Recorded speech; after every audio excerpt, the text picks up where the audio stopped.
Live and local, 6 a.m. to 6 p.m., Monday through Friday. Sacktown Sports.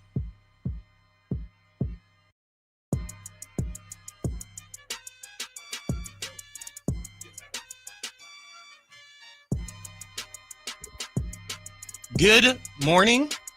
10 a.m., I guess? Yeah, it's still morning. Welcome in to the Allen Stiles Show. I'm clearly not Allen Stiles. Charles Hamilton filling in. Come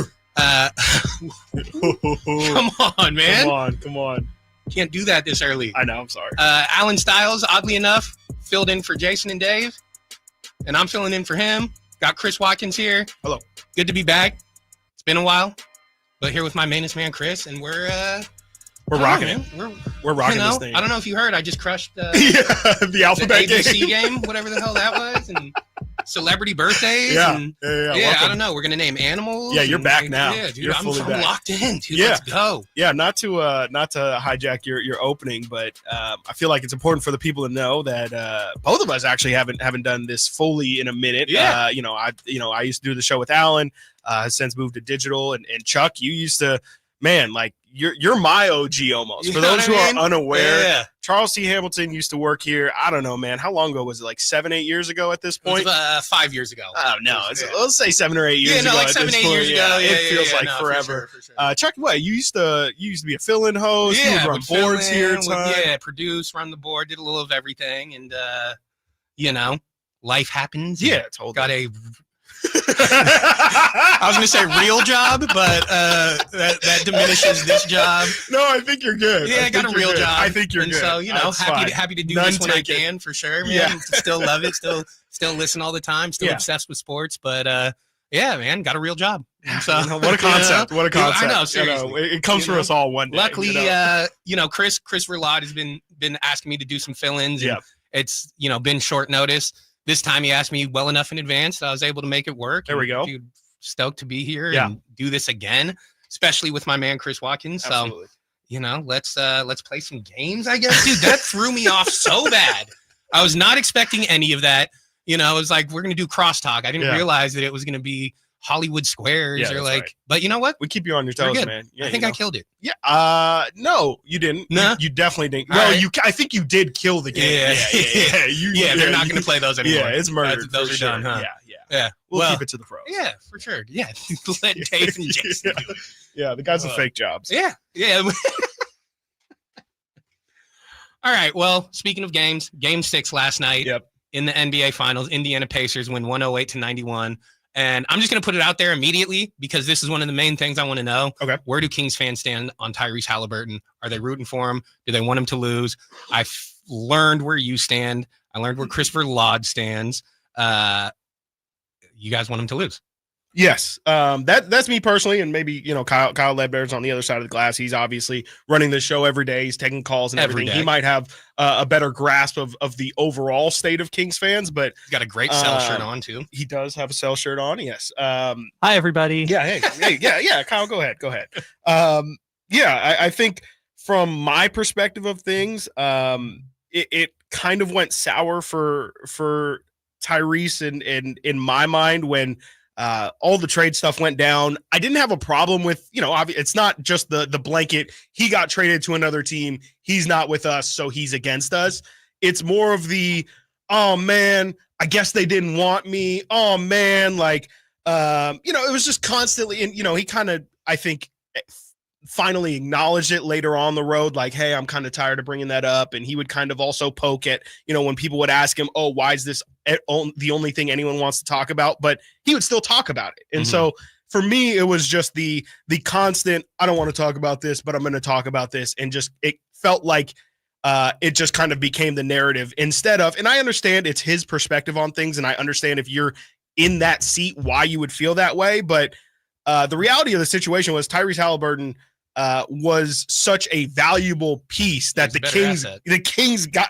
He was a better asset than De'Aaron Fox at the time. Yeah, no, and it was, you can't tell somebody who's a part of the trade this, but like, it's a compliment. It kind of really is as a rookie, or as I guess it was Tyrese's second year, halfway through his second year, to be traded for an all-star, for a guy who, as we sit here today, you could argue. Yeah, I mean, he is made the All-Star team. He has made the All-Star team. Yes. I think you can have the argument, but for lack of an argument, we'll just say he's the best player on the Kings right now. So you got traded in your second year for a guy who not even ended up, like you could argue the day Sabonis walked in, he has played like the best player on the Kings these past 2.5 years. So you're a hater. That's okay. I mean, I got it. I will not. I'm fully honest, especially when it comes to my haterade. Like, there is an element of hater with Tyrese where I'm just like, I can acknowledge it's much like Steph Curry, and we don't mean to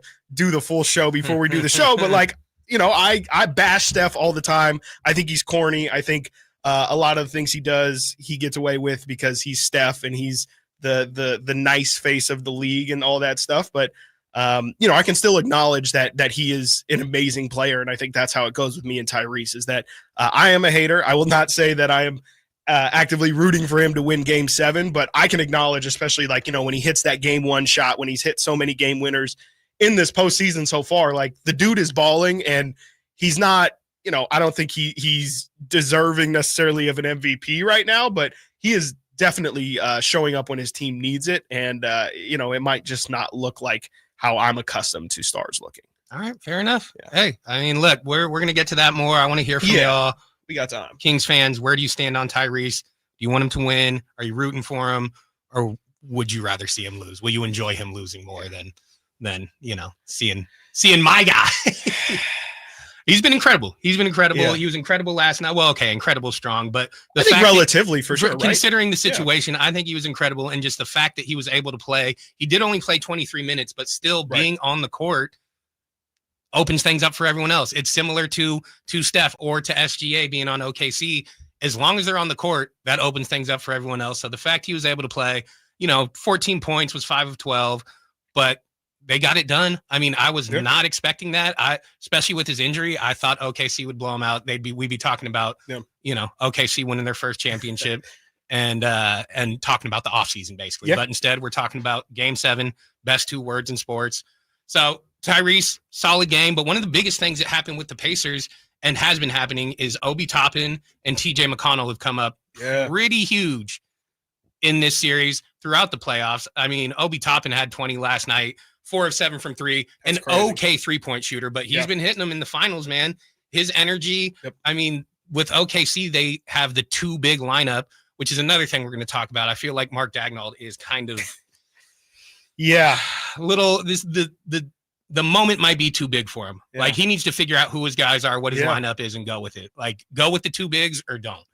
But hey, here we are, game 7 Sunday. I'm gonna pick the Pacers. I don't care. I'm picking the Pacers. It's who I want to win. Game 7 is so unpredictable. I'm just gonna pick the Pacers. That's what I'm going with. I want to see Tyrese win. Personally, I also, again, I said in one of our game show segments that I kind of just root for the funniest outcome also. And I think OKC losing after they had an incredible regular season and all the pundits picked them to win the finals. And maybe I think the finals, reluctantly too. Yeah, but I don't know. I just think it'd be funny if they lost. It would be really funny too. Hey man, as long as you're open about your haterade, man, it's all okay. I completely agree that it would be the funniest outcome. I think, again, I think everyone kind of reluctantly got there with OKC to where it was nobody wants to take you seriously, but you're going to force us to take you seriously. And I think so far, and I'm curious what you think about this, Chuck. Has OKC kind of, of course you can kind of band-aid it, but has OKC kind of already tarnished this season for them? I think there was these guys won, I think it was 64 games or something insane, 68. 68. Yeah. That is, I mean, we're talking about 4 games away from breaking the NBA record. 5. There you go. There you go. From breaking the NBA all-time record. That is an incredible season. Amazing regular season. And again, I don't think anybody even after the regular season, I think people still wanted to go Boston Celtics. They still wanted to go other teams in the West, right? I think this team has been doubted from day one, and credit to them, they've gotten to this point. But it feels like to me, this final series should have been 5 games. At the beginning of the series, I picked it to go 4. So I cannot look more foolish now. But You thought they'd sweep them? I thought they would sweep them because, again, like the Pacers weren't supposed to be here. Like the Pacers, in my mind, were a worse version of OKC. Everything that the Pacers did well, I could say on the other side, OKC does that and has better weapons for it. You know, like I think Shea is a better version of Tyrese or can play on a one-to-one matchup better than Tyrese on a daily basis. And you can go down the line. And I think with maybe the exception of like Pascal Siakam, you're going to give the advantage to the OKC guys. And so, yeah, I just kind of wonder if you feel like, yeah, I mean, OKC can win the title, but it wouldn't mean the same or it wouldn't feel the same or the conversations wouldn't be the same as if OKC, if they would have won in 5, if they would have won in 6. I think the fact that this thing goes 7, you could argue, yeah, OKC had a great regular season, but they were supposed to blow out the team in the finals, ended up going 7, and yeah, they won a game 7, but we're not talking about them in the same conversations as those early 2000s Lakers, as the Warriors and their amazing runs, and they shouldn't. It didn't feel like, again, after the regular season, that they felt like a team that was like that, but all of the numbers said that they were that kind of team, and they were going to roll through the playoffs with a record that was going to rival that of those early 2000s Lakers teams, and instead they've just looked very normal, right? Like I think that's the biggest problem for me with OKC is they've just looked like a really good team, but they have not looked like they are the best team in the NBA. They don't look like they're the ones that you need to go through in order to get the title. No, so here's the thing. When it comes to like tarnishing the season, so worst case scenario is they lose game 7 in the NBA finals, literally could not go any, you know what I mean? Further. Yeah. They were coming in the better team, or at least considered the better team. Again, it's the finals. So you're basically playing the second best team in the league. You know what I mean? You're not going to play a bad team in the finals. Sure. They won 68 games. They're crazy young. That's one of the main things that I thought was going to be a problem for them. And I used to hate this argument, but it just plays out every single year is like youth and lack of experience will get you even in the finals. Like, yes, they made it. That's a huge accomplishment and they could still win. They could still win. Obviously, game 7, anything could happen. Isaiah Joe could come in and hit 9 threes. I'm expecting, but I don't think it tarnishes their season at all. Okay. I mean, it's literally the second best outcome. Like I think it's more just like it might not even be after this season. It's more just like 3-4 years from now, nobody's going to talk. If they lose, nobody's going to bring up this season. And it still might be that way. Like nobody talks about the Milwaukee Bucks championship 3 years ago or however long ago that was. But I think that I just think that they've ruined their standing amongst the potential champions. I just feel like this is going to go down as just another year instead of it maybe being a true something that they could say like, no, this is our stake that we actually made a significant mark in NBA history. And again, I just, to me, this feels like another year. And that's the other thing. Nothing's guaranteed with both these teams. Like the fact they made it to the finals and we see that they're both very young superstars, young role players, like very well built through the draft, smart trades, all this stuff. There's no guarantee either of them make it back, even with OKC being considered 100%. Boston's not back, right? Exactly. We would have all thought Boston would have been back. I'm one of the ones who picked Boston. Yeah. And so the fact that you're there, it's one of the interesting things coming into game 6 was looking at game 5. Mm-hmm. Yes. Yeah. That's the swing game where Shea kind of takes over at the end of the game. Game 4. My bad. Game 4 when Pacers could have gone up 3-1. Yes. I'm sorry. And that's the game I'm talking about. They blew it in the third quarter. Yeah. They, what was it, like a 10-point lead or something like that? They blew it in the third. Yep. Shea kills it in the fourth. Yep. That could be a swing game. And then on the other end, after last night, right, if you're OKC, you're kicking yourself for blowing game 6. Like the outcome's going to be very interesting. I love game 7. Haven't had a game 7 since 2016. Warriors, Cavs, the LeBron block, the Kyrie shot, like, oh yeah, great. It's pretty love great. That stuff. Yeah, that's really Steph cool. choke, if you will. Yeah. Kevin Love locking him down, if you will. Streets don't forget. Yeah. Elite defender Kevin Love, dude. Elite. So we'll see. Game 7 Sunday. A lot of stuff going into it, but also, when you look at how both these teams are built, you kind of mentioned it. The Pacers are, I guess, a lesser version of OKC. But one of the things that they have is a clear-cut number 2 in Pascal Siakam, who's been incredible, who has finals experience. And you could definitely make the argument, look, Jalen Williams has had great moments. He's also had games where he doesn't show up. 100%. You know, he had the 40-point game the other night. Right. Who is the clear-cut number 2 on OKC? Who's the clear-cut number 3? Yep. Because there's obviously Tyrese, Pascal, I'd say Miles Turner. I mean, TJ McConnell's been great, but like on a night-to-night basis, it's Miles Turner. Sure. OKC, I think Shea, obviously, MVP. Great. Yep. And then, you know, Chet and him, Chet and Jalen. Yeah, they fight. But on a night-to-night basis, I don't know who it is. No. And to your point, right? Like random Isaiah Joe nights. You have random Alex Caruso had a 20-point game earlier this series. Like, I think that's been the reason why this series is going 7, right? Is because they don't have that stability. They don't have that every single game. We know that we know Shea is going to do. Yesterday he didn't really go crazy or anything, but we know Shea is going to be a great player in all of these games. They don't know, to your point, like who is going to be the guy that helps Shea out tonight. Is it going to be Caruso? Is it going to be Isaiah Joe? Is it going to be Aaron Wiggins? Like, could it be Lou Dort? Like, I think it's just that has been the biggest problem. And to your earlier point too, like I think Mark Daigneault has definitely showed some warts here. Like he's starting to show young coach also young coach. That coach of the year curse, right? Where these guys have won coach of the year and then 2-3 years later, all of a sudden they're without a job. I'm not saying that's the path Mark Daigneault is heading down, but you can kind of see how Mike Malone just got fired, right? Like the Grizzlies coach just got fired. Michael, please, thank you. Very important. Low respect. I'm sorry. I'm very sorry. I haven't done this in a while. He's going to call it. Man. But you see how like things sour quickly, and you can I can see, especially again, if OKC loses this series, a narrative is being built here. Like this guy, hey, remember in the finals, he didn't really have a good grasp of the rotation. And that could be something that when push comes to shove, even if it doesn't seem justifiable, they will use that as justification to let him go and say, we need a more experienced coach in here because we have such a young team that's going to make mistakes and is inexperienced. We can't have our coach going through those same warts at the same time. So it is really interesting. And I should clarify also, as I say, like, this won't be remembered if OKC wins at this point.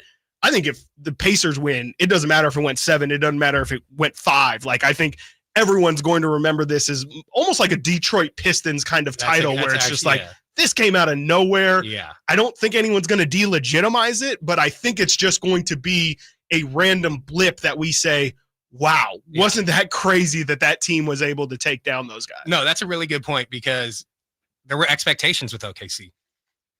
There was absolutely no expectation for Indiana to be here. None. To one, make the finals, 2, be a game away from winning the finals. They were, a quarter and a half away from being up 3-1 in the finals. Crazy. So, I mean, that's a really good point. Yeah, if the Pacers win, that's something that's going to stand out forever. OKC, again, that the fact it'll be the first title if they win. Sure. That will matter. And the potential of, is this the start of something? Which, again, I hate when a team wins and they're like, oh, that's right. Dynasty? How many are they going to win? Dynasty? Yeah, right. Jokic already has 6 rings if you asked him in 2022, right? Right. Yeah. Celtics, like they've already got a couple, right? Yeah. Of course. I mean, can we at least wait till they win 2 to talk about a dynasty? But anyways, I'm not going to talk about that. But talking about Jalen Williams, by the way, still haven't figured out J. Will or J. Dub. I'm really bad at that. I'm so bad at it. I just don't care, man. I mean, obviously, it's pretty clear who the one hell we're talking about. We're talking about the guy that plays. J-Dub is the good one. J. Will is the bad one. Yeah, but also, one of them plays, one of them doesn't. Yeah, it's kind of as simple as that. J-Dub is the one that plays. Here's a question. Which Jalen Williams was minus 40 last night? Oh, my God. I would guess the one that plays. Yeah. Yeah. Well, they actually both got burned yesterday. Well, I guess that's what I was going to say. The other, which Jalen Williams was minus 40, which Jalen Williams was plus 13. Wow. Good for the other Jalen Williams. Hey, plus 13 in 12 minutes. Like, I don't know. Maybe they're playing the wrong one. Exactly. Maybe got it. Right. But that's part of the point I want to make also with OKC is their 3-point shooting is failing them right now. Yeah. And again, they can have hot games. They might have a hot game 7, but last night, 8 of 30, 26%. Sheesh. During the regular season, Sheesh, terrible. That is terrible. It's I think they terrible. had a game earlier too where they won, but they only hit 2 threes. Yeah. Which is Yeah. unheard of. No, during the regular season, Chet, the Jalen Williams that plays, Shea, Lou, Isaiah Joe, like you Isaiah said, your Joe, boy. Alex Caruso, they all shot well from Yeah. three, all above 35%, but it's just failing them in Mhm. certain games. And again, we don't know what happens game 7. They could come out, Right. kill it, shoot 50%. But in these losses, it just isn't showing up. Yeah. And maybe you need to play Isaiah Joe more. I know that's a random name. No, but it is, but he's big. He's their best Yeah. shooter. You know, obviously you can attack him on the other end. 45% or something Yeah. crazy for Yeah. 3. Like, So, nuts. I don't know, but the 3-point shooting is failing them. We saw a guy like Desmond Bane get traded to Orlando because shooting. he's a great player, but Yeah. also the fact that he can shoot, and that's a team that needs shooting. Obviously, you need more than just one shooter. But in this situation, I mean, Isaiah Joe kind of is the 3-point shooter who showed up in the playoffs, because guys like Chet Holmgren, you know, he's shooting 30% from 3 in the playoffs. That's crazy. Like Yeah. this is failing them It's right got to now. be better. He has Yeah. a lot of people have to be better. Yeah. But again, I don't want to bash them. They're a great team. No, screw that. I'm a bash. I mean, yeah, I'm telling you, man. Like, I think I mean, it's it's been a in the numbers. disappointment. I think There's it's been a disappointment. They should have been playing better.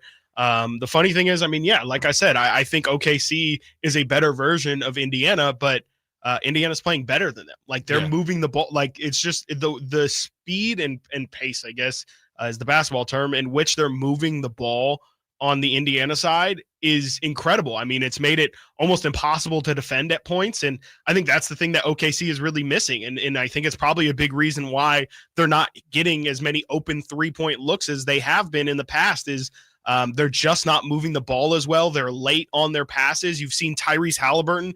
The amount of running the lane, passing lane steals that I've seen Tyrese get in this series is absolutely insane. So I think it's maybe been a little bit too much dribble drive reliance from OKC, and I think that they could take a page out of the Pacers book and just start passing that thing around the perimeter, man, and just start swinging it and see what happens, because I don't know if Indiana can defend at the same pace at which they can play offense. And to me, that's been the thing that I've been most disappointed with OKC, is it just doesn't feel like, especially in these losses, like they're not attacking Indiana in the right way. And it's just been really strange. Well, Indiana's not a great defensive team, but they play such a like helter-skelter style of game, both offensively and defensively. Yeah. You know, they sell out for steals. Offensively, they're running.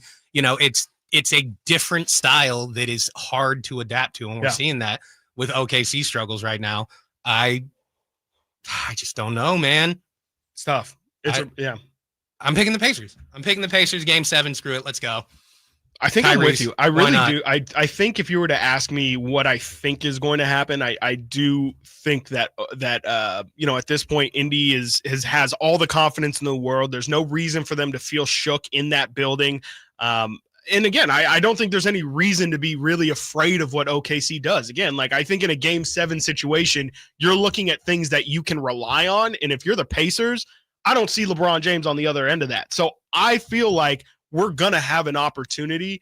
It's just on SGA, man. I really think that this is I thought earlier in the playoffs, I mentioned the game 7 between Denver and OKC. I thought that was a potential really big legacy game for Jokic. Not that he didn't show up or anything, but I think that this is a really big opportunity if OKC wins for Shea to have his moment where he belongs in the top, 5 of NBA players across the league, and nobody bats an eye. I think still people have the free throw merchant thing on him. I think people still just in general don't like his style of play. To me, if he has a really dominant, if we're talking 30 plus points in a game 7, I think that shuts a lot of people up. Yeah. I agree. Is LeBron James the GOAT? You want to? Is LeBron James the Lamar Jackson of Dak Prescott's? Coming up. Could be. Could be. I got to sit on that one. No, we got some Kings talk coming up next. I think there's a really interesting philosophical team building debate that's going on right now. Which way do you want to go? We're going to talk about that coming up next here on the Allen Stiles Show. Sacramento weather is brought to you by the Roseville Auto Mall. I'm Tamara Berg in the KCRA3 Weather Center. It's finally Friday. Getting out the door to the comfort of the Delta breeze. It's cool enough to have a layer ready to go. As we get into the afternoon, we'll have sunshine and a bright, breezy day ahead. Gusts occasionally over 25 miles per hour. Highs today in the low 80s. Get the latest forecast on the KCRA3 News and the KCRA3 app. The Roseville Auto Mall is Northern California's ultimate destination when looking for your next vehicle. Find the largest selection with 20 top brands. And don't forget Dad this Father's Day or that grad in your life. We've got you covered at the Roseville Auto Mall, driven to be the best. Hey, Green Gobbler here. So you've got a clogged drain in your bathroom. Water in the sinks overstaying its welcome. You're spitting today's toothpaste on top of yesterday's toothpaste. You hope that it go away. Yeah, clogs don't just go away. I make them go away. I'm Green Gobbler, the only clog dissolver you need. I'm bleach-free, safe for your pipes, and I work. Guaranteed or your money back. Because I never met a clog that was going to unclog itself. Green Gobbler. Let the gobbler get it. If you've got a gas-powered engine, keep it running like new at every fill-up. Stable in-season protection is your engine's preventative medicine, cleaning and protecting the entire fuel system in season. In outdoor power equipment, prevent gum and varnish buildup that could cause a rough or non-running engine. For cars and trucks, increase fuel efficiency and power by removing deposits, ensuring your engine's long-term health. Stable outperforms the competition in independent lab testing. So at every fill-up, start with Stable. Hagen Oaks wants to be your go-to total golf game fitter. Try the TrackMan experience, the very best technology to fit your metalwoods and irons. The new cutting-edge putter fitting studio with its $30,000 worth of technology is ready for your fitting. Hagen Oaks will help you find the best putter for your game. Hagen Oaks offers more technology, more choices, and more service. Schedule your fitting at the Hagen Oaks Player Performance Studio by calling 916-808-2531, 808-2531 for more. This summer, give your kids a reason to smile, brightly. At Kids Care Dental, we make dental visits fun with a kid-friendly team, easy to schedule appointments, and expert doctors who really care. Whether it's a checkup, a cleaning, or their very first visit, we've got you covered. We accept most insurances, and we're always ready when your schedule gets hectic. Smiles grow here. Book online in minutes at kidscaredental.com. That's kidscaredental.com. Kids Care Dental, where healthy teeth make happy kids. Calling all gamers, get ready to play ball. It is video game night with the Sacramento Rivercats on Saturday, June 28th, and we're bringing your favorite worlds to the ballpark. From pixelated classics to modern hits, it's the ultimate mashup of gaming fun and baseball action. Whether you're a casual player, hardcore fan, or just in it for the vibes, this night is for you. Enjoy a summer evening of Rivercats baseball like never before. Level up your game night. Grab your tickets at rivercats.com. Hello, Sacramento. I'm Emran Pilati, owner of True Sports Cards and Collectible Store here in Rockland, California, and the host of the True Sports Cards Show that airs right here on Sacktown Sports 1140 every Saturday from 10 to 11 a.m., where we discuss the latest trends, hottest products, and deliver exclusive interviews with other industry leaders. And don't forget to visit our shop, True Sports Cards, at 6661 Stanford Ranch Road in Rockland and see what we have for all your sports card and memorabilia needs.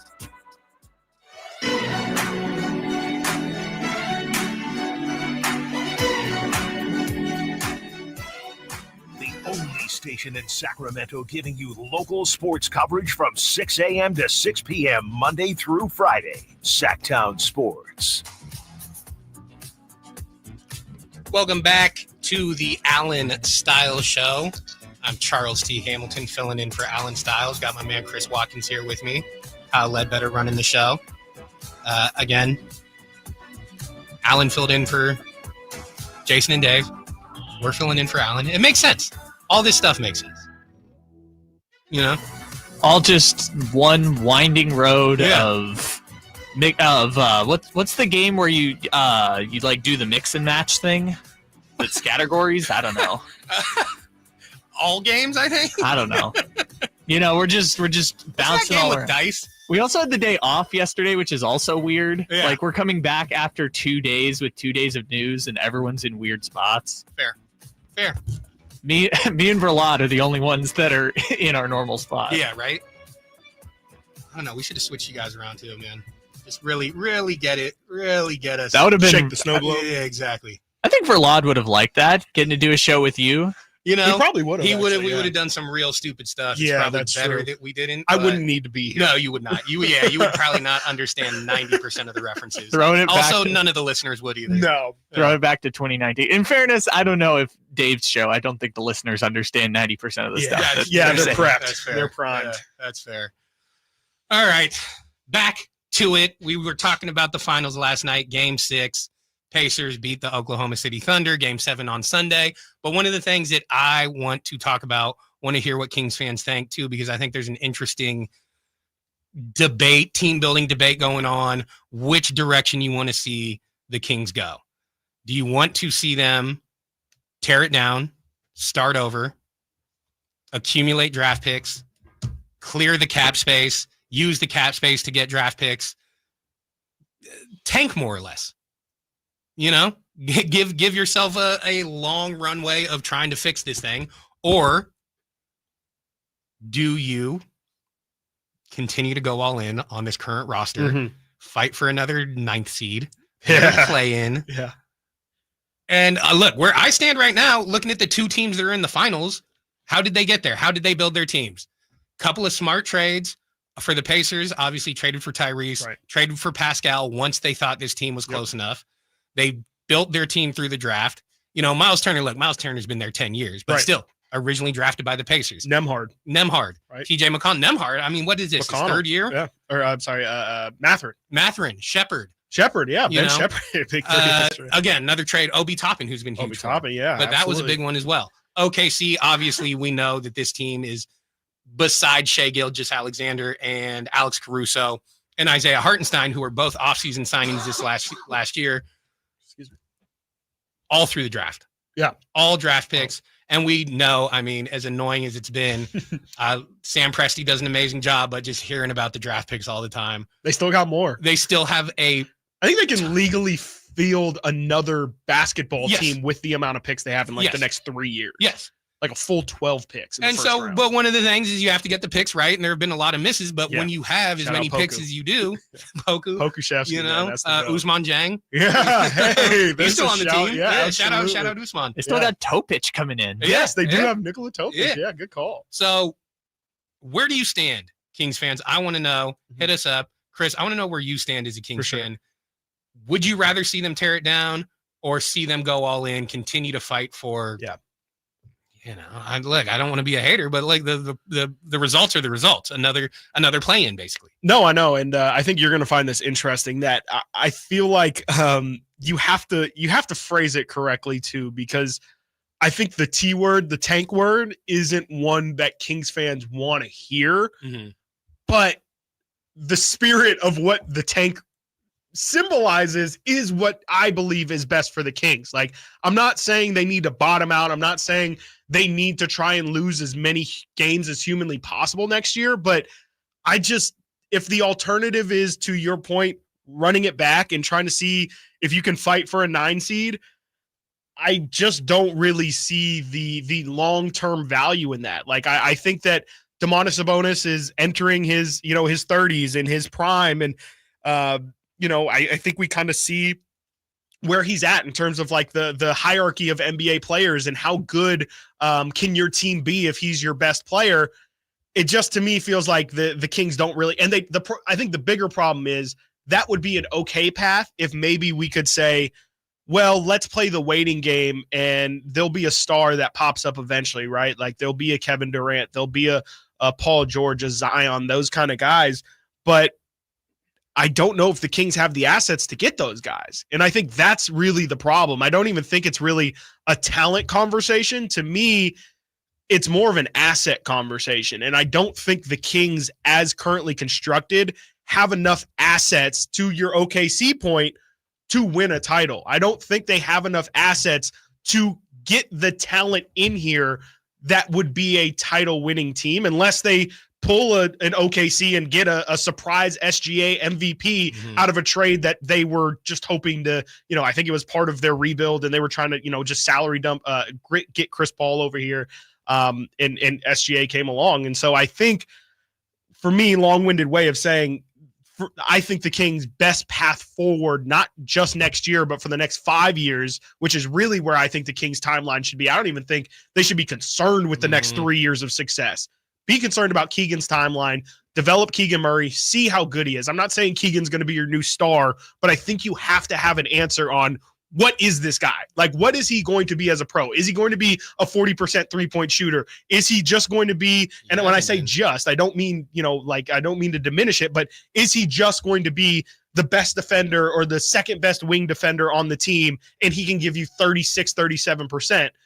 What exactly, can he ball handle? Can he, there's so much more that we just don't know about Keegan Murray, which is kind of crazy entering his, third year, I think, for fourth year. Oh my God. Entering his 4th year in the league. There's just so much that we don't know that I think we need to know about Keegan. That should be priority number 1. Retaining guys like Keon Ellis, I think, is absolutely paramount. I think Jake LaRavia is somebody, to me, like if I'm running the Kings, he's somebody I just want to have on the squad. He's somebody who's super versatile. And he kind of talked about yesterday in an interview about his fit here in Sacramento. And then Devin Carter, right? Like, you have to know. I've heard a lot of people just want to give up on Devin Carter, and I just don't think at this point that makes sense. Like, I think if he's an NBA player, I feel like it wouldn't make sense for you to ship him off to another team to go be an NBA player. To me, you ship off Devin Carter if you don't see anything there. If you can get a plus asset in return for him, which I just don't see you getting right now because nobody has seen him play. Really. Yeah, you haven't seen him play. He's not an asset at the moment. I mean, look, there's the potential of, other teams that might have liked him in the draft, right? But you're not going to get a first-round pick back or anything. And you said, can they get the talent to win a title? How about win a playoff series? No, I think that's an interesting point too. Is like, what is success for this team? Not to get too philosophical, but let's do it. I've been reading. Hey, man, I've been reading John Wooden's Book of Success, the Pyramid of Success. Yep. He says, look, don't worry about everyone around you. Focus on yourself. Like what? So, and when I read that, I did seriously think, okay, well, let's stop saying championship is the what success is for the Kings, because it's not like that. That is not in this team's vocabulary right now. So what is success for this current group of Kings players? I think last year you can even say, and it's funny because Giannis got killed for having this conversation a couple years back of what is success? What is success? Am I successful for doing all of these things? Just because I lose in the first round, that doesn't necessarily mean I'm not successful. Mm-hmm. I think what made last season not successful for the Kings was there was a level of expectation of this team should be not even thinking about the play-in, and obviously making the 9 seed and losing in the first round of the play-in was not successful. To me, if we're kind of doing it on a scale, I think success for the Kings next season is just kind of like what Scott Perry said, which I think is a great answer, great to hear from your GM. It's just kind of finding an identity, right? Like, it's not even really a numbers game. It's not a seeding. It's nothing like that. It's going out of next season feeling like, I know who we are, and I know the pieces that would fit well around that. I think right now we just have a collection of players, right? Yeah. It's DeMar DeRozan, it's Levine, it's Sabonis, it's Malik Monk, it's Keegan. Like, how do those puzzle pieces fit together? I don't think we ever saw them fit together. So how do you get a team that you at least can look at the box and say, oh, that's what I'm supposed to be building? Now it's just about putting the pieces together. Yeah. I don't know, man. That's a great question, though. What is success to this team? Is it? I have no idea. Just getting to the playoffs, getting past the play-in, winning a playoff series would be great. Crazy enough, like, depending on what they do with their personnel, it could just be like not being last in the West. Yeah. I think I heard Allen say earlier this morning, it's a good point. Who in the West is like actively not trying to win games next year? I think it's Utah. That's it. And I don't even know if they're like actively trying to. I'd say maybe New Orleans based on what they do. Based off of what they do, right? Because like even team like the Blazers, they're trying to be competitive, right? Yeah, like the Spurs obviously trying to be competitive. Definitely. Even Utah, I would argue, is probably still trying to be competitive in some sense. They just don't have the talent to do it. Well, they basically sat Markkanen down for a second season. So, I mean, hopefully they either move him or try and actually win. They can't really trade him anymore. Yeah. That's a terrible contract. I don't know. There's some bad contracts out there. Jimmy Butler. by the way, we're going to talk about coming up next. I want to continue on this Kings talk, get a little more specific, talk about some of these contracts, because I think they should tear it down. But the problem is some of these contracts are kind of untradeable. That's coming up next here on the Allen Stiles Show.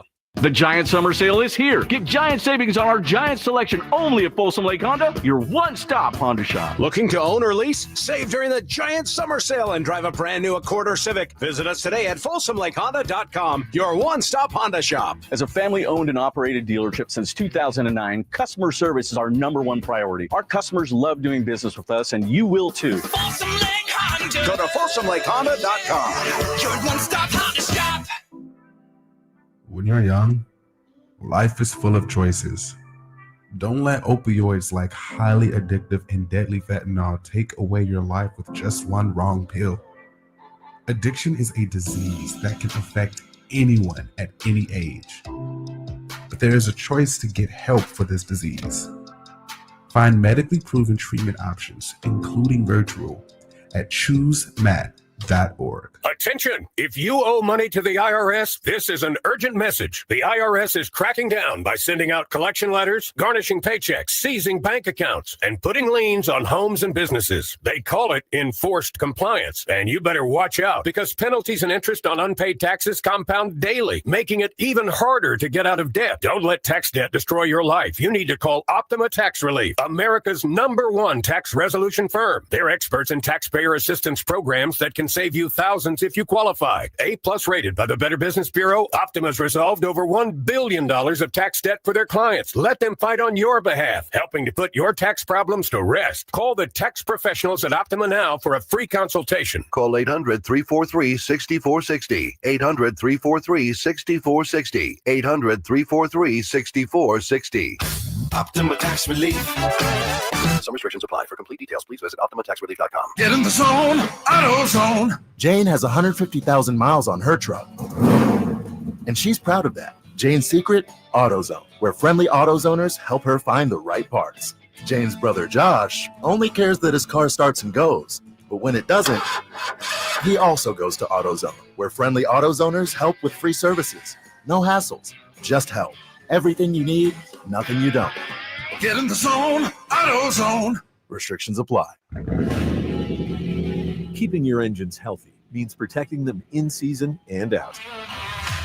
Experts trust Stable to do that, and third-party testing confirms it. Stable is the industry leader in preventing fuel-related issues, no matter if you use it in your car, boat, or outdoor power equipment. In season or out, at every fill-up or when you store, start with Stable. Mike Rowe here with a quick question. Is your concrete sinking? Whether it's your driveway, sidewalk, or patio, those uneven surfaces are not just ugly, they're dangerous. That's where Groundworks comes in. They use state-of-the-art concrete lifting solutions to prevent tripping hazards, and they're the best at what they do. Schedule your free inspection at groundworks.com/row. And while you're there, check out my latest dirty job. It's a good one. Licensed in all states where work is performed. See website for details. I'm Ken Korak with your Green and Gold Report, brought to you by Comcast Business, powering possibilities. Well, the way Nick Kurtz has been going, it's easy to forget that just over a year ago, he was finishing his college career at Wake Forest. Back-to-back game-winning home runs, including the 447-foot walk-off shot against the Astros to begin the most recent homestand, the longest walk-off for the A's since they began keeping track of those things 10 years ago. Comcast Business helps turn today's small businesses into engines of modern business. It's how restaurants become reliably up and running neighborhood favorites. It's how retailers become seamlessly restocking, cyber-securing must-visit shops. And it's how healthcare offices become data-managing caregivers that we all depend on. With reliable connectivity, enhanced cybersecurity, advanced fiber solutions, and Wi-Fi backup, Comcast Business is powering the engine of modern business. Get ready for a night out with Jordan Davis. It's Country in the Park 2, Saturday, September 13th at Cal Expo. Along with the special guests Mitchell Tenpenny,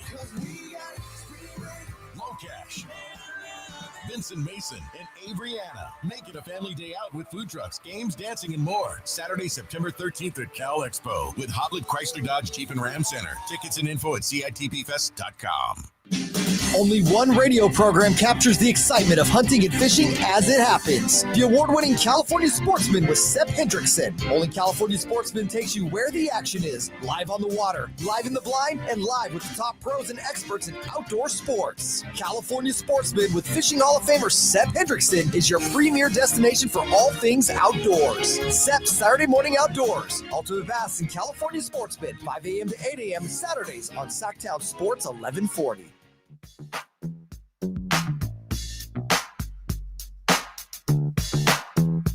Your home for Kings basketball for over 25 seasons. Sacktown Sports.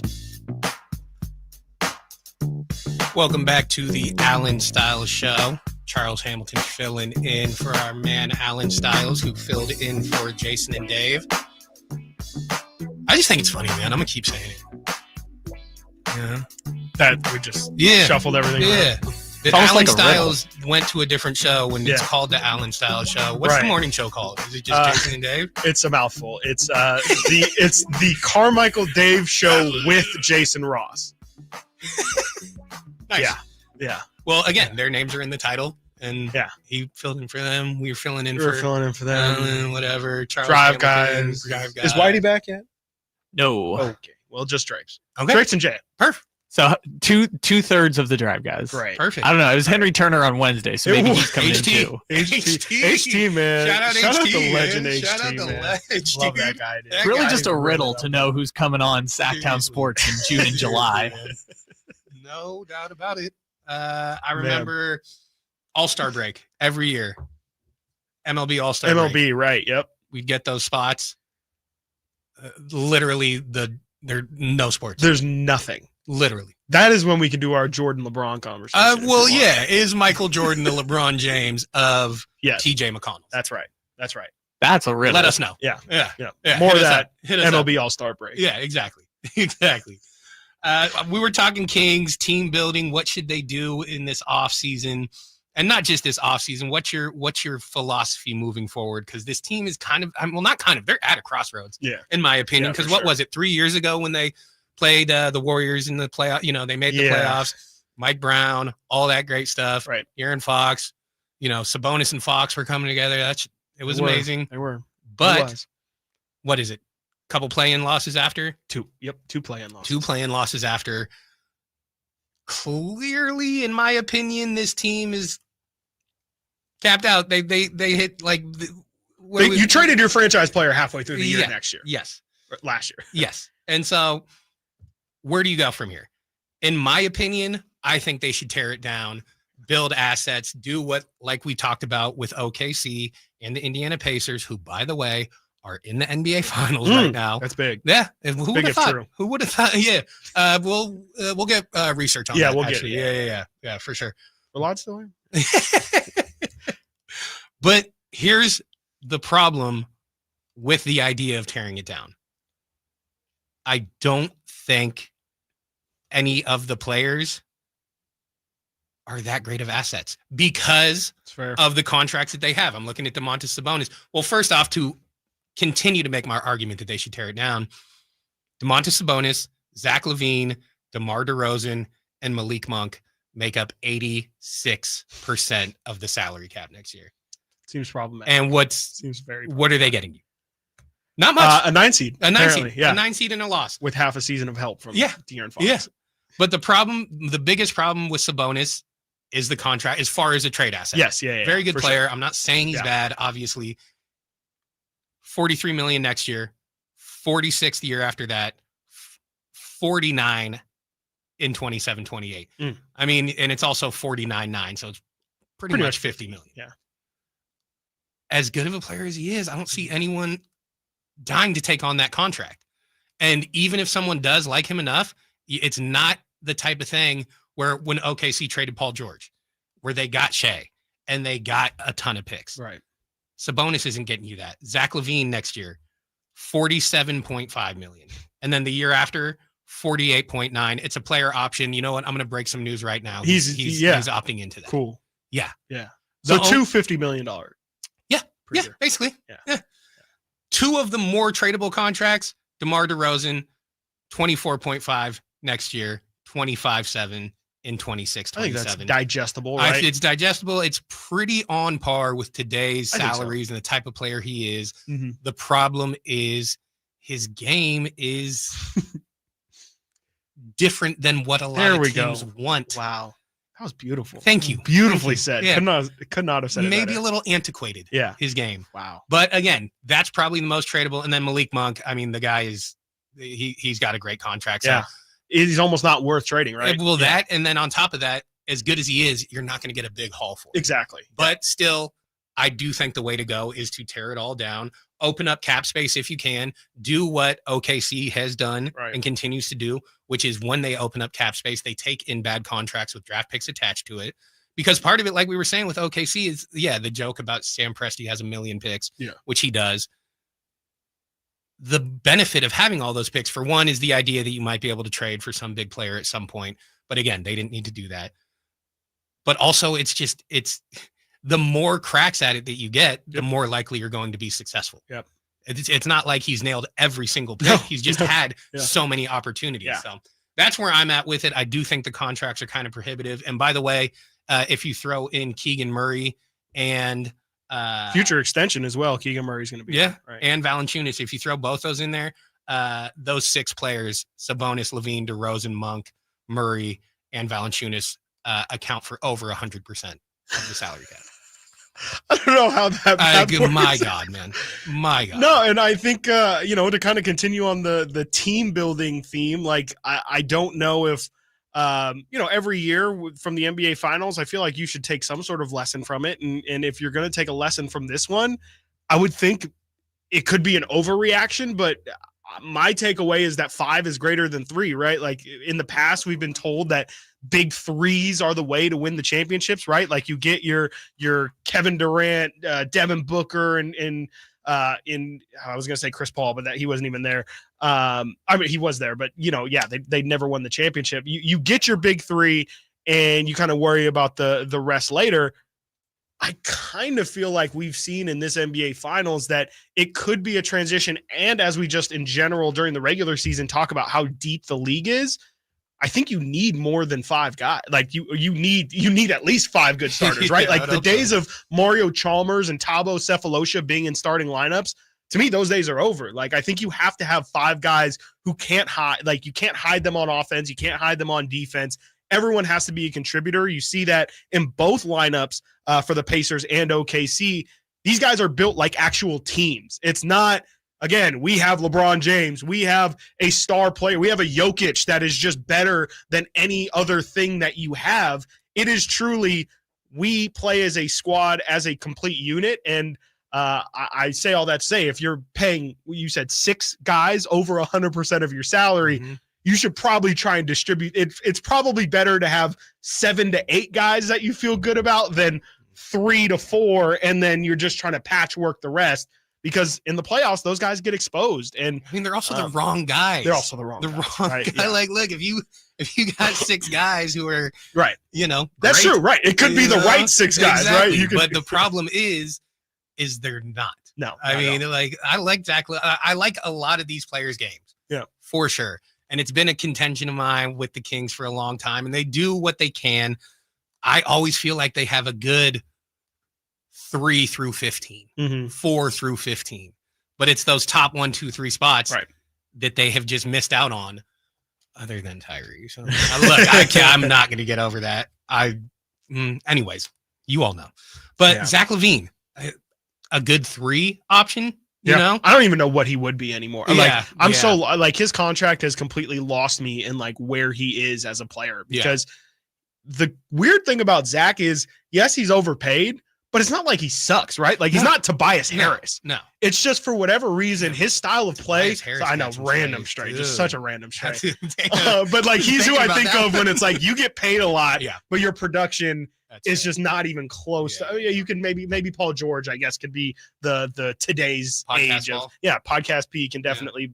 But like Zach LaVine, it was a 30-point per game scorer when he was in Chicago. He was shooting 55 and 40 4 from the field or whatever in Chicago. He's a capable player. He's a talent. It's just, it doesn't feel like he leads to results. And so, yeah, I mean, I think he's a 3 on a team, but I think the problem is obviously when you're getting paid $50 million, that's number 1, number 2 money. And I think, to kind of wrap a bow on it, like that's the Domas problem is I don't know a good team that's going to be willing to pay that guy $50 million. I think a team like the Blazers or something would be willing to take that because they could view it as the same way the Kings viewed Sabonis coming in, is right. Like this is a guy who can take us from being the 10 or 11, 12 seed in the West and can kind of propel us into at least being competitive. Funny enough, actually, I do think like OKC, if they wanted to ship in some of those picks, I think the Kings should probably consider, like, I don't know how they feel about Hartenstein after this series, but I've always said like Chet Holmgren's the perfect guy to put next to Sabonis, right? Like a guy who can shoot, but a guy on the other side who can protect the rim. I don't know, like that would make a little bit of sense for Sacramento if they were to, figure out a Hartenstein and maybe some picks for Sabonis. Like I think there are some teams out there that would be willing to bite the bullet, but there's just not many where I think he actively makes that team like a title contending team. Fair points. I want to continue this conversation. We're talking about whether the Kings should tear it down or continue to go all in on a 9th seed. I want to hear what y'all have to say about it as well. Kings fans, hit us up 916-339-1140. It's all coming up next here on the Allen Stiles Show. This is the story of the one. As a safety manager at a manufacturing plant, he does everything he can to keep his coworkers safe. From finding ways to reduce risks to keeping safety supplies in stock. And for that, he relies on Grainger. Grainger offers a broad range of quality products and next-day delivery, so he can always play it safe. Call 1-800-GRAINGER, click Grainger.com, or just stop by. Grainger, for the ones who get it done. I remember as if it were yesterday. I reached down to move a nightstand and was astonished at the weight of the piece. Hi, this is Frank LaRosa with a word about Naturewood Home Furnishings. At that moment, I instantly recognized the difference between Naturewood's quality furniture that will last a lifetime versus lesser quality furniture found elsewhere. Now, I suppose there's a huge difference in what you'd put in your first apartment and what you would live with in the comfort of your own home. Right now, Naturewood Home Furnishings Made in USA sale is a great time to fill your home with solid, superior quality furniture to reflect your own love for life. With brands like Sam Moore, Stanton, Stickley, Hilltop Hickory, Simply Amish, and many more, Naturewood Home Furnishings has tables, chairs, couches, and, yes, nightstands, and more at their Made in USA sale. Find furniture that will be with you forever. Naturewood Home Furnishings, off Highway 50 at Hazel. Look for the water wheel. Progressive knows if you have to choose between everyday life and your boat, boat wins. What are you going to do? Take the boat out for a spin or go mail something? Boat wins! Are we cleaning the patio or taking the boat out fishing? Boat wins! Are we skipping that eye exam to go sailing? Boat wins! Rescheduling eye exams can be a nightmare. All right, fine. Eye exam, then boat. Yeah! With Progressive, you can bundle your boat with your home or auto and save with a discount and spend more time enjoying those savings on your boat. Progressive Casualty Insurance Company, affiliates, and other insurers. Not available in all states and situations. I'm Ed Evans, CEO of Consumer Cellular. No, we're not one of the big guys. Truth is, we don't want to be. If you're over 50, Big Wireless probably has you paying for more data than you might need. You could be throwing away thousands over a lifetime. We're not here to be the biggest. We're here to bring you something we believe is better. Our plans start at just $20. You'll get the same fast nationwide coverage without the big wireless bill. Call 1-888-FREEDOM or visit consumercellular.com/facts. Plans include $5 credit for auto pay and e-billing. See site for additional facts. I gotta get business cards printed for my entire staff, but where do I even? That was easy. Oh, okay, Staples. But can I have bigger stuff printed too, like huge signs and banners? That was easy. Nice. And what if I had to ship a package? That was easy. Have my passport photo taken? That was easy. Coffee and snacks? That was easy. What about the latest laptops? That was Earbuds easy. and headphones? That was Office easy. chairs? That was easy. I think I also need to get some Staples. Seriously? I had to ask. For everything your business needs to get the job done. Staples. That was easy. When you're hiring, have you ever felt like you're missing out on meeting great candidates? Well, they're not hard to find when you go to ZipRecruiter. ZipRecruiter helps 10 million people with their job search every day. People who are actively looking for jobs like yours. So it's easy to find the right person fast.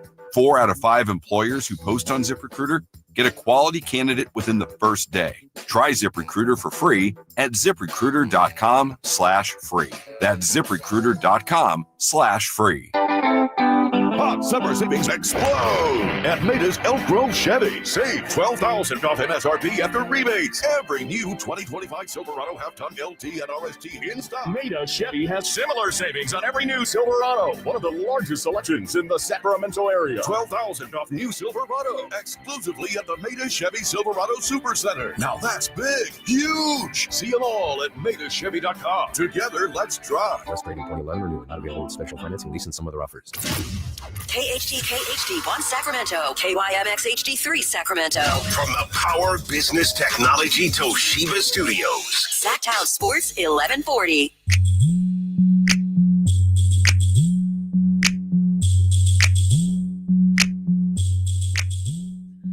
Your flagship station for the Bean Team, Sacktown Sports. What is this, your first day? Hey, we didn't have those back in my day, man. We were a little budget back in my day. You know, I thought the producer could maybe tell me about it. We've already done it 4 times. Your home for Kings basketball. Oh man, good to be back. Are we good? Yeah, I think we're clear at this point. I think you're fine. Welcome back to the Allen Stiles Show. Charles T. Hamilton filling in for Allen. Got Chris Watkins here. Kyle doing me dirty. Damn it. We've already done 4 segments. Has it really? Wow. Time flies. Whatever, man. I'm like hot now. I know. Like, man, I'm thrown off. From the alphabet game. Yeah. Hot from what? That studio's like 65 degrees in there. It is pretty cold in here. Yeah, well, you know what? Freezing. But the takes are hot. Takes stay hot, dude. I'm heating this place up. God. Anyways. Hey, guys. Hey. Listen all day, all day. week to Sacktown Sports 1140 for the winning code words. And once you have it, text into 916-339-1140 for your chance to win our signed Sacramento Kings DeMar DeRozan jersey. You know what the code is? I think I do, but I feel like I forgot it. Yeah, you did. So I don't want to say it. Win. Okay, that's what I thought it was. Also, by the way, the number is wrong on here. The phone number is wrong on here. Let's see here. On the read. Let's see here. Oh, yeah, it is. They're just setting me up to fail. They're just setting me up to fail. This is crazy. You know what? Good thing I'm on my toes. Yeah. Good thing I'm a professional. Code win. And don't get thrown off. Good thing you just knew the phone number off the top of your head. I mean, tell me about it, man. No one had to Didn't remind have to ask anyone. It's been there. 5 years later, I still got it. Implanted. Yeah. Anyways, we're talking Kings. We're talking team building philosophy. Which way do you want to see them go in the upcoming season? When, not just the upcoming season. I mean, if you decide to tear it down and rebuild, that's like a 4 or 5 year process at least. For sure. Hit us up. I want to hear what you guys have to say about it. Give us a call, 916-339-1140 or 1-800-920-1140. We got Mitch on the phone right now. Mitch, what do you got for us, my man? I was going to talk about how you guys doing. Thanks to my call. I was going to talk about Game 7. Let's do it. Mitch? What's up, Mitch? Yeah. Game 7, I think the pressure's on Thunder. I think Miles Turner is really giving it to Chet and then Metrin. They should start him, but Harden played pretty good on one leg. What do you think? And you have a nice weekend. Thanks for taking my call. Yeah, appreciate you, Mitch. I think Miles Turner's underrated. I think he gets a bad rap because he was a lottery pick. Maybe it's because he plays with Legos. That's probably it. Have you seen that? Yeah, he is like the biggest Lego builder of all time. He doesn't play with them. He builds. That's true. That is true. I'm sorry. That is them. Probably incredibly accurate. Is that he would want that phrase? Oh, he has said that before. Yeah. That makes sense. That tracks. But Miles Turner's played great. He's a really that's a long way, short way of me saying I think he has no aura. And I think that's why. I think that's why people don't. They've also been trying to trade him for like 7 years. That is also part of it. Like he's the new Brook Lopez of like every year you think he's going to get traded, and then you look up and it's been 9 years since he's been drafted. I mean, the thing with Miles Turner though, he's kind of the prototype of this new 3-and-D center. Yeah, the stretch. Yeah. You know, he's a terrible rebounder, which is pretty annoying when you're 6'11", 250. Yeah. But great defender, great rim protector. Guy shoots like 39% from three. Yep. You know, that stuff is valuable. And you know what? Even though he's not a great rebounder, he can still, you know, be physical in the post, still be physical down low, especially against, you know, a guy like Chet who is pretty wiry. Yeah, I mean, I think it's fair to say, you know, like him and Hartenstein, sure, that would be a battle, but Chet and Miles Turner, he's got the KD build, you know. Yeah. He's a 7'1" center who's got the KD Pete build. Davidson build. That is way more accurate. Yeah, I mean, I think I go back and forth on Miles Turner because he's just such an interesting player, like you said. I mean, I think there were expectations for him being a first rounder, being you know, hitting a certain level early in his career, right? And this is the role he should be in. Absolutely, you know, third best player, great maybe defender, fourth, fifth. Yeah, I mean, like just not important, right? Like I don't mean that in a. I guess I can't really. Hey, no offense, but just not. He's not that important. Honestly, you know. I more just mean like, you know, if Miles Turner can have a bad game and it doesn't mean the Pacers are going to lose, right? Like if Siakam has a bad game, Pacers can't afford that. And I think to your point, like that's the kind of role that I think Miles Turner is best suited for. If he's not giving it his, you know, his double, if he's not getting 3 blocks, it's all right. They can survive. And I think, you know, obviously if he plays well, it's just gravy, and it's probably really, really hard to beat them if Miles Turner is going to hit 3 threes in a game. Right. And I think the weird thing, and, you know, more to bring it back to the Kings perspective of things, is Miles Turner ideally is the perfect person to play next to Domantas Sabonis. Right. And I think that's what makes it so funny with Miles or I guess it's more funny with Sabonis, is that combination didn't work out. Again, you would think that a guy, you just mentioned it, his deficiency for Miles Turner is rebounding. Sabonis has led the league in rebounding the past 3 seasons. Sabonis can't protect the rim. Miles Turner, elite rim protector. Sabonis can't stretch the floor. Miles Turner, like you mentioned, one of the best 3-point shooting bigs that we have in the league. And so just a really confusing player, because like you said, there should be expectations, especially with how light it is at the center position in today's NBA. You would think he would stick out more, but he just doesn't for some reason. I love him. I love his game. I think it's the new type of center that every team is looking for. I think because center is such an important defensive position, and stretch 5 is such a sought after prototype of a player now. Like, you know, the Warriors are looking for a center. He would be a perfect Warrior center, would he not? And they drafted Quentin Post, who again, Quentin Perimeter. That's what we like to call him here. Solid. Yeah. Very solid. He, again, great 3-point shooter as a rookie. I'm not projecting anything for him, but I'm just saying that's the type you can find a stretch 5, but they usually aren't good defensively. Like you are sacrificing the defense for the 3-point shooting, where you get a guy like Miles Turner, Brook Lopez, slowing down a little bit because he's older, but when he went to Milwaukee and is knocking down, 40% from 3, crazy. and leading the league in blocks and stuff. Yeah, didn't he win a Defensive Player of the Year too? He was. If he didn't, he was really close because he led the league in blocks. Exactly. Yeah, so that's kind of the prototype center. Like 3-and-D, you always think of wings. Yes, but absolutely. like there's a 3-and-D center prototype that's out there right now, and it is Miles Turner. Yeah, absolutely. And I hope he can kind of. It'll be interesting. If I'm not mistaken, he's up for a new contract this offseason as well.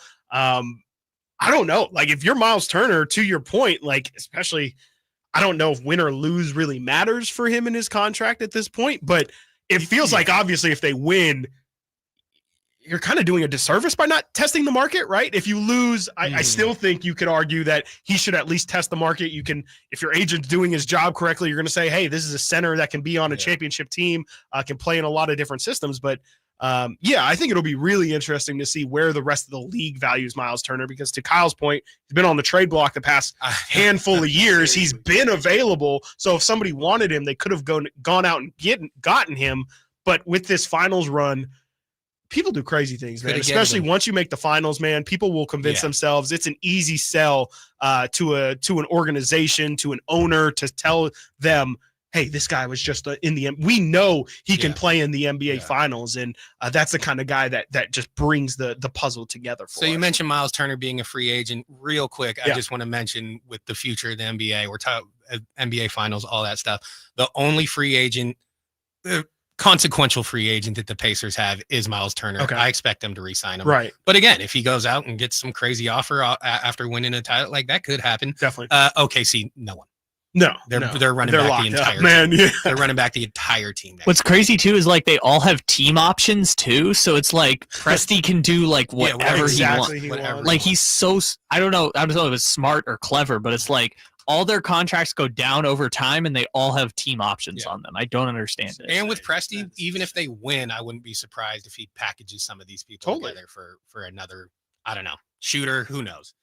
We'll see. But I just had to throw that out there because definitely. I mean, it's one thing for a young team to win, but a young team, because they're both young teams, who are going to still be together for the foreseeable future. Right. Yeah, Like, absolutely. There's a reason why both the Pacers and the Thunder are my favorites in the West for OKC and then in the East for the Pacers. Part of that also is Jason Tatum's injury, but still, those are the favorites next year, regardless of what happens in Game 7. Yeah, for sure. And I think to bring it back to something you were mentioning earlier too, with specifically with Obi Toppin, like I think he's somebody who, again, just to kind of bring it back to the Kings' perspective of things, like that's the kind of player where, like that's the kind of win the Kings need to get is finding a guy.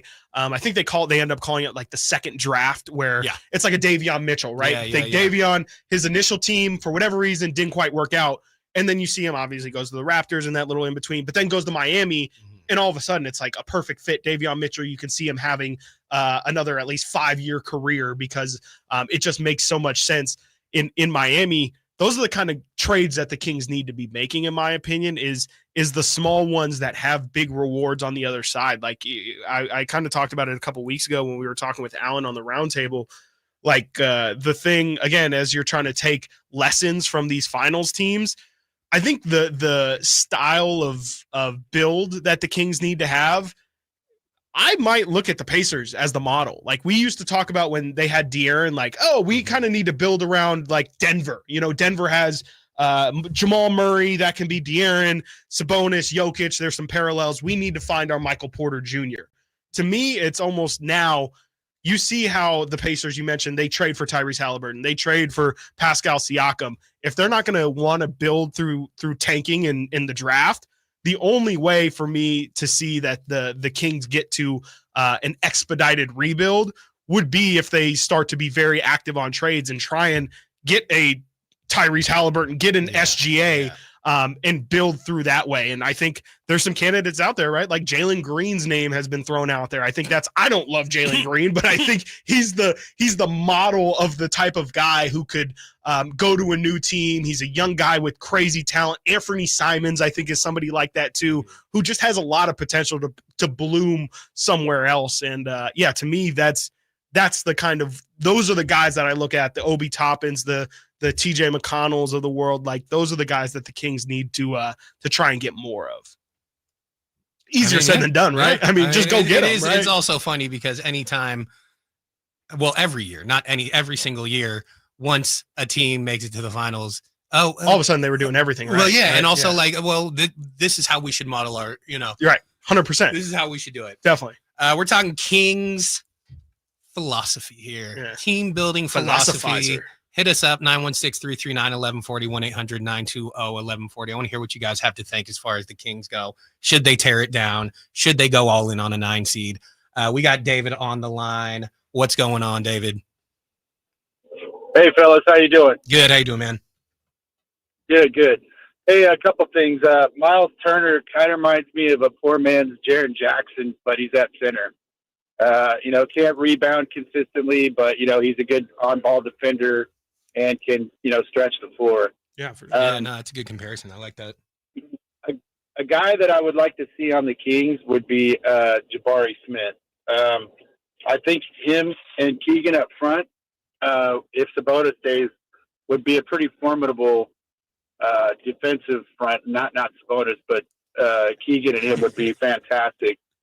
I could see that actually happening. I mean, he's not as, he's also not the best rebounder, but that's okay. Sabonis stays, they're solid enough to make it happen. But I did want to run something by you guys. If OKC loses, which I didn't think they would lose, but, this Indiana team can't be discounted. I could see the perfect fit for that team, and you guys might not agree, would be Debo.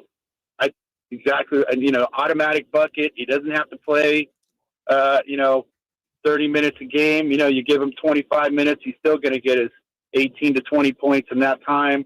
And the other guys around him will still ball out. So I was thinking a decent trade would be to trade him to OKC for their first rounder, and for Isaiah Joe as depth, he can pop those threes, and Jay Williams, not Jaden, of course. The one that doesn't play. There we go. Yeah, Yeah, that's how we've gotcha. established. Yeah, right on. No, I appreciate it, David.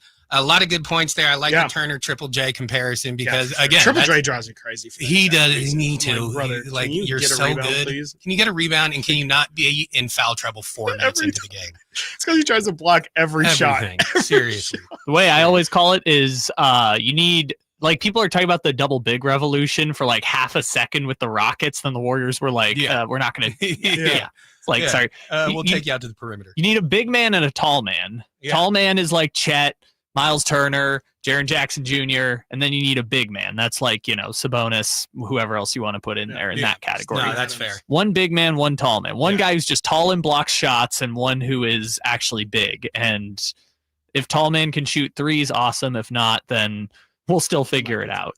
I actually really like the Jabari Smith Jr. shout too. I mean, that's almost exactly what I was talking about, right? Like the second draft, right? Like that's a guy who I think he's been okay, right? Like I think he's been perfectly okay. He's been okay. He also hasn't gotten the opportunity that maybe a guy of his talent deserves. Right. What was he? Second pick in the draft? Exactly. Third pick in the draft? So, I mean, that is where I'm with you. Like those are the types of players they should go after. Jonathan Kuminga is another one I think they should go after. Yeah, 100%. Well, something we'll discuss a little further. We got Edward on the phone, wants to talk Kings. Edward, what's going on, man? Morning, guys. Morning. The most important thing to remember about the Kings is the general manager takes the job with the understanding he will never go over the cap. The Kings will never pay the luxury tax. So right away, your hands are tied behind you, especially with this roster of what we got. I think what we have is what we might see for the next couple of years until their contracts end.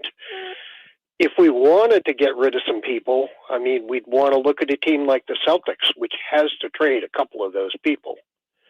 Yeah, maybe you get rid of Zach LaVine, you wind up with Jaylen Brown. It saves the Celtics a few $1 million. Maybe they take DeRozan too and give you, I don't know, Drew Holiday or Porzingis, whatever.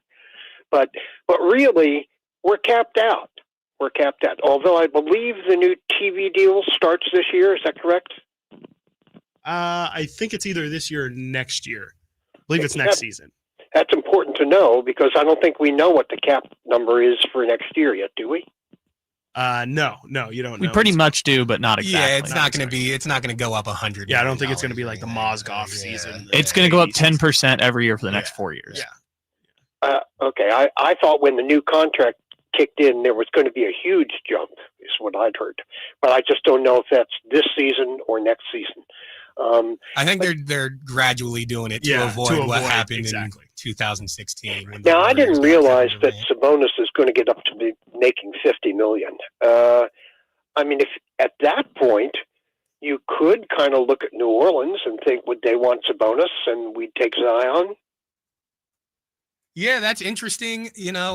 The problem is, first off, it only takes one team. Thanks for the call, Edward. It only takes one team, to want your players. And again, I just don't see it with the contract that he has over the next 3 years. That's the problem. It's 3 years, and yes, in that third year, he gets right below 50 million. 49.9 is what he'll be getting, and even 43 next year, 46 the year after that. Is that a team option too? That last year, or is that just straight up? That's straight up. Oh, that's no options. Yeah, no options on that.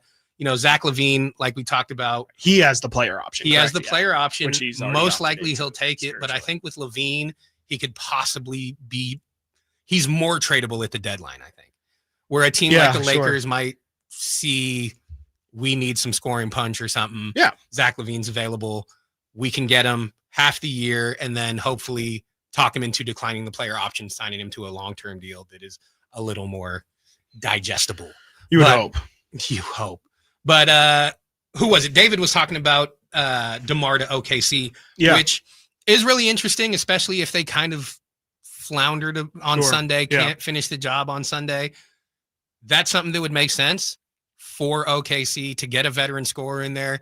The only thing that I push back on is the pieces that would come back. He mentioned Isaiah Joe. No. OKC's not getting rid of any shooters. I can't see them getting rid of any shooter unless contract wise too. I think the 25, I can't imagine Isaiah Joe is touching 25 million. I think he's at about 12. Yeah.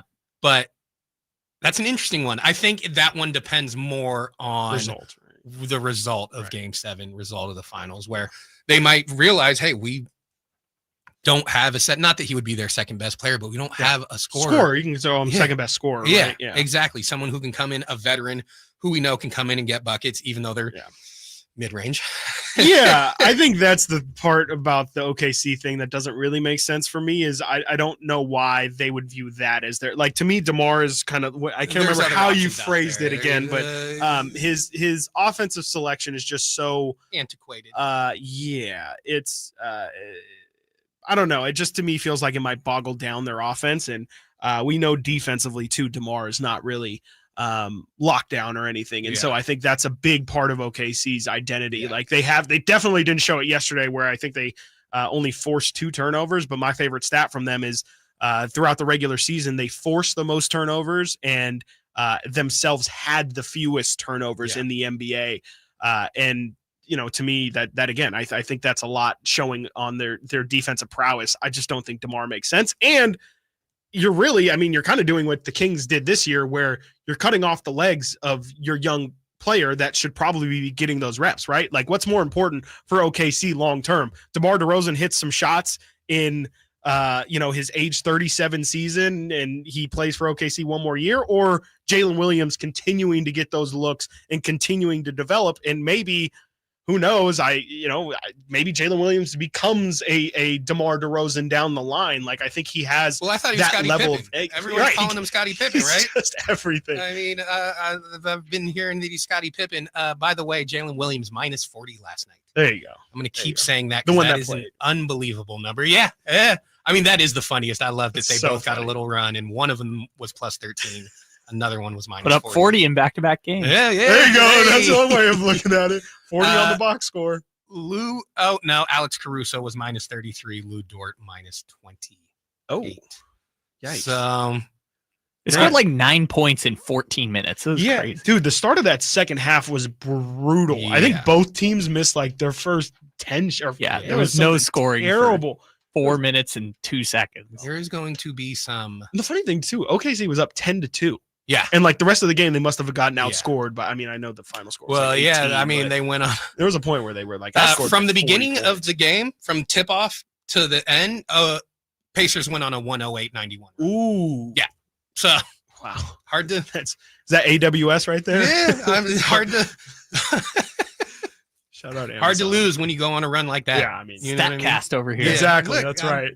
I like numbers. He brings I like the numbers, analytics. guys. I mean, I like this is what this guy analytics. does. Yeah. James Johnson got ejected after 2 Dude, minutes? I didn't see. So full disclosure, I didn't finish the game yesterday. I watched as much as I humanly could. Yeah, I had no idea until I walked in. The game was on when I walked in with Allen this morning, and I saw James Johnson got ejected, and I was like, "What did this fool do?" They were up like 25. No, he played his first 2 minutes of the entire series and got ejected with like 50. I don't even know what he did, but he got a double tech with 51 seconds left in the game, which was stupid because whenever you get a tech, they have to go to the replay review. Yeah. And so they had the headsets on for like 3 minutes with 50 seconds on the clock in a 21-point game. It was so dumb. Shout out Sacramento Kings legend James Johnson. Such a legend, know that you're not a great basketball player when people bring up that more often that you have a black belt. Yeah, that you're like you're a kung fu master or whatever. Afraid. Yeah, exactly. You're the scariest player in the NBA. It's like,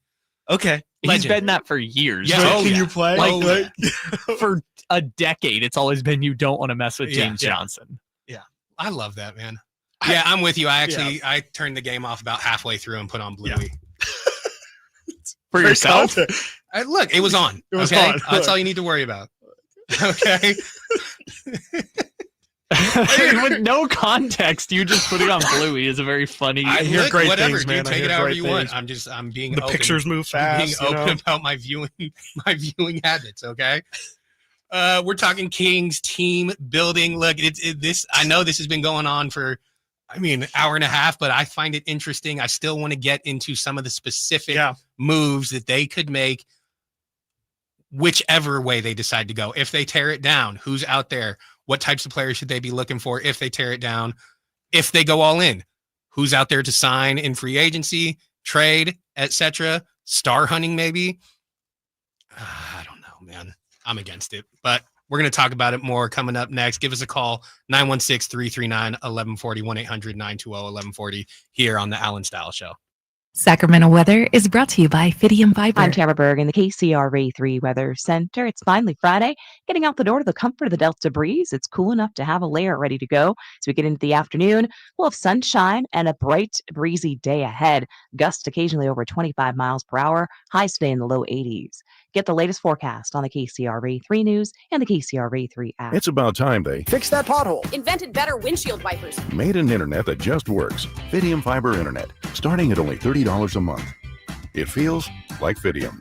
Offer available to residential customers only. Terms and conditions apply. See Fidium.com for details. Allen Stiles here with your Sacktown Sports Injury Update, brought to you by Downtown LA Law Group. Zach Geloff, still out with that stress reaction in his ribs, joined the A's on the road in Anaheim last week to continue his rehab progression and is expected to begin a minor league rehab assignment this week. Gio Urshela, out with that left hamstring strain, joined AAA Las Vegas for a rehab assignment last week and is expected to begin playing this week as well. This injury update was brought to you by Downtown LA Law Group. Hey, I'm Allen Stiles. Have an injury? Call Downtown. Downtown LA Law Group, an injury law firm, has many happy clients in Sacramento and the surrounding areas who have called Downtown. Get paid for your injuries from slip and falls or auto accidents. One of their most recent settlements was $1.5 million for a motorcycle accident. Have you had an auto accident? Call Downtown. Text injury help to 40222. That's injury help to 40222 and visit them at calldowntown.com. The Hagen Oaks Cutting Edge Putter Fitting Studio offers you more technology, more choices, and more service. Hagen Oaks wants to be your go-to total golf game fitter. With $30,000 worth of state-of-the-art technology ready for your fitting, Hagen Oaks will help you make your best putting stroke while finding the best putter design, shape, hosel, length, and loft for your game. Schedule your fitting at the Hagen Oaks Player Performance Studio by calling 916-808-2531. That's 808-2531 for more. Ugh, kitchen ants, runaway roaches, a spider. Relax, just use Zevo. Zevo insect killer sprays use a powerful blend of mint and rosemary to eliminate those pests and up to 20 other bug types. Plus, Zevo is safe for use around people and pets when used as directed. Just spray the bugs and wipe them away. Zevo, people friendly, bug deadly. Wesley Financial Group is not a law firm. Do you find yourself stuck in a timeshare? Get the real facts about the timeshare industry and your options for cancellation. Chuck McDowell, founder of Wesley Financial Group, has put together a free information guide that reveals the secrets the timeshare industry doesn't want you to know, including the 5 ways to get rid of your timeshare. Call now and get this timeshare cancellation guide absolutely free. Call 800-646-5959. That's 800-646-5959. 800-646-5959. Get ready for a night out with Jordan Davis. It's Country in the Park 2, Saturday, September 13th at Cal Expo. Along with the special guests Mitchell Tenpenny, Low Cash, Vincent Mason, and Averyana. Make it a family day out with food trucks, games, dancing, and more. Saturday, September 13th at Cal Expo with Hoblit Chrysler Dodge Jeep and Ram Center. Tickets and info at CITPFest.com. Hey, it's Carmichael Dave here for American Energy, and oh my goodness, I'm born and raised here. I know it gets hot, but my goodness, we're already seeing 100-degree days. Listen to me. You do not want your system to conk out in the middle of June or July or August with one of those big 100-degree stretches. You want to make sure you're good all summer long. And my friends at American Energy Heating and Air can do that with a $24.50 tune-up right now. That's half price. And if you need a new system, $3,500 off, up to $3,500 off in rebates for qualified systems. They've been around since 1981, serving the greater Sacramento area. A+ with the Better Business Bureau. Call them right now, 916-520-9990. That's 916-520-9990. Jingle Singers, take it away. Call 916-520-9990 now. Gamers and baseball fans, get ready. On Saturday, June 28th, it's video game night with the Sacramento Rivercats. Don't miss the perfect blend of gaming and baseball. Get your tickets at rivercats.com. Sacramento Chrysler Dodge Jeep Ram has the biggest selection, the best prices, and unbeatable customer service. Check them out online, sacsuperstore.com, for the guaranteed lowest price on Chrysler, Dodge, Jeep, and Ram. Open until 10 o'clock and right across from Hagen Oaks Golf Course. sacsuperstore.com.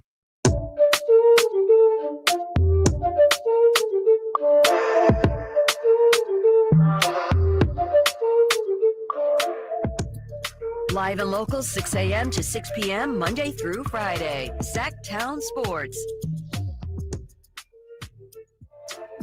Welcome back to the Allen Stiles Show. Charles T. Hamilton filling in with my man Chris Watkins, Kyle Ledbetter running the show. Doing me dirty, but you know what? I held off. I just kept my mic off for an extra minute. This time I made sure I looked you in the eyes. So We did lock eyes. You made sure you knew. It was extended eye contact. Big eye contact guy. Which one, me or you? I'm both. No comment. Got nothing to add to that. We've been actually making eye Best contact in the this whole biz show. there, Chris Watkins. Why I don't do it anymore.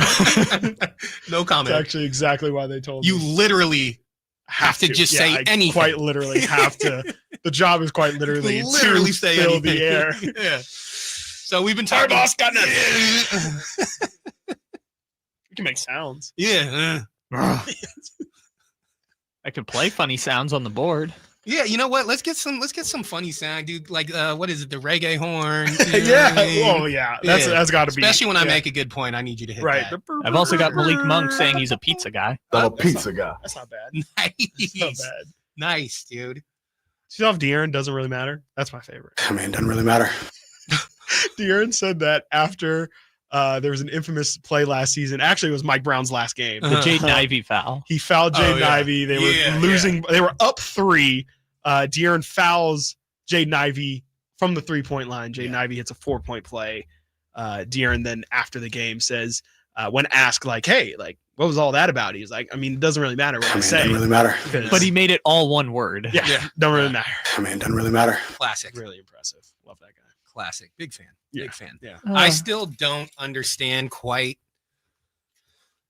like the accelerated timeline in San Antonio. I understand Wemby's incredible. Yeah. We expect him to be, all future world MVP, all Olympus, that stuff. all that stuff. But I feel like they're kind of jumping the gun a little bit. I Like agree. the idea that KD wants to go there, I think I just don't see it because also, and then on top of that, we don't know about Wemby's health. Right. Yes. You know, like absolutely.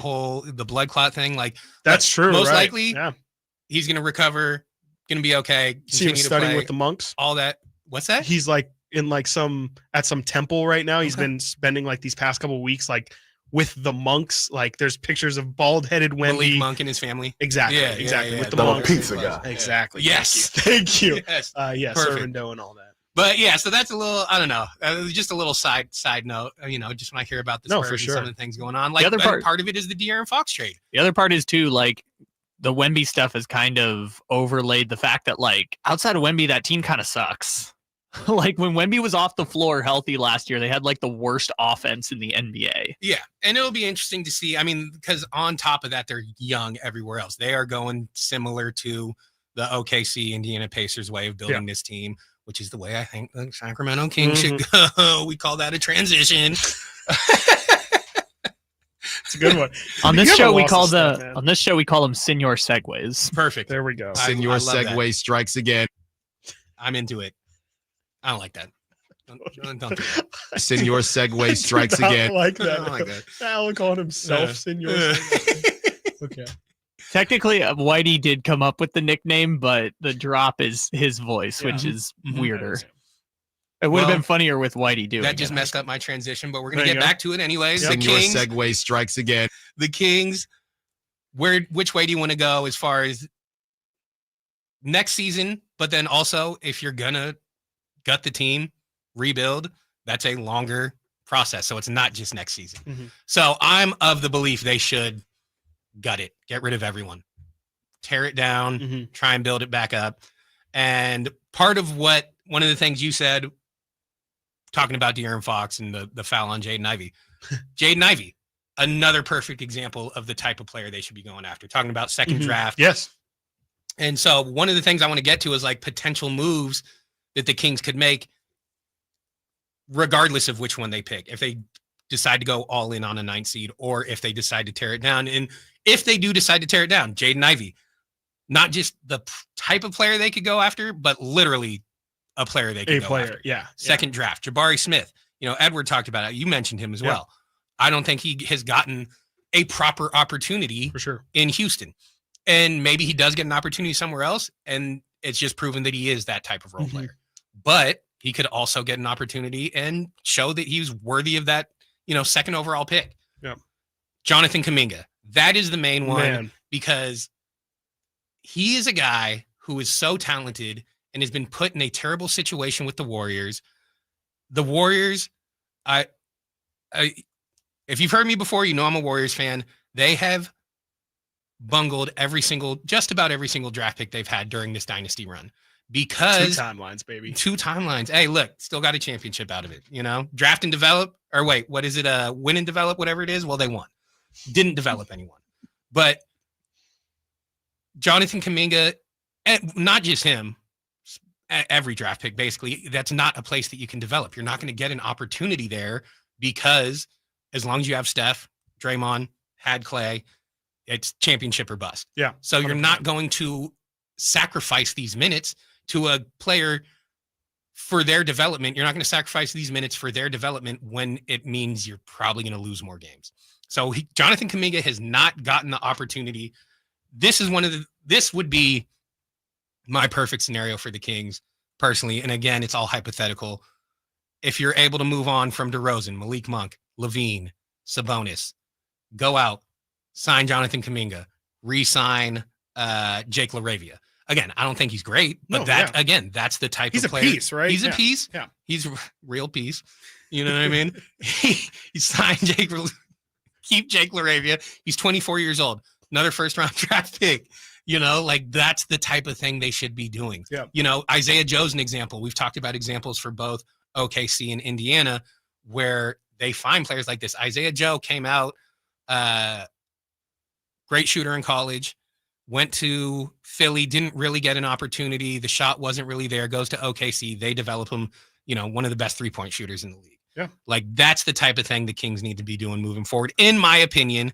And those are just some of the options they have if they decide to tear it all down. And hopefully you're getting some sort of assets back with these trades. But again, some of the contracts are so bad that you're not going to get the value that you would if they had contracts that were more suitable to their talent. Yeah, and I think the key thing that I really noticed about all the players you just mentioned is that they're all young, right? Like they're all under 26 years old, right? Like I think you could talk about the same category of player, I guess, but you could talk about more so the I don't want to bring up Kyle Kuzma as the first name that comes to my head, but that kind of range of John Collins, right? Like the guys that we were hearing before who are more 28 to 30 years old and they're already established, but to your earlier point as well, like their contracts are also going to be a lot more But who knows? I mean, we don't know what the Kuminga extension is going to look like. We don't know what a lot of those guys, what they would want on their second contracts. But I do like that the list of players you just gave are all young. The Kings can develop them.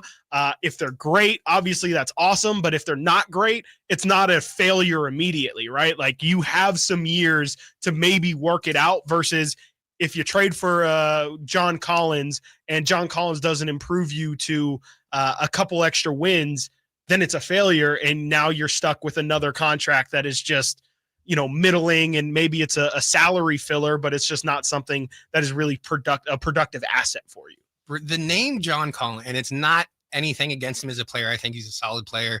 I think he's kind of gotten a bad rap. Yeah. But the Kings trading for John Collins is the type of thing that makes me it was going to happen. angry. Last season, hot. Granted, it was when they still had De'Aaron, yeah. which maybe made a little bit more sense, but yeah. But John I just Collins mean, is if that's the way they go this offseason, it's just going to be so much more of the same. Yeah. I mean, and could you imagine how they would try and sell it too? Like it would be like, oh yeah, here we go. Oh, he'd have a great highlight reel, knocking down threes, sick dunks. For sure. Absolutely. That one John the Baptist, right? Yeah. It's a great nickname. It was like how after the trade, the Kings were like, come see two-time All-Star Zach LaVine. Yeah. Slam dunk champion. That's right. Yeah. Two-time. Yeah. Two-time. Two-time. Aaron Gordon got robbed. Yeah. Straight up. Oh my I gosh. will never Absolutely. let It's that insane. one. No, definitely not. Local guy.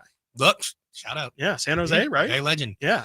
I saw him. Mitty? Archbishop Mitty? Yeah. Yeah. I saw. Where'd you go? I was sorry to completely. You used to talk about it all the time on the high school. Oh, T-High, dude. Tam High. Tamalpais High School, baby. Tamalpais High School. That's Red-tailed Hawks. That's right. Come on, dog. Right. Sorry. Anyways, didn't mean to sidetrack. I saw Aaron Gordon, Yeah. Russell Westbrook, and DeAndre Jordan way. out on the town after a game here in Sac. Yeah. Oh, Nuggets. I was like, where are those three linking up? Nuggets were here playing the Kings. Wow. Obviously. Thanks, Chris. Must have been a crazy AAU tournament. Yeah, no, that's what I was trying to think. I was like, dang, like something like that. DeAndre Something Jordan, like that. Russ, and Yeah. Aaron Gordon. Aaron Gordon was in the the 7th grade playing with DeAndre Jordan. Yeah, seriously. Man. All right. Well, talking Kings, talking the rebuild, or if they should go all in on this 9th seed, and that's the path we're going to take in this next segment. If they do go all in, what are the moves they could make? Who are the players they could go after, and maybe even some star hunting? Hit us up at 916-339-1140, 1-800-920-1140. I want to hear your opinions. Which way do you want them to go? And who could they go after, regardless of which way they decide to go, here on the Allen Stiles Show? I got to get business cards printed for my entire staff, but where do I even? That was easy. Oh, okay, Staples. But can I have bigger stuff printed too, like huge signs and banners? That was easy. Nice. And what if I had to ship a package? That was easy. Have my passport photo taken? That was easy. Coffee and snacks? That was easy. What about the latest laptops? That was Earbuds easy. and headphones? That was Office easy. chairs? That was easy. I think I also need to get some Staples. Seriously? I had to ask. For everything your business needs to get the job done. Staples. That was easy. Summer days just got even brighter with Kohl's epic deals. Get this. You can score tees for just $5.99. Bedding for 60% off. Comfy shorts only $7.99. And so much more. You do not want to miss out. Shop Kohl's epic deals for savings on all things summer now, before it's too late. Select styles. Some exclusions apply. Offer ends June 22nd. See store at Kohls.com for details. I got to get business cards printed for my entire staff, but where do I even? That was easy. Oh, okay, Staples. But can I have bigger stuff printed too, like huge signs and banners? That was easy. Nice. And what if I had to ship a package? That was easy. Have my passport photo taken? That was easy. Coffee and snacks? That was easy. What about the latest laptops? That was Earbuds easy. and headphones? That was Office easy. chairs? That was easy. I think I also need to get some Staples. Seriously? I had to ask. For everything your business needs to get the job done. Staples. That was easy. Why choose a Sleep Number smart bed? Can I make my side softer? Can I make my side firmer? Can we sleep cooler? Sleep Number does that. Cools up to 8 times faster and lets you choose your ideal comfort on either side. Your Sleep Number setting. It's the Sleep Number 4th of July sale. Save over $600 on our King P5 smart bed, our lowest price of the season. Limited time. All Sleep Number smart beds offer temperature solutions for your best sleep. Check it out at a Sleep Number store or sleepnumber.com today. When I was in Iraq, our convoy was hit. It was bad. After I came home, I could still hear booms and see tracer fire. Makes it hard to be a good mom. As America's veterans face challenges, DAV is there. I'm Naomi Mathis, Air Force veteran. With the right support, more veterans can reach victories great and small. With help from DAV, I was able to begin to heal. DAV provides a lifetime of support to veterans of every generation, helping more than 1 million veterans each year. Today, I'm part of DAV. We're veterans helping veterans to get the benefits they've earned. And I give my veterans my all. But there's more to be done and more victories to be won. My victory is being able to be here for my children. Naomi Mathis, thank you for your service. May your victories inspire many more. Support more victories for veterans. Go to DAV.org. When you're hiring, have you ever felt like you're missing out on meeting truly great candidates for your roles? It seems impossible to find them, but they have to be out there somewhere, right? Well, they're not hard to find when you know where to go, and that place is ZipRecruiter.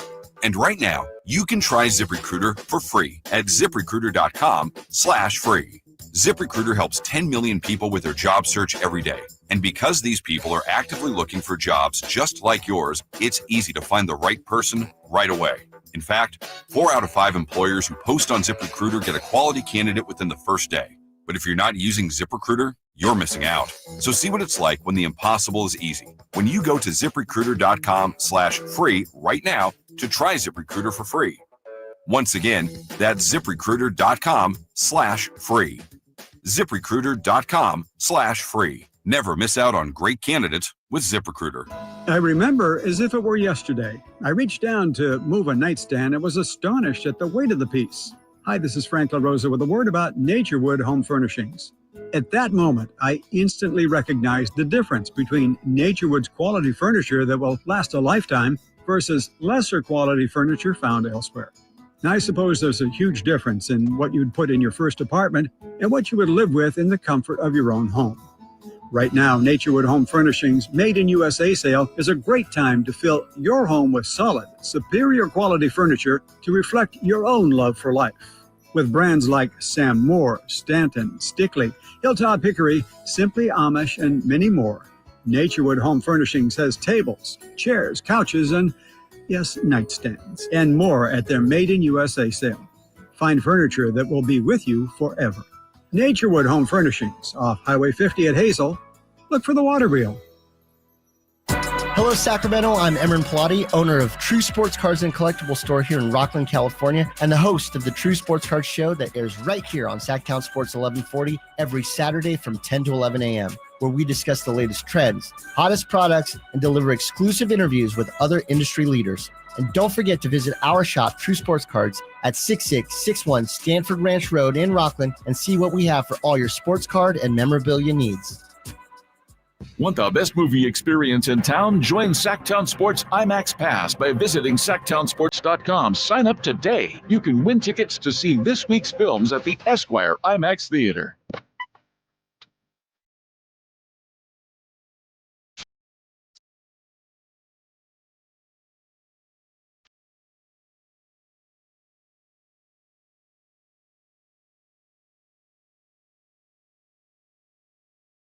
Your home for Kings basketball for over 25 seasons. Sacktown Sports.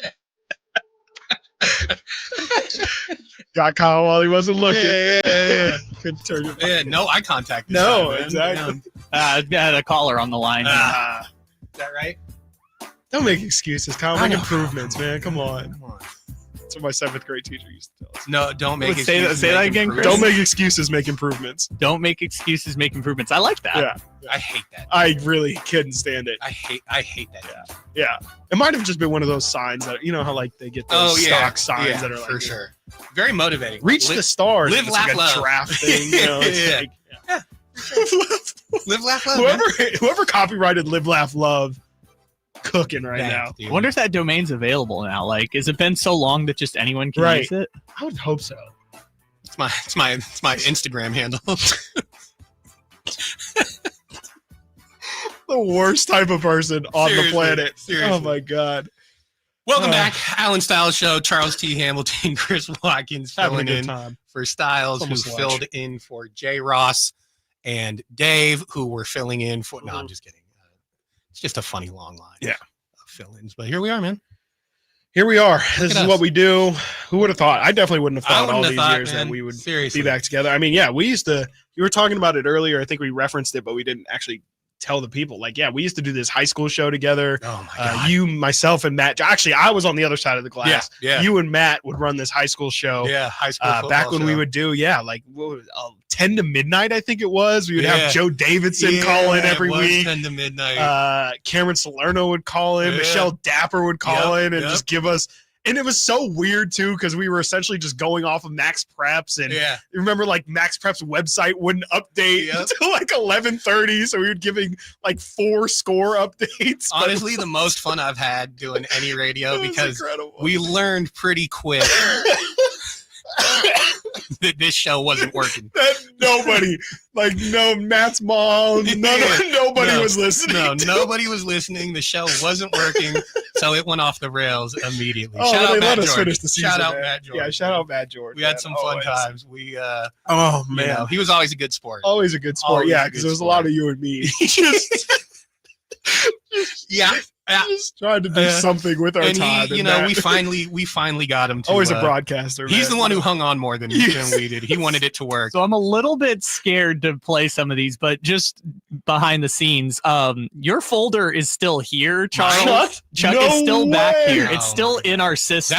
That's shout out Christopher Laud. That's my boy. He probably made sure that There's a folder here that says funny, and it hasn't been updated since February of 2019. I'm scared to play some of these clips, but I'm tempted to just click on one of these now. Man. I mean, should we screw it? We got 2+ hours. Who else is going to do the show for the ahead. next Seriously. 2 hours, right? Yeah, Like, right? you know, I it's mean, like what they're going to come in here and pull us out of the studio. Yeah, I've got a real job.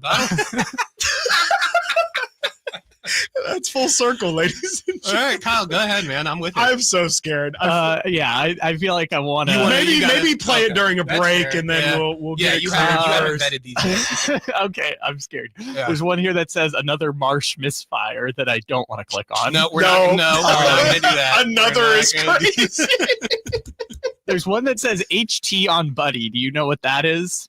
No, we should not play these. I think I know what some of these are. Actually, you're right. Yeah, I'm going to need you to vet these. I think that there's a supercut of KHDK mistakes. Yeah, and I think I'm going to need you. Yeah, I'm going to need you to vet these. I think there's a lot of innuendos in a lot of these. Is where I'm going. We can play some of them, but I think we should figure out which ones. I'm glad that I did. Oh, really? Yeah. Okay. I was going to say. Yeah. I think we can find some safe ones. I love that. That is hilarious. There's all I sorts. love that it's under Chuck's files because Verlon definitely cut these, and he was like, "I'll just put this in. If they find it, they'll just let this guy go." There's one that says it's almost midnight. Do you think that one's no? good? There's there is no way that one's okay. Get pretty loose. Get pretty. It was different. They always say radio back in the day. It's back. So You guys don't even remember 2019, bro. Pre-COVID, man, pre-vid, fool. We were getting after it, man. Man, there was a pandemic going on. Let me tell you. Let me tell you. I mean, no, that high school show, man, most fun I've had doing this stuff. It was incredible. It was really incredible. We got over it pretty quick. Yeah, I learned a lot. I will say, especially on that side of the glass, I definitely learned. Yeah. Not everything's so serious. You don't have to run a professional show at all. Here's my main thing about sports talk. Yeah, because you were talking about this before the show. Why not? In general, everywhere, not just radio, ESPN, Stephen A. Smith. Yeah, 4-letter network. Where do people get off having an ego in this business? Period. When our job is to talk about the accomplishments of other grown men doing things that we physically cannot do, and wish injury we could. Like to a pathetic level. Like honestly, this industry, it's a joke, is crazy. But where does anyone get off having an ego when it comes to talking about people we wish we were? Basically, no, and especially like direct, like the whole Stephen A. LeBron thing was crazy to me because it's like. I mean, whatever of like the side of what they were actually arguing about Bronny and all that stuff. It's just the lack of respect. Like the fact that Stephen, it's main character syndrome, right? That's exactly what it is. It's you think you're now a part of the story when in reality you could not be more of a side character. Yeah. And I think that's just, I think it's content creation in general for sure that these people think themselves as the brand. And hey, the problem, what the bigger problem is actually, it's the 4-letter network empowering them to think. It's the fact that Stephen A. might not be wrong to think I'm bigger than LeBron James, and Pat McAfee might think I'm bigger than, your contract with Roger Goodell or something like that. The thing that made me so mad about that whole LeBron James thing is LeBron gave Stephen A. exactly what he 100%. Exactly what he Yeah.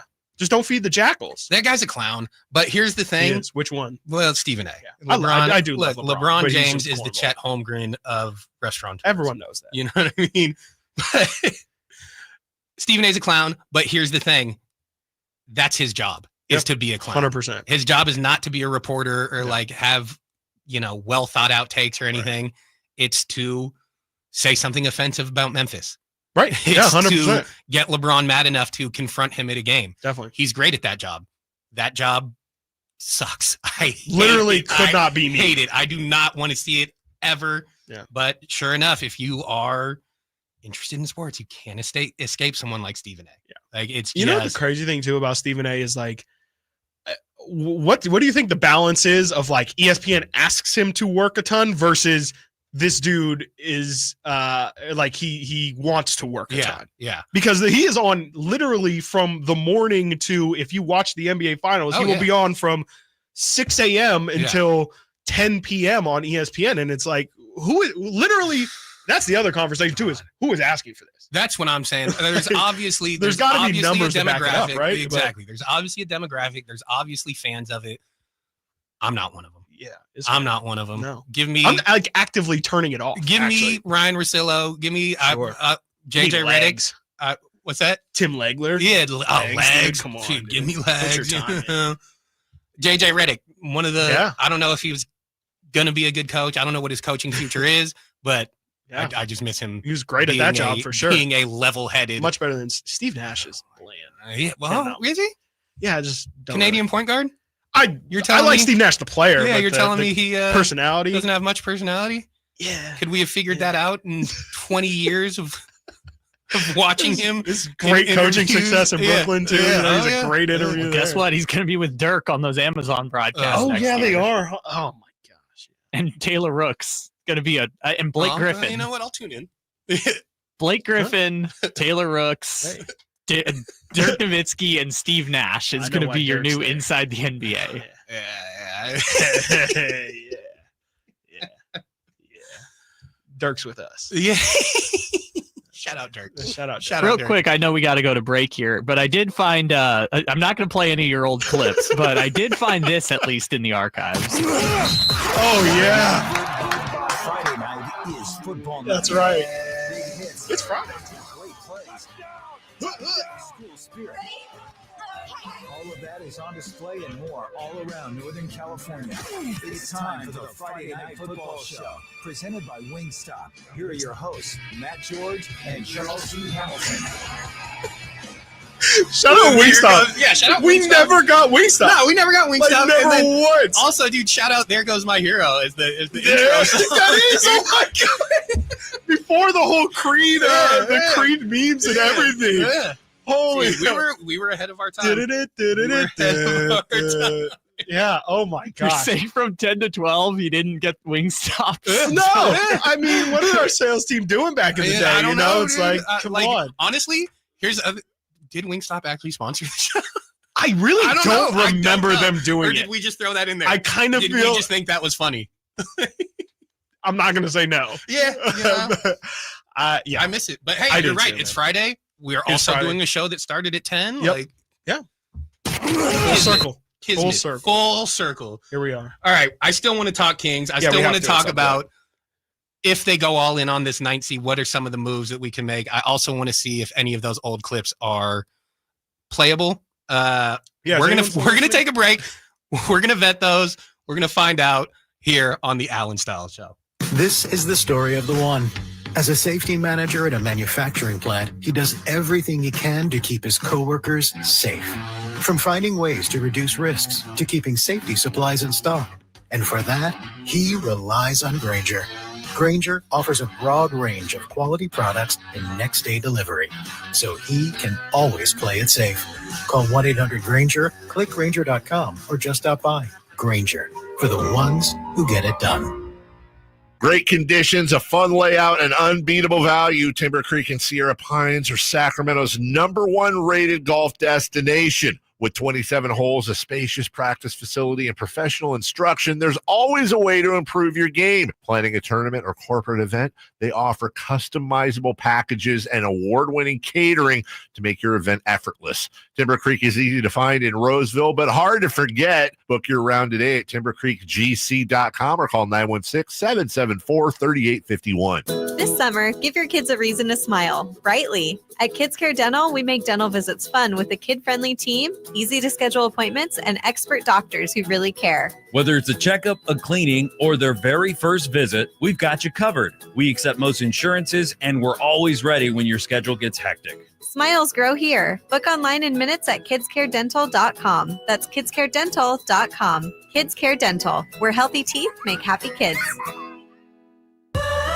I love a day on the water with friends, but my moderate to severe plaque psoriasis sometimes holds me back. Now I'm all in with clearer skin thanks to Skyrizi. Risankizumab Riza, a prescription-only 150 milligram injection for adults who are candidates for systemic or phototherapy. Teaching music is my passion, but my active psoriatic arthritis can limit me at times. Now I'm treating my joint symptoms with Skyrizi. With Skyrizi, most people with plaque psoriasis saw 90% clearer skin at 4 months. Or if you are an adult with active psoriatic arthritis, Skyrizi helps you move with less joint pain, stiffness, swelling, and fatigue.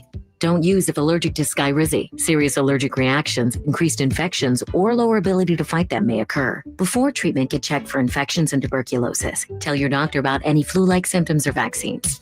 There's nothing like clearer skin. There's nothing like better movement, and that means everything. Ask your doctor about Skyrizi. Visit Skyrizi.com or call 1-866-SKY-RIZZI to learn more.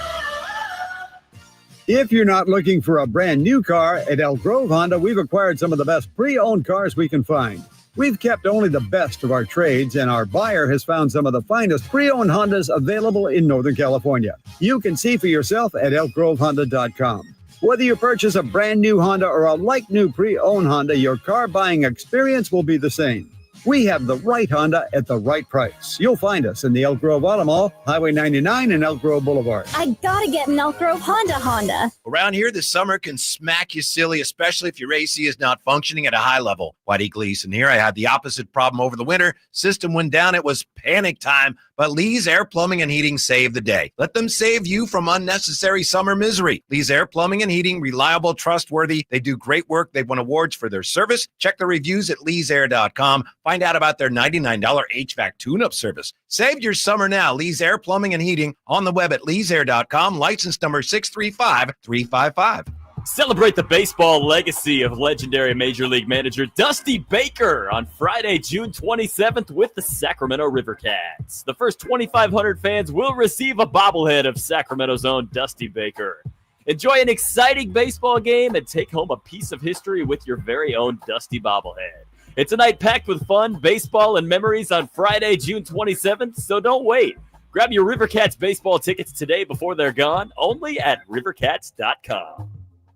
KHTK HD1 Sacramento, KYMX HD3 Sacramento. From the Power Business Technology Toshiba Studios. This is Sacktown Sports 1140.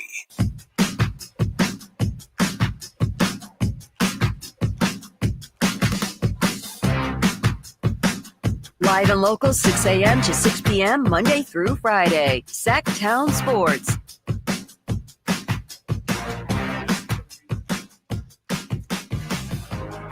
Kyle, we're going to have to work on some of these rejoiners, man. Just keep sending me some music. Is this, what is this? Oh, Mickey, You're So Fine? I don't know this song. It's the beat, but Okay, it's a remade. You know what? Fair. It's a remake. By who? By Rose and Bruno Mars. Shout out Bruno Mars. Can't stand it. She's one of the K-pop girls in Blackpink. I don't know if I can say the name of the song. Okay. I'm not gonna. But he's got a song You can out say with, In Paris. I think Sexy Red. And like one of the lines. Oh, Bruno Mars? Yeah. One of the lines he's like. Yeah, I've heard He's it. like, I don't even F, J, and gangbang. W. Yeah. He's like, one of the lines is like, I don't even gangbang. Yeah, no, we know. And I'm like, thank you for clearing that up. Yeah. We were I've like really thought Bruno Mars was out there banging. No, it's like, But Bruno it's Mars good to is know that he's not. all of 5'2" or something Because like that. It's like, 5'2" yeah, pop singer. maybe you could like. I'm like, you know what? I'm going to continue to listen to you now. I was concerned. I was concerned you weren't good for that the you youth. were You out know? there cripping. Yeah. But honestly, it's good to know. Politicking, you know? But it's good to know that you don't. Yeah, that's Thank right. you, Bruno. No, thank you, Bruno. Exactly. All right, this is the Allen Stiles Show. Charles T. Hamilton, Chris Watkins filling in, Kyle Ledbetter running the situation back there. We got a little loose. We're gonna continue to do that, man. Yeah. I don't care. You got a real job, bro. Like, you're what are we fine. even doing? I might just walk out. I don't know, man. It wouldn't be the first 4 time hours someone's walked out on these programs. 4 hours. Is We'll get crazy, into dude. specifics. 4 hours. You would not be the first and not the last. He will not That's be the real. last. That is very true. Yeah. What are you gonna do? I mean, sometimes you gotta walk out. You know, do something, dude. Gotta make them think. We got Javi on the line. He's got a trade proposal. I want to hear it. We're talking Kings. Which way should they go? Javi, what's up, my man? Hey, how you doing today, Mr. Hamilton? Mr. Watkins, it's been a long time. Doing good, brother. How are you? I'll get me on the air. All right. So, a lot of things have been put out there about the Kings. I think I know they need 2 starters. And this proposal presents a trade I feel like helps both teams. I would call the Cleveland Cavaliers, and I would present to them to be able to get what you want in a guard back for the Kings point guard situation. You got to give up what you got for Fox, which are those 2 first-round picks and those 2 Charlotte picks that are now applicable now that the Kevin Huerter first has conveyed to Atlanta. So I would call them and offer them Domantas Sabonis and DeMar DeRozan, Terrence Davis, the 2027 first-round pick, and the 2031 first-round pick they got in the Fox trade that they got to Levine's acquisition, and even the 2 second-round picks that are now applicable to 2026, 2027 for Darius Garland, Jared Allen, and Isaac Okoro. Now, what are you saying? Well, the reason why is Cleveland has won 60-plus games the last 2 years, top 3 seed in the East, and nothing out of the second round. Also do it is because they're a second apron team.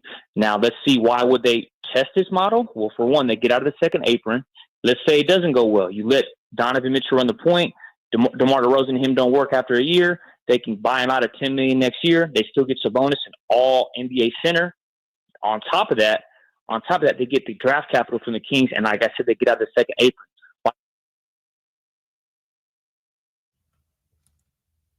Oh, no, yeah, I think he actually just cut out. Yeah, sorry, Javi. Think we lost you. But, I mean, look, here's the deal. If you can do that, of course, you go get Darius Garland and Jared Allen. I just think, because here's the other thing, man. What does Domantas Sabonis do for the Cavs? You know what I mean? Instead of Jared Allen. They have an identity that is built around defense. Evan Mobley, Jared Allen, the 2 bigs, or what is it? The big guy and the tall guy that Kyle was talking about. I mean, which is fair because Evan Mobley isn't a center. No. You need a center to play with him. To play with him. Look, if the trade is there, if that's a trade that can have, absolutely. I just don't see it working for the Cavs other than what he was talking about for the salary cap relief. Mm-hmm. So, but again, I'm not saying they'd turn it down, that the Kings would do it in a second. Yeah. I just don't see it happening for Cleveland.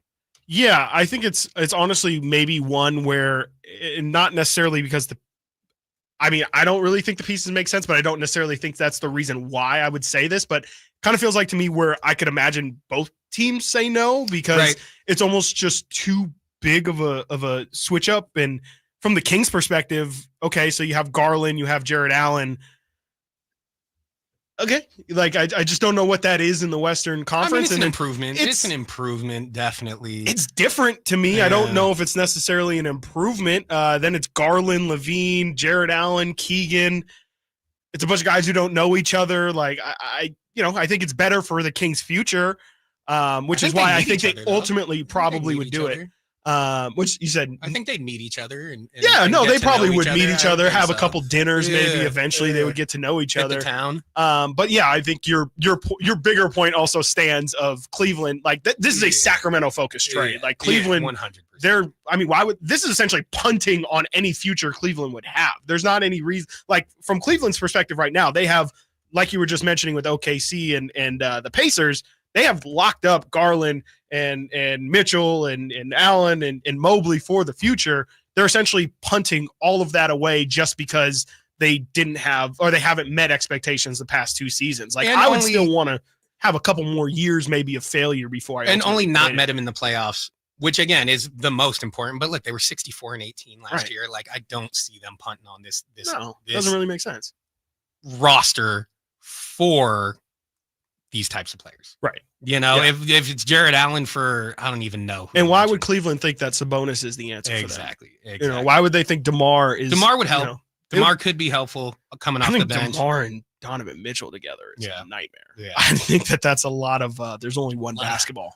A lot of isolation. Yes, almost primarily. But yeah, I don't see the Cavs doing anything. I mean, unless something crazy. It's definitely a blockbuster trade. Yeah. Unless something crazy comes about, I don't see them moving Jared Allen for, a Sabonis type of player. Yeah. It's got to be something definitely bigger, you know. I agree. I completely agree. I like Garland a lot, though. Yeah, I like Garland do too. a lot. I like Garland a lot. Like, honestly, he's maybe somebody who you could see like has more than what he's shown, right? Exactly. And because there have been rumors about it, again, I don't think that's going to happen either. But if he's someone that is available, I would be interested in the Kings looking into that. I don't think they have the assets to make it work. Right. A lot of picks. But you never know. You never know. I couldn't keep track of right? all the picks. Seriously, I tried to look into that. I know you were writing it down. You know, I write a few things down. Just trying to be honest with I'm learning to write. It's not a big deal, man. Look, I've grown. Tough, I've grown since I know, 2019. It's been a long time, yeah, man. Yeah. You're a better person. I'm almost read too. Almost. Yeah, we got through that read pretty. Oh, bro. Actually, you know what? Great point. Hey, Oh, ladies hey. and gentlemen. Oh, yeah. Listen all day, All day. all week to Sacktown Sports 1140 for the Right winning here. code words. Once you have it, text it into 916-339-1140 for your chance to win our signed Sacramento Kings DeMar DeRozan jersey. Do it before he's traded to the Cavs. That's right. Code word. Win. Win, baby. Win. All I do is win. Oh, I should have gotten that as a drop. That's That's right. a great idea, Chris. That's right. Kyle. That's right. WIN. Win. Text it. Yep. Get your DeRozan jersey. Get your DeRozan jersey. Yeah. Very, very key point before he gets traded. We do not have the NBA.com policy of when your player is traded. There's no trade back-ins for the new jerseys. No, None of that. you're You good. get this. You You hang will it up. get it, man. Yeah. Can I be honest, We're guys? going to have to get it back from Dave, though. You got to go pick it up at Dave's house. Can I be honest? I was a little bit worried that there was a chance that like we would go away on Thursday and then DeRozan or Kevin Durant would get traded and then it would be like a race against the clock for like. It's probably like wouldn't be the worst thing, right? Like if you have a signed DeMar jersey, even just to like, you know, if he's not on the team, like wouldn't a signed Vince Carter jersey kind of, it wouldn't be the same. If it happens while it's in transit, it's fine. It's just weird if we're giving it away and we're like, or it makes plenty of sense. or we're coming in on Friday with Charles Hamilton, Chris Watkins, and myself.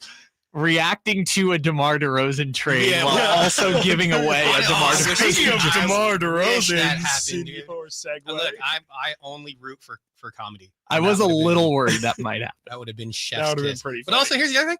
Who cares? Not me, that's for sure. Yeah, I mean, you you know, doing? you don't want the jersey, fine. This is Don't the text longest in. I've Is it talked- text in? Text in win. Yeah, don't text win. Just don't text win. Don't to text win. 916-339-1140. Fine, it's fine. If you didn't want the jersey, you just had to say so or not say. Whatever. It's really that simple. But yeah, you do have to go.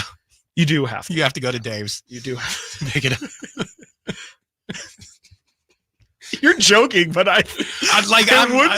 He absolutely would have walked away with it. There is absolute truth in these jokes. Yeah. Like it's like, wait, are we doing anything with this? like No? honestly, Okay. it's like 40-60 that he has it. Like I don't think I mean, he it's does. not in here. It's not here. It was literally. It was here yesterday or on Wednesday. Yeah. We don't know where it is.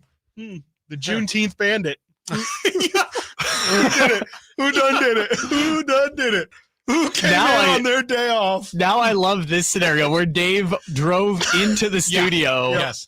an hour and a half from his house. Davis had Juneteenth circled for a while. Yeah, He's like, I'm gonna get this that was the jersey. caper. He was we're gonna hit it on Juneteenth. Text win. Are we ever gonna be allowed back on the Text show? win. I doubt it, man. That's Whatever. probably- man. I believe it. I've got a real job. Hey, there's a week coming up in July. We might have friggin' the All-Star break when nothing is happening. You want to come on? We're not talking about anything right now. Just seriously. wait. No, that's just specifically that Wednesday. Just the Wednesday after the MLB All-Star game. Yeah, that's what we when want. there's quite literally. That's the only date we got to invite you back. Please, I'll be here, man. I'll be here. We'll fake it. I don't know. NBA draft maybe. That'll be next week. The NBA draft is next Wednesday. It is on. Not even. I shouldn't even say next week. It is on Wednesday. This coming Wednesday is the NBA draft. Wait, when is it? This coming Wednesday. Like 2 days ago. No, 6 days from now. Like this Wednesday that is coming up. I feel like 6 days is wrong because it's Friday. Yeah, it definitely is wrong. Or wait, is it? Again, I'm learning my numbers now. If you count Friday, it's 6. Kings don't have a first-round pick, do they? Not right now. No, they don't. No, and that's definitely made the thing. Call that Tommy transition. Yeah. Tommy T transition. Yeah, shout out Tom Hamilton. Senor Segway strikes There again. we go. I don't like that. I don't. No, you know what? Allen Stiles Show. That's right.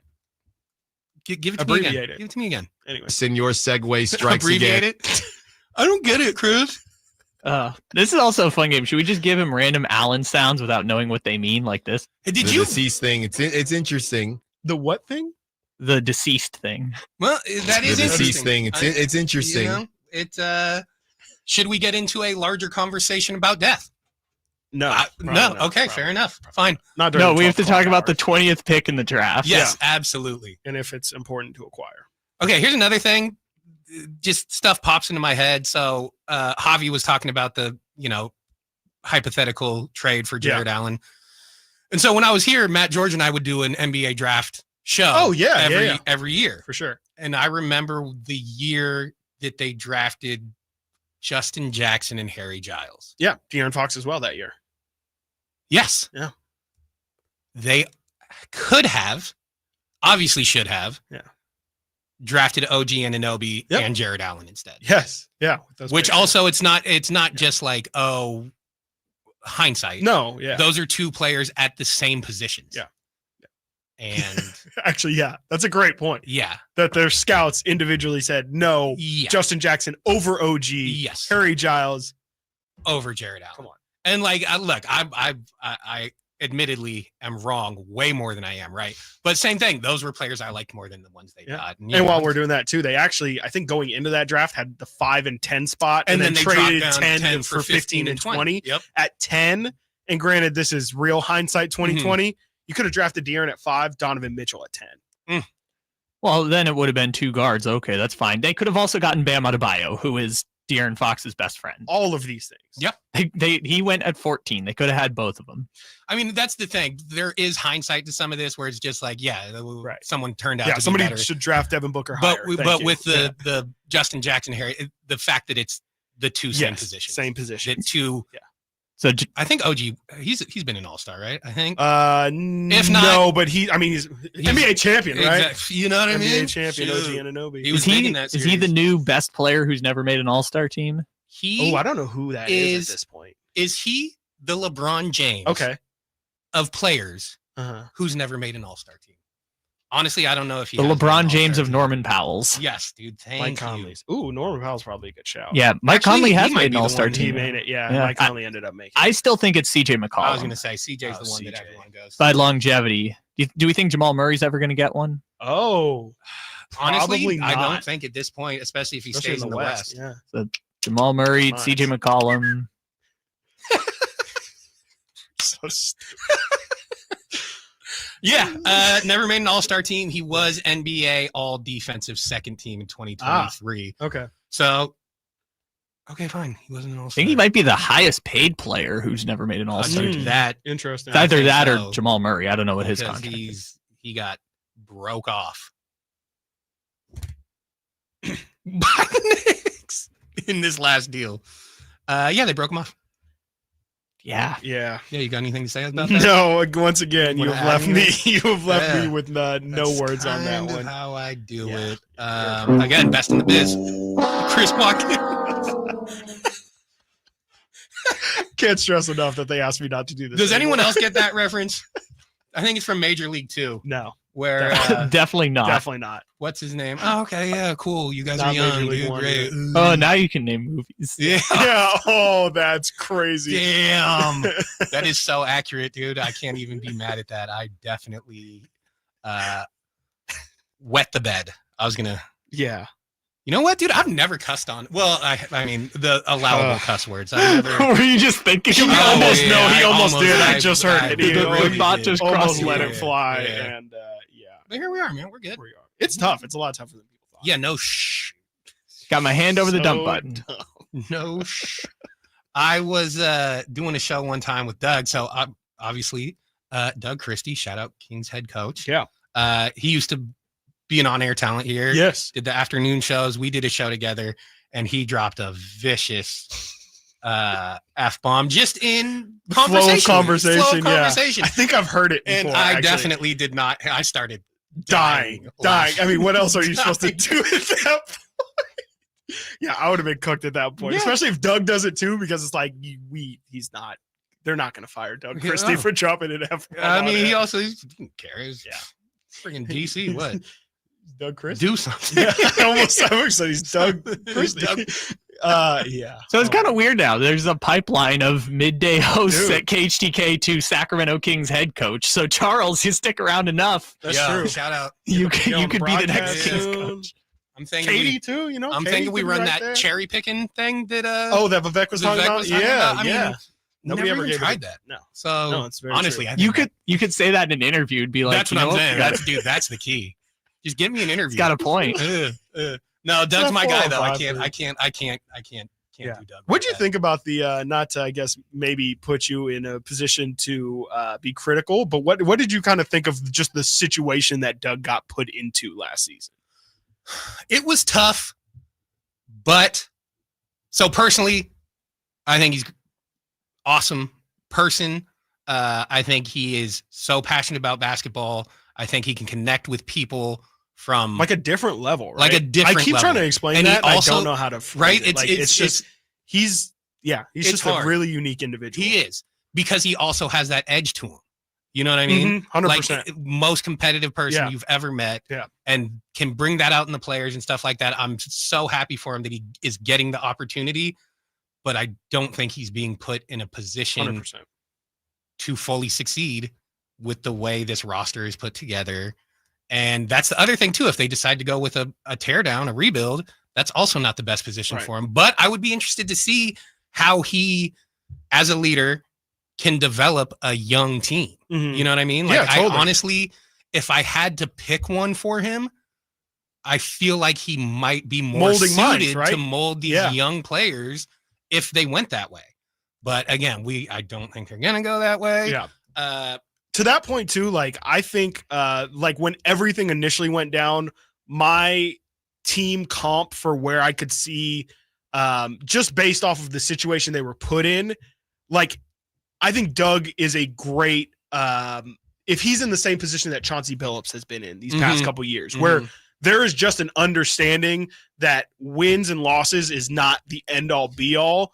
And we can understand if we're going to be the 12th seed and not have any, fighting towards the play-in or anything, because we just think, to your point, this guy is really good at molding minds. We just believe that if we give this guy enough young assets, he can coach them or teach them or mentor them, whatever, to be the kind of guys that we want 3-5 years from now. And I think that's, to me, if there's an understanding with Doug or more so with Vivek, that is the direction that they should go. Then it doesn't have to be exactly how Portland went. They can still get a 10 seed. They can get a 9 seed, and still, as long as there's an understanding of what the railroad is the rest of the way, I feel like Doug could be put in a good position or a better position than we might think he's in right now. But I think the problem is we just don't know if the Kings themselves have chosen that direction because of the players that they still have around. Well, I mean, you talked about Chauncey, also one of the coaches in the NBA Finals right now, Mark Dagnall. They gave him enough rope. They said, "Look, we know you're not going to be able to win. Like, we're not going to judge you on wins and losses because this team is too young, etc." Developed, knew he was going to be their guy. I mean, that's the thing. I would want Doug to be in that type of situation. Not just Doug. any coach that's going through a rebuilding situation needs to be given that grace and that, rope to lose, fail, right? To fail. Like, because you're going to try something, that's the problem. right? Yeah. That's the problem. It goes from the top down. Owners are pretty impatient, even when they know that this is the way they're going. So I don't know. I would be really interested to see Doug Christie have a very young team. Yeah. And again, you also have to bring in a James Johnson type or two. There you go. I mean, seriously, though. You can't do. just have a team of all young players, right? Because who's going to show them how to blind be a leading the professional? blind, right? Yeah, exactly. Jay Crowder. Right? Jay Crowder will be our James Johnson for the next 5 years. I can't lie. I was surprised every time I turned on a Kings game. I was like, oh, he was still there too. Jay Crowder. Definitely was expecting buyout and like, I'm gonna go to Milwaukee. I'm like, what's up, Jay? It's like, Jay? he collecting them Still checks, doing man. it. Shoot, I don't think even Milwaukee wanted him. Yeah, he might not have a lot. Much. Or anything. What It was does pretty James interesting. Johnson? No, Hey, good point. you know He's what? got a couple texts left in Fair, him. for Clearly, real. Yo, that is so funny, dude. Yeah. I can't believe. Well, I can't. Of course, he was kicked out 2 minutes in, dude. It's pretty. God, he's got his 2 minutes around him. Yeah, you got to get on the board, right? Yeah, he's got a stat. He's got an NBA final stat. he He does. played in the NBA finals, and that is sure undeniable. does. That is undeniable. How many people have gotten texts in the NBA Draymond. Multiple. I think just Draymond. Just I think Draymond, only actually. Draymond. If you ever want a fun activity, this is for anyone listening also. Just put up a photo of James Johnson like now and a photo of him as a rookie. It's just very funny. Less tattoos? No Does he look the tattoos, exact same? short haircut, baby face. Have you ever done that with Steven Adams too? Yes. Steven Adams has a pretty crazy Yeah, rookie he year does. picture, especially He had a- considering now He had a looks real like- glow up. Yeah, as that's they what the say. kids would say. That's what look, man. Yeah. No cap. No cap, dude. No cap. Dude. Had a glow up, dude. Hunted P. That's all I. Hunted P. Quit being No. chuggy, y'all. Whoa, Mhm. can you say that on air? I'm pretty sure, yeah. I don't know. I have no idea what that means. I would never be chuggy, dude. How dare you, Kyle? All right. I swear to God, we're going to get to the Kings. Maybe. Kings team building, what Probably not. options they have in the offseason. Hit us up, 916-339-1140, 1-800-912-1140. What do you want the Kings to do? Do you want them to tear it down? Do you want them to go all in on this 9th seed? And whichever one you decide, what are some players out there that you think they could add that would help them in either situation here on the Allen Stiles Show? Keeping your engines healthy means protecting them in season and out. Experts trust Stable to do that, and third-party testing confirms it. Stable is the industry leader in preventing fuel-related issues, no matter if you use it in your car, boat, or outdoor power equipment. In season or out, at every fill-up or when you store, start with Stable. Get in the zone, AutoZone. Jane has 150,000 miles on her truck, and she's proud of that. Jane's secret, AutoZone, where friendly AutoZoners help her find the right parts. Jane's brother Josh only cares that his car starts and goes, but when it doesn't, he also goes to AutoZone, where friendly AutoZoners help with free services. No hassles, just help. Everything you need, nothing you don't. Get in the zone, AutoZone. Restrictions apply. The Hagen Oaks Cutting Edge Putter Fitting Studio offers you more technology, more choices, and more service. Hagen Oaks wants to be your go-to total golf game fitter. With $30,000 worth of state-of-the-art technology ready for your fitting, Hagen Oaks will help you make your best putting stroke while finding the best putter design, shape, hosel, length, and loft for your game. Schedule your fitting at the Hagen Oaks Player Performance Studio by calling 916-808-2531. That's 808-2531 for more. Whitey here for Napoleon Grills, reminding you that when buying a new grill, every detail matters. While supplies last, you'll receive a $149 gift with purchase on every new Napoleon Prestige stainless steel grill. The kit even includes a pizza lover starter kit and much more. And now up to $79 off Napoleon Rogue models. Napoleon grills are built different, built better, built to last, with a lifetime warranty and premium steel that boasts amazing quality. Visit Green Acres Nursery today for your best selection of Napoleon grills and accessories. Get ready for a night out with Jordan Davis. It's Country in the Park 2, Saturday, September 13th at Cal Expo. Along with the special guests Mitchell Tenpenny, Low Cash, Vincent Mason, and Abriana. Make it a family day out with food trucks, games, dancing, and more. Saturday, September 13th at Cal Expo with Hoblit Chrysler Dodge Jeep and Ram Center. Tickets and info at CITPFest.com. Summer savings explode at latest Elk Grove Chevy. Save $12,000 off MSRP after rebates. Every new 2025 Silverado half-ton LT and RST in stock. Exclusively at MadeOfChevy.com. Now that's big, huge. Together, let's drive. Dealer for details. With 25 award-winning years in Northern California, Ashton & Price is your local injury law firm. Pro attorney tip: if a firm presents as local but they're in LA, red flag. If your first consultation is not with a lawyer, big red flag. At Ashton & Price, your first consult is with a local attorney, and if serious injury prevents travel, a lawyer will come to you. Still not enough? George Washington's my uncle. At Ashton & Price, no red flags, just red, white, and blue. Remember, for the best advice, don't think twice. Call Ashton & Price. This message comes from Viking, committed to exploring the world in comfort. Journey through the heart of Europe on an elegant Viking longship with thoughtful service, destination-focused dining, and cultural enrichment on board and on shore. With small ships that bring travelers closer to the destination, there's more time to explore. And every Viking voyage is all-inclusive, with no children and no casinos. Discover more at Viking.com. If you need to hire, you know it takes time. Well, what if you could meet with qualified candidates the very next day? Now you can with Zip Intro from ZipRecruiter. You simply pick a time and it does all the work of finding and scheduling qualified candidates for you. Then you choose who you want to talk to and meet with great people on back-to-back video calls as soon as the next day. Try Zip Intro for free at ZipRecruiter.com/free. Zip Intro. Post jobs today. Talk to qualified candidates tomorrow.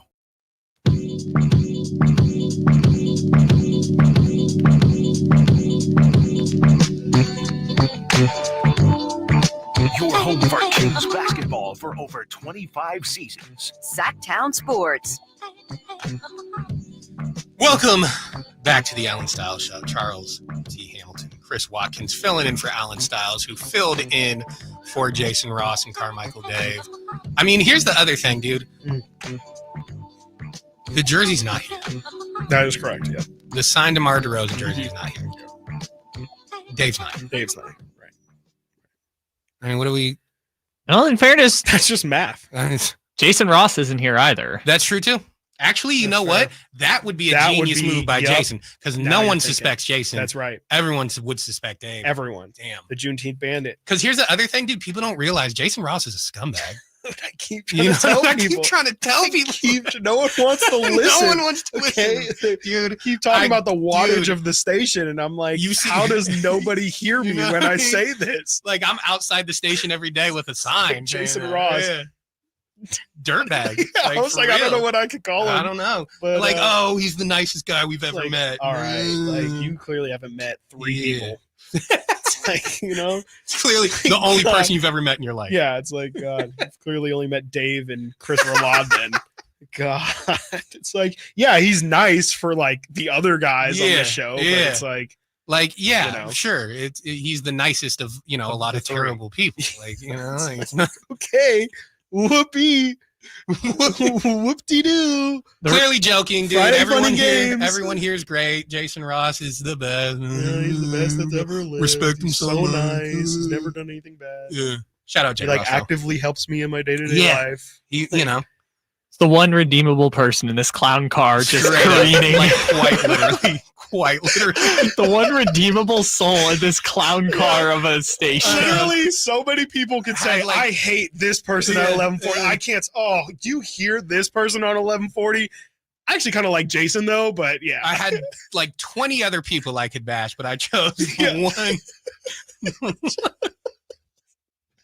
That's how you just know. That's how you legitimately know somebody's like an amazing person. Yeah, it's actually hilarious that we're trying to frame him as a terrible person. Shout out Jay Ross. I was actually, glad he's taking time off. Sad I didn't get to see him today. I know. One of the worst people I've ever met. Just truly terrible. And yeah, I mean, I know he's going to start being busy here pretty soon with Sac. I know I'm telling you about Sac State football, but Jason's got stingers up, right? He's got his got to be careful doing that. Different so, cultures, different. That's right. Yeah, so it should be. Yeah, he will. Yeah, I wonder. I mean, look, I'm not. This isn't a Sac State how segment. are you on college football? Because I know you love football. So in I love general. the draft more Uh-huh. than college football. So like I will get like the preliminary, draft, whatever. God, what is like it? the guides and all that. Yeah, kind of stuff. exactly. Yeah. So I will follow that Yeah. more than the college football itself. Gotcha. Yeah. But yeah, I love the draft. I love the NBA draft. I love the I NFL just know draft. you love football. NBA man, yeah. draft is tomorrow. Might as well. I think it's going on right now. It was 2 days ago, right? Yeah, it was 2 exactly. days It was ago. 2 days It was ago. Wednesday. No, I do love the draft. So Yeah. that's where I'm at. What about you? Are you a big college football guy? I'm not. I've tried in the past. I just I can't get. I'm more of just like a story. I'm a front runner, Right. Like that's how I am with college football. Honestly, like Reggie Bush in his time, I was all for it. Cam Newton, like I'll root for that all year. Johnny Manziel, I'll root for that. But I have a tough time picking a college and sticking with it and being like, I'm going to follow the recruiting, all that stuff. Yeah. Like it's just a lot easier for me. Get 2-3 weeks into the season and hey, if Colorado seems like a fun story to follow, I'll watch them every couple of weeks. But to me, that's kind of been where college football has fallen off for me is like, I just don't feel like besides the Colorado story, I don't really know what's supposed to be the thing that grabs you, pulls you in as like a very casual view. Well, as you were saying that, Reggie Bush, Cam Newton, those Johnny are the guys, Manziel, right? Like those are who was Tim the Tebow, last? I guess could have been well, in Tebow, that I category. guess. I just didn't but like Tim Tebow. yeah, I wasn't a Tim Tebow. But like the draw, who is the draw in college football, and who has been like one of the last draw? I can't even remember. I mean, because even like Saquon didn't feel like that level. Like Saquon, everyone knew was a monster, but it didn't feel like he never reached Reggie Bush levels of. I guess Kyler Murray a little bit. I was Kyler gonna a little, yeah. I was gonna say Baker Mayfield or the other one. I'm not saying it's a player specifically, but just that Joe Burrow LSU team. Joe Burrow's probably a good shout, but even then there was like it was kind of the team more than it was him. I mean, his season was pretty crazy. I think there were just still questions on like, okay, so this dude's like a 5th-year senior and all of a sudden throws 50 touchdowns and like this is all we're supposed to like. I feel like the sensation Joe Burrow is still probably the right answer, but I just don't know like a true college football sensation. Maybe we're just a little bit washed. Like Travis Hunter, I guess you could say could have been that for people a little bit younger than us these days. But I think the answer is Colorado, even though it's not because they were excellent. It was because they were super famous. And it just wasn't. But that wasn't even a draw for me. I mean, were you locked in on Colorado? Not like that. I mean, I would check the scores, but like But no, like when Cam Newton played, right? I was locked in watching Cam Newton. It was just those 4 weeks. I'm not even it was just Colorado for those 4 weeks last year when it was they like played Colorado State, right? Yeah, where the TCU win. The Colorado State game is still like the most viewed ESPN college football broadcast. It was like 7 o'clock at night on a Saturday. It's insane. Yeah, I don't know. Yeah, I don't know why. I mean, it's really fun to have that kind of like level of intrigue in college football. I don't know why we don't have it. Why there hasn't been players like that? I mean, it could be the something star changed making or something? thing? Yeah, I don't know. Because it could have something to do with I don't know how many of the best players have been on the best teams too. Like if Caleb Williams is maybe on if he stays at Oklahoma or something and they have success, like maybe that changes things. It just I don't know. If like Ashton it doesn't Jeanty feel like was on not Boise State, exactly. right? Like. Yeah, it just hasn't really felt like we've had that sensation. Sauce Gardner, I guess, to an extent, but even then felt like more of a draft thing than you got to watch corner, Cincinnati hard film. to sell as a corner too. Totally. Yeah, You're not going to turn on Cincinnati Bearcat football. Yeah. I don't know. Defense. I don't know why. I do miss that though, man. I miss it. Yeah. I mean, those it's Miami really days, the SC days, man. That could be it too. It could be more of a branding thing, right? Where you can have maybe the same conversation with baseball, but if you're not going to have your Notre Dames, your SC, I guess Texas is back in the fold. Obviously, you're going to have your SEC schools, your Bama, your Georgias, but I don't know. I don't know if maybe it's more just Georgia replacing Bama. I don't know if Georgia's gotten that big bad label quite like how Alabama did, and you can hate watch every year going against them. It feels like it's a little bit too spread out. I think the other part of that one specifically is like the Georgia dynasty for like that 3-year run with like Stetson Bennett or whatever. It's kind of boring. Like they've won every game. They didn't really have personalities like that. And like it's defensive football too, right? It's like you're not getting the Reggie Bushes. You're not getting the Vince Youngs running all around the field. Kyler Vince Murray, Young, all that's that another stuff. one. That's another one think that you it's locked in anytime he was playing. Anytime. It's harder to sell Brock Bowers, even though he's awesome, than it was Vince Young. No Brock Bowers. Yeah. That guy is I guess so Lamar, interesting. right? He's you can not maybe boring. say Lamar. You know, was for Lamar. college, but I mean, not even really. then, it ended up being he was the 30th pick. Yeah, right? and he was bigger. He's a bigger draw in Bigger the NFL, NFL. obviously. Yeah, for but sure. like, he wasn't exactly doing the crazy, exciting stuff in college or as much, I guess. Lamar was Thursday closer to night like footballs. Johnny Manziel because he like no one thought he was gonna. They were trying to make him a Right. receiver. Like Yes. no one thought that he was gonna Football. come in and just light up He'll college pull football. you, baby. Yeah. Also, You guys Louisville still like got it. didn't win the championship either. No, that's not also at all. part. Yeah, of a lot it. of Thursday night Yeah. football games for Louisville. Late night ESPN games. Yeah.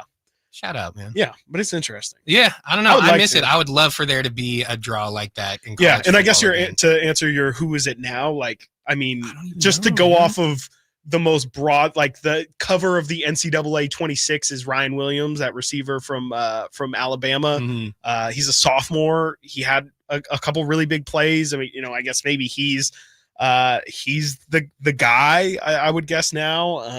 I know, Kyle, you're a little bit more familiar with college football, but it doesn't really feel like there's that guy that everyone's waiting. The one that has a chance to be like that dude is the Jeremiah Smith guy from Ohio State. Oh, he's who's the like, other receiver, right? yeah, like Yeah, he's 17 also years old, just dominated college football last year.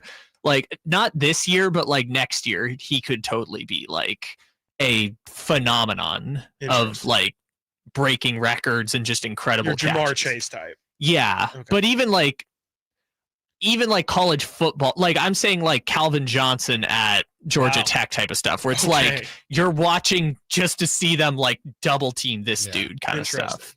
Like I'm not saying he's gonna get there, just the trajectory he's on is like Heisman Trophy favorite going into the season after. Yeah, maybe like Couple Marvin Calvin Harrison Jr. Johnson shit. things here. One of my favorite of all time. Crazy that he played at Georgia Tech where they ran the friggin' triple option. Nuts. And turned out to Like, be that's got to be the greatest one of the recruiting job greatest of all receivers time, right? of all time. Yeah. Guess who got picked right before Calvin Johnson in the NFL draft? I know this because don't you dare. Can you tell me the team? Oakland Raiders. So that would have been like the number 2 pick or something. Calvin was it Johnson went Jamarcus? It was Jamrock, dude. My guy, Jamarcus Russell. You know what's funny about that season and why it sticks out so much to me? I'm a Vikings fan. The Vikings had Chester Taylor, who had just ran for 1,000 yards that year. I was screaming, and he was not my guy in college either. Brady Quinn. I was like, can we take Brady Quinn with the number 7 pick? Instead, the Vikings took Adrian Peterson. I was so mad. I was like, what are we doing? Like, we have Chester Taylor, dude just ran 1,000 yards, and we just took Adrian we're Peterson. still not sure who comes out right on not this quite, one. not quite. So we're gonna Brady Quinn. By the way, very successful broadcaster. Did you see Adrian Peterson get in a fight at some poker tournament? I sure did. I Google Newsed NFL and the top stories that came up where Adrian Peterson gets in a fight over a poker game. one of the funniest things about Jamarcus Russell too is like if you ask Lane Kiffin about it to this day, he will just throw Al Davis under the bus. It's just like, I wanted Calvin Johnson. I wanted won't even pretend. He's just like, Al Davis was an idiot and I wanted Calvin Johnson. Have you heard the infamous story about Jamarcus and the tape? The empty tape. So allegedly, coaches gave Jamarcus Russell game film to watch for the next week. And they gave him an empty one, They gave him right? a blank Yeah, tape, yeah. and they were like, hey, Jamarcus, what'd you see on the film? And he was like, oh, yeah, the too high coverage, all that stuff. We got to look out for it. And they're like, okay. My guy had Interesting. swag, though, dude. He had a lot. Dude, he could That throw boy 80 was yards leaning. from his knees. That was one of Did you the know most that? impressive clips I've ever seen in my okay. life. But Yeah. that fool, you can't Look, escape you know your what? environment. Here's the I deal. guess. We're going to talk Jamarcus Russell for the next hour and a half. That's coming up here on the Allen Stiles Was Show. he a flop? Come check out Capital Casino, Sacramento's #1 poker room with the most variety of table games in the region in a safe and friendly environment. Plenty of well-lit parking available, conveniently located in downtown Sacramento. And remember, Capital Casino has the best food, the best service, and the best action. 411 North 16th Street in downtown Sacramento. For more information, log on to capital-casino.com and please gamble responsibly. 1-800-GAMBLER. This summer, give your kids a reason to smile, brightly. At Kids Care Dental, we make dental visits fun with a kid-friendly team, easy to schedule appointments, and expert doctors who really care. Whether it's a checkup, a cleaning, or their very first visit, we've got you covered. We accept most insurances, and we're always ready when your schedule gets hectic. Smiles grow here. Book online in minutes at kidscaredental.com. That's kidscaredental.com. Kids Care Dental, where healthy teeth make happy kids. Progressive knows when you own a boat or RV, it's like you're automatically on vacation, even if you're actually a marriage counselor in the middle of couples therapy. But in your mind, you're camping in Acadia, puttering around Frenchman Bay. Your boat and RV are both protected. You're lobster drenched in butter and... Uh-oh, did your clients just notice you weren't listening? Quick, do the thing where you just repeat back exactly what they said, but as a question. They bought it. Now back to Maine, earning an automatic discount bundling your boat or RV with your home or auto. Progressive Casualty Insurance Company affiliates and other insurers. Not available in all states or situations. Get in the zone, AutoZone. Jane has 150,000 miles on her truck, and she's proud of that. Jane's secret? AutoZone, where friendly AutoZoners help her find the right parts. Jane's brother Josh only cares that his car starts and goes, but when it doesn't, he also goes to AutoZone, where friendly AutoZoners help with free services. No hassles, just help. Everything you need, nothing you don't. Get in the zone, AutoZone. Restrictions apply. If you're not looking for a brand new car, at Elk Grove Honda, we've acquired some of the best pre-owned cars we can find. We've kept only the best of our trades, and our buyer has found some of the finest pre-owned Hondas available in Northern California. You can see for yourself at elkgrovehonda.com. Whether you purchase a brand new Honda or a like-new pre-owned Honda, your car buying experience will be the same. We have the right Honda at the right price. You'll find us in the Elk Grove Auto Mall, Highway 99 and Elk Grove Boulevard. I gotta get an Elk Grove Honda. Want the best movie experience in town? Join Sacktown Sports IMAX Pass by visiting sacktownsports.com. Sign up today. You can win tickets to see this week's films at the Esquire IMAX Theater.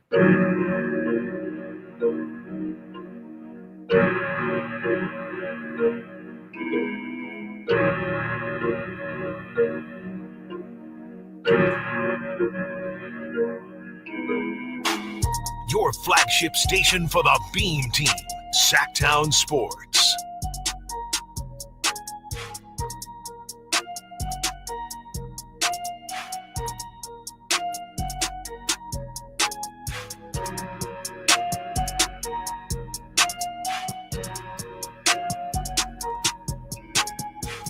Sacktown Sports. Charles T. Hamilton, Chris Watkins. Charles forgot that we have to come back from breaks, so it's taking a sweet time. But we're bringing you all the way up until 2 o'clock. Got the drive guys, Kyle Draper, Jay Johnson, Whitey Gleason still enjoying his vacay. I don't know if he's going to be back on Monday, but hope to see Mr. Gleason sometime soon. You had to sell me out? Yeah. Bet. Actually, Your home for Kings. I don't care. Got a real job, bro. Like, you're fine. You can't stress it enough. What are you talking about? So, Just strutting in. Yeah, you know? We call that chatting in the hallway. You say that, but like Dave does that literally does every it segment. all of my the time. God. You're going to tell me this is going back like 6 years? It's going back like 10, 15. Dude. Yeah. At Madison, man. Yeah. I'd imagine it was probably worse at Madison. Yeah, because it was one level. Yeah. So he could just stroll outside. Yeah. Like, I filled in board hopping a bunch of times. Yeah. And I would have to, like, You would just let sprint that thing out there. ride, huh? And then You just eventually I was just like, you know what? I got to cut it on, right? Yeah. Yeah, we're on. You know? Michael Dave show. Yeah. Dave is outside. He's here. On the phone. He's here.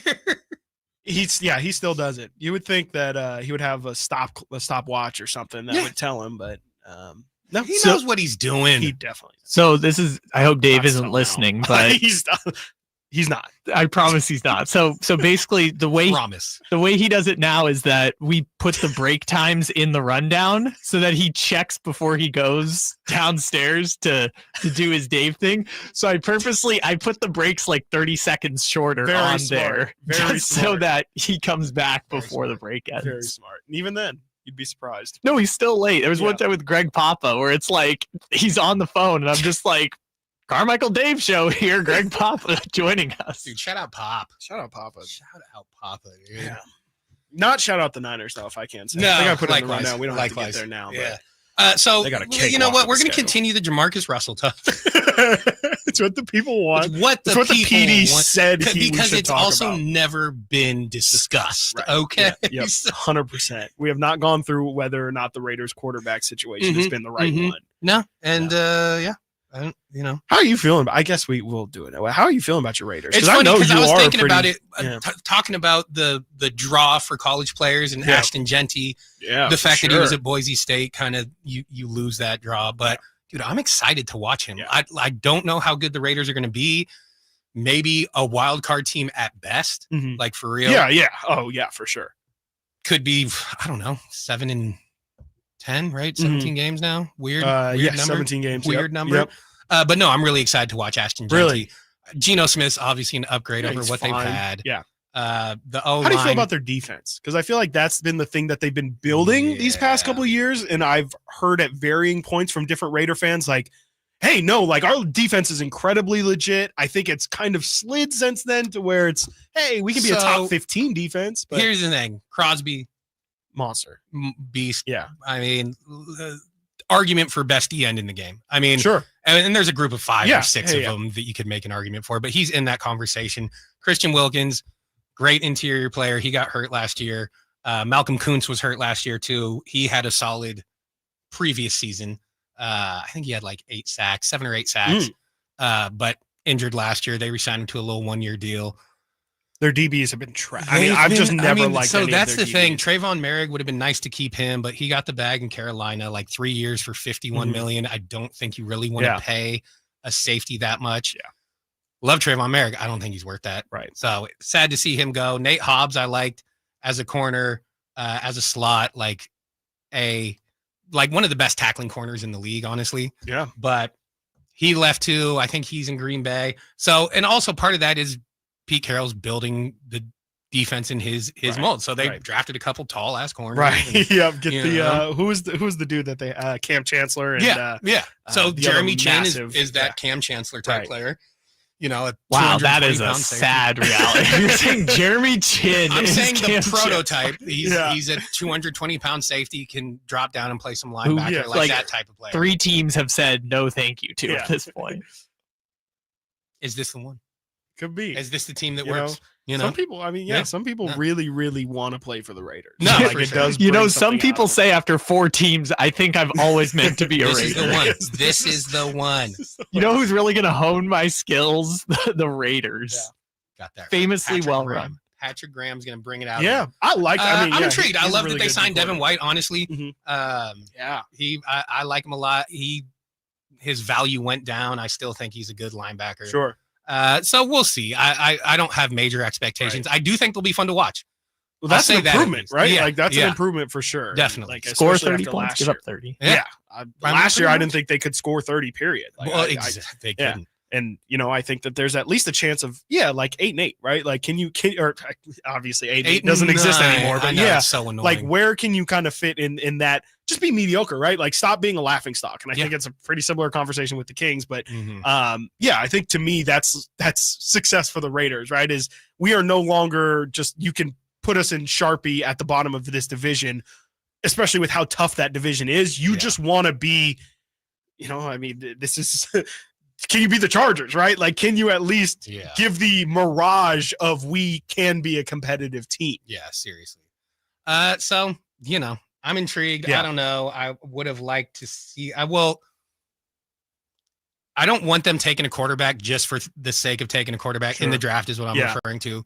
But I still would like them to find a young quarterback. And, Right. Look, Geno will be fine for this year, 2 maybe to next 3, year. yeah. Exactly. What do you mean? They still got Aiden O'Connell. He's That's young. right. They got AOC, baby. Come on. Oh, Derek Carr Jr.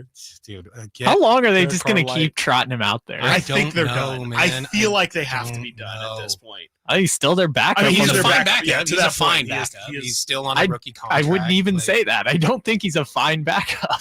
Well, compared to look, backup quarterbacks aren't good. Yeah. You don't have a good backup. Yeah. If you're a good quarterback, you're not a right. backup. Yeah. There's I only mean, yeah, so sure. many He good could be a Joe Flacco, Yeah, right? He could yeah. be a good backup, Yeah. but it's like if your starting quarterback's getting hurt, what are you doing? He with is your good at season? handing the ball off to Ashton Genty. Yeah. And that's might great. be all you need That's to awesome. do. Yeah. We'll see. But yeah, zero expectations really, but other than hopefully it'll be fun to watch, mostly because of Ashton Genty. Yeah, I think so. I'm intrigued. I'm very You intrigued. have two really young pieces with And Max Crosby. Crosby's fun. Crosby, Brock Bowers, and Bowers for sure. and Genty. To me, like those are the three things you look at and you try and get excited. I think in today's NFL, you might want to try and get a superstar receiver. I think that might help. Overrated. Obviously, I think running back and tight end do help to kind of massage that It's a all little about bit. the but- running game in today's NFL. Yeah, exactly. That's what everyone's Here's saying, the right? thing. You're saying We're- Jacoby Myers as your number one Yeah. receiver isn't Not ideal, right? I'm It's intrigued not by ideal. Jack Beck, also their second round pick. Really? Yeah, Okay, well, I interesting. mean- No, that's a great shout. I just like the build. He's like 6'1", 215, so he's kind of build wise. Okay, Right. don't Yeah, take, yeah, right. but like that Debo Samuel, AJ Brown type of build. You know what I Mhm. mean? That kind of receiver a little bit. Who knows? He might be a bust. Everyone might be a bust. Yeah. I have no idea. Might bust all over the place. But they Now we cannot finish this. Yeah, man. Now we're talking. Now we're Can I dump that? I got like 5 We're seconds. Can I dump fine. that? What are we doing? No. I think you're fine.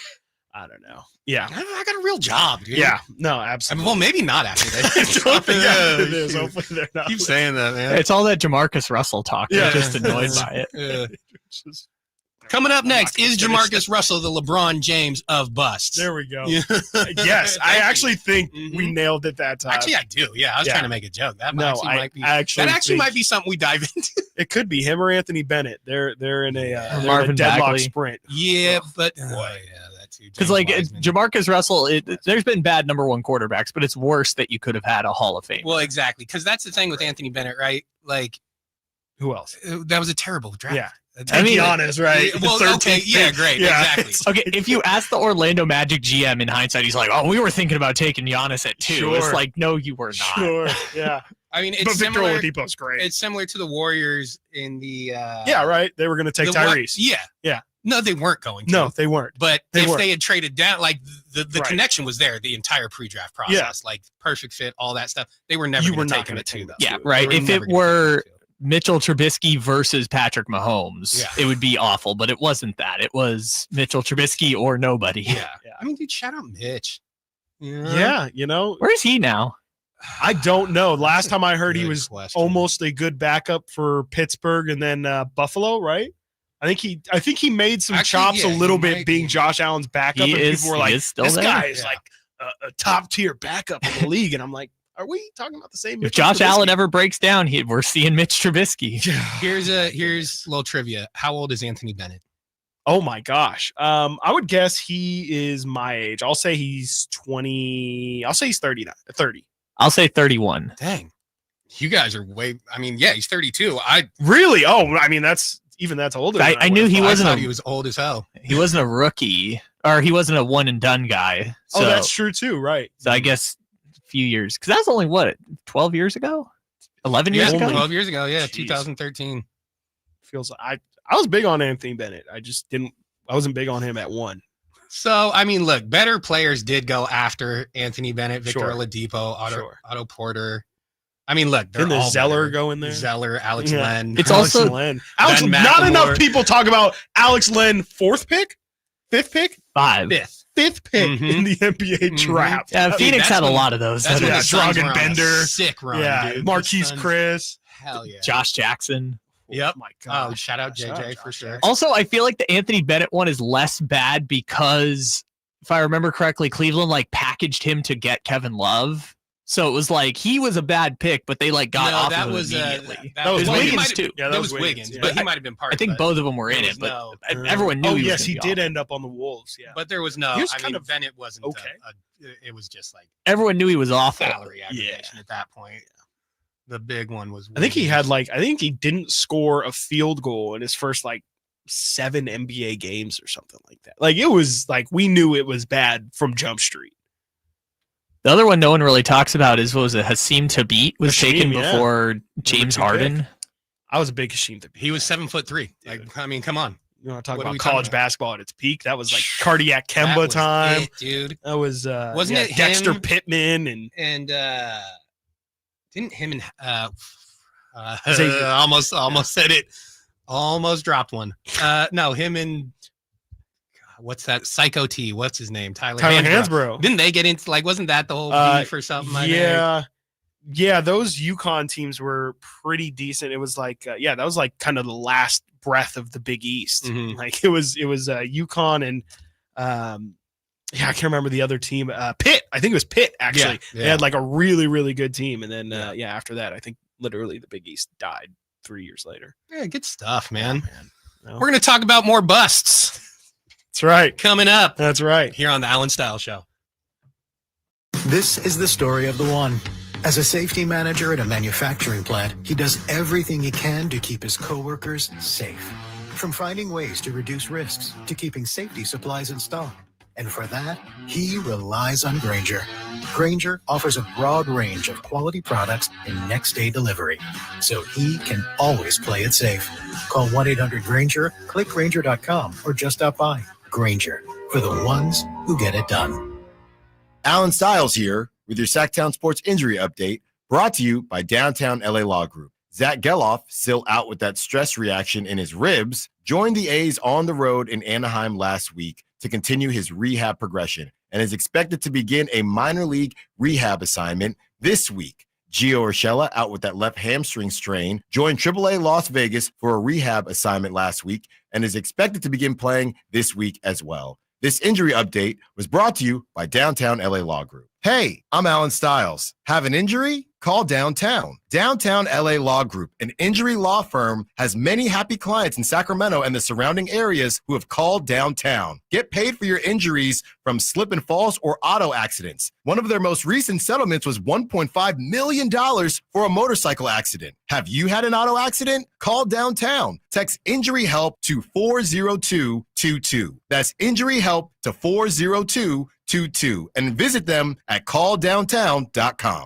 We get it. Tariffs are tough. Power tools are getting expensive. But at Fasteners Inc. Tool Outlet, we're solving that problem for 2 short days on June 20th and June 21st. We're putting all Milwaukee power tools on massive discounts. Tons of Milwaukee batteries and bare tools for less than $100. 25% off all regular price Milwaukee pack-out boxes and much, much more. So stop by Fasteners Inc. Tool Outlet in Sacramento on June 20th and 21st for some of the lowest prices on tools you'll ever see this year. To see all of what's on sale, visit FastenersInc.net. Fasteners Inc. Better tools, better prices. I remember as if it were yesterday. I reached down to move a nightstand and was astonished at the weight of the piece. Hi, this is Frank LaRosa with a word about Naturewood Home Furnishings. At that moment, I instantly recognized the difference between Naturewood's quality furniture that will last a lifetime versus lesser quality furniture found elsewhere.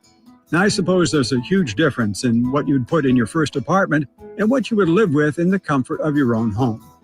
Right now, Naturewood Home Furnishings Made in USA sale is a great time to fill your home with solid, superior quality furniture to reflect your own love for life. With brands like Sam Moore, Stanton, Stickley, Hilltop Hickory, Simply Amish, and many more, Naturewood Home Furnishings has tables, chairs, couches, and yes, nightstands, and more at their Made in USA sale. Find furniture that will be with you forever. Naturewood Home Furnishings, off Highway 50 at Hazel. Look for the water wheel. Hey, it's Carmichael Dave here for American Energy, and oh my goodness, I'm born and raised here. I know it gets hot, but my goodness, we're already seeing 100-degree days. Listen to me. You do not want your system to conk out in the middle of June or July or August with one of those big 100-degree stretches. You want to make sure you're good all summer long. And my friends at American Energy Heating and Air can do that with a $24.50 tune-up right now. That's half price. And if you need a new system, $3,500 off, up to $3,500 off in rebates for qualified systems. They've been around since 1981, serving the greater Sacramento area. A+ with the Better Business Bureau. Call them right now, 916-520-9990. That's 916-520-9990. Jingle Singers, take it away. Call 916-520-9990 now. KHD HD1 Sacramento, KYMX HD3 Sacramento,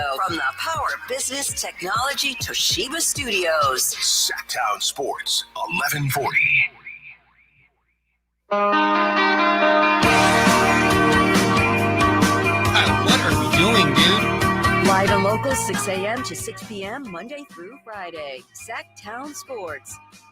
I can't even name the songs you're playing. What is this? This is the Friday song for the station. It's Friday I'm in Love by The Cure. We have to play it at 1 o'clock every Friday. Why? Say have to. Yeah, have to. Verlad plays it at 8:30 and I play it at 1, you know? Well, that doesn't sound like a have to. All right. Well, you know what? Next time coming back, we're playing Friday by Ice Cube. There we go. There you go. I see your song requests. We'll get those in. I'm just, I'm trying to gas myself up here. And who did you say this is? It sounds like Oasis. I missed it. Yeah. Cure. I honestly wasn't. I feel fine. Allen Stiles Show, Charles Hamilton filling in with my man Chris Watkins, Kyle Ledbetter on the ones and twos. Anthony Bennett.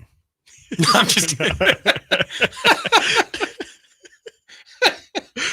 God. Let's talk about him. Let's do it. Yeah. Is it worse than Thomas Robinson over Damian Lillard? No. No.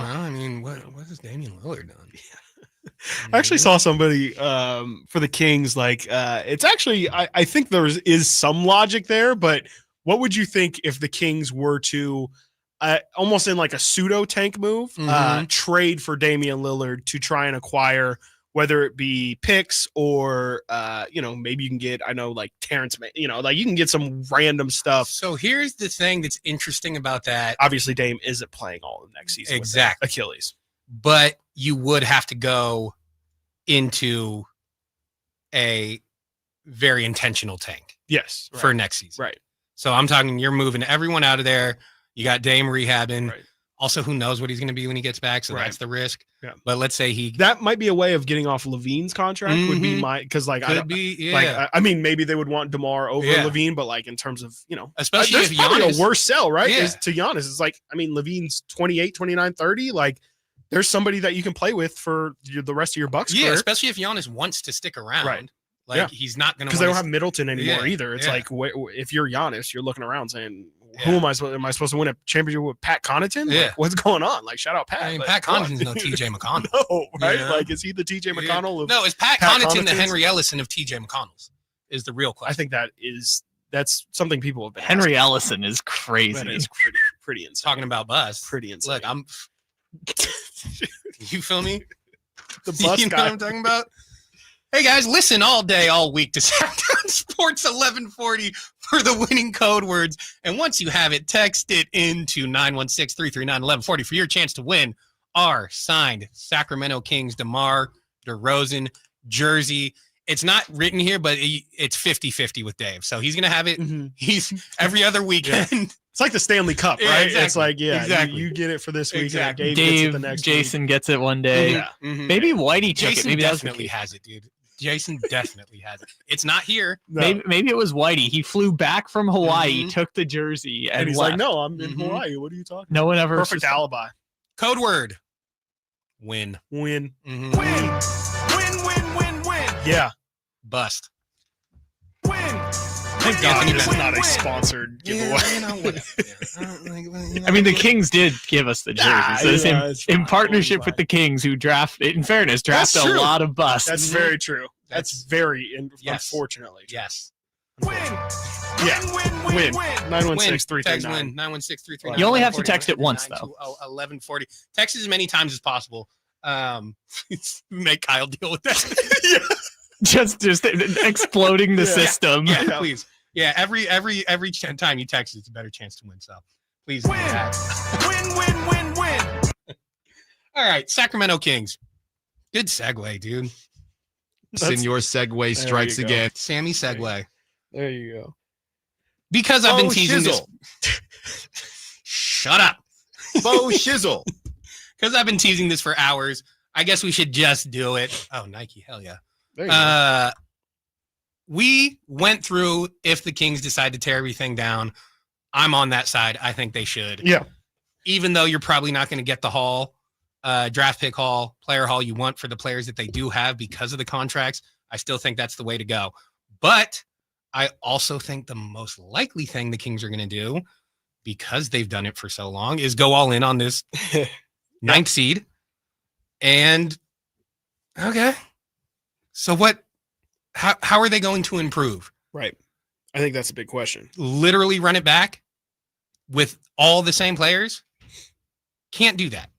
So what kind of move are you going to make to try and improve this team when you don't have who's the best trade option here? Is it DeMar DeRozan? We've been trying to figure that out. What are you going to get for DeMar? We've been trying to figure that out. Is it Malik Monk? What are you going to get for Malik? Because the contracts of LaVine and Sabonis are prohibiting you getting the most back for them, even though they're the best players. I do think LaVine at the trade deadline will have more value if he's healthy, because that's another problem with LaVine. I think Sabonis, man, you're kind of hurting with that contract. No, I agree. As much you can do. I think you have to at least wait like a year and a half, right? Like I think it's something where if you're saying, hey, take 3 years of Sabonis or 2.5 years of Sabonis's contract, that's a lot to digest. If you can maybe say, hey, you get to have the rest of this season with him, if you wait another year, you get to say, hey, we'll trade you at the deadline. You get a half season to kind of figure it out with him. Then you get a full season to fully integrate him into your system. And then he hits free agency. He's off your books, or you can re-sign him to a new, what I would assume would be a more team-friendly deal on his next contract. Yeah. But I mean, it's kind of the conversation that we already ran through of like, I don't know how many winning or teams that are in winning positions right now that would actively want to do that. I know Allen had a guest on yesterday that said that a Western Conference team called the Kings about Domantas Sabonis. If I had to guess, like that could be like a Lakers, like that to me makes the most sense just because they need a center. There is a funny conversation, I guess, to be had about if the Kings should want to deal with the Lakers at all, especially with the not only like local proximity, but with the fact that you play that team so many times, like, and they could actively take your spot in the division. You would have to really feel good about that kind of return. Yeah. Well, the thing with the Lakers is the Sabonis isn't the type of center they want. They want a lob threat. They want a defensive, presence.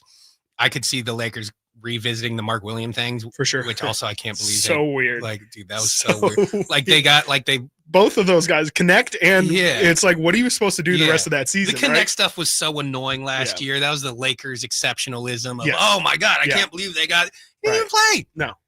He stopped playing by the second half of the season. Yeah, hit a game winner in freaking summer league or preseason or something. Sick, dude. I'm so tired of all that stuff. That's again the type of stuff in this industry. I mean, you got to grasp at straws sometimes. And like you said, I mean, I think it's a little bit of Lakers exceptionalism. And, is Dalton Connect the Jimmer Fredette of JJ Redick's? I think we could be trending in that direction for sure. What's Dak Prescott's legacy? You almost stuck it. I did, yeah. It's a fascinating conversation. What am I doing? It's all right. I think we can take it the rest of the way. We can just rock the music. Dave does it. Just for play. Like 20 minutes. Play all the clips from that file. Yeah, exactly. I'm a little concerned that we haven't played one. I don't think there's really that bad. Any usable ones. Yeah, that's fair. Kyle is not seeming like there's any useful clips in there. All right, man. Anyways, so we'll see what we can find in here. No, it's okay. It's okay. I mean, whatever. I'm doing bad enough, anyways. Just stop. My girlfriend did text me during that last break and said, "Man, this guy really wants to get fired." It's like, he doesn't work here. That's what I said. It's like he doesn't. A real job. There's one here that just says Garrett Temple that I really want to click on. Ooh, that could be anything. Check it out. I'd like you to check that out. That's promising. That one's promising. All right, so all jokes aside, if we have to, I'm so serious. No, we talked about this earlier. You and I did. Yeah. If the Kings go star hunting, who could they go after? Because here's the other thing, man. This offseason, people believe is going to be like one of the craziest offseasons as far as according moves to are Shams, concerned. Yeah. And we already saw Desmond Bain, which was a surprise. Insane. A surprise that he was moving, and a surprise what he got moved for. Yeah. Like actually insane. Crazy. Mm-hmm.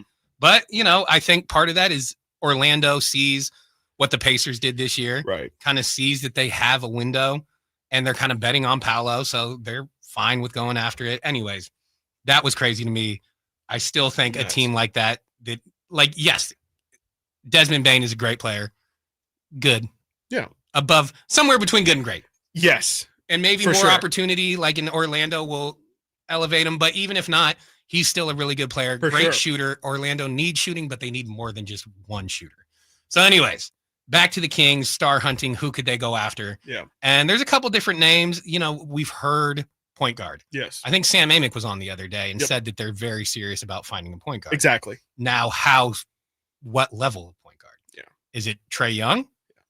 Which I'm good. Yeah. I'm good on that. I don't need that. Hard pass. But I mean, especially him and Sabonis together. That's the one thing that I can't get back, especially defensively. Like offensively, it could be really, really fun. But Trae Young, maybe if not definitely the worst perimeter defender in the NBA, mainly because of size. And and then Sabonis being the guy that's supposed to be the rim protector on the other side of that it leaves a lot to be desired. Yeah. I think. Yeah. So we're both a no, but we're both a no on Trae. Usually that means the Kings are going to do it. 100%. It means that is what they are actively sign Trae up. Yeah. And I don't know what it would take to get Trae. That's the other thing. Is he like a distressed asset? What's his value? Yeah. Yeah. Because that's my thing. Yeah. How does Atlanta, like one thing if the league maybe thinks, Trae Young might be a little bit, maybe a little sour milk, but does Atlanta feel like, okay, that doesn't mean that we are willing to accept that that's what his value is, right? Yeah. Well, the other thing too, like Jimmy Butler. Mm-hmm. As a Warriors fan, I was like, I'm kind of good on Butler, because there were rumors that they had a trade for KD in the works. Yeah. He didn't want to go. But what they got him for, I'm like, oh, great. Yeah. Cool. Wiggins, yeah, exactly. So, like, if you can get Trae for a deal like that, where it's like, honestly, Warriors gave up Wiggins, like Kyle Anderson. I don't even remember who else. Schroeder. Mm-hmm. Lindy Waters, obviously. Oh, no. And 1 first-round pick. Yeah. And that was just salary aggregation. Mm-hmm.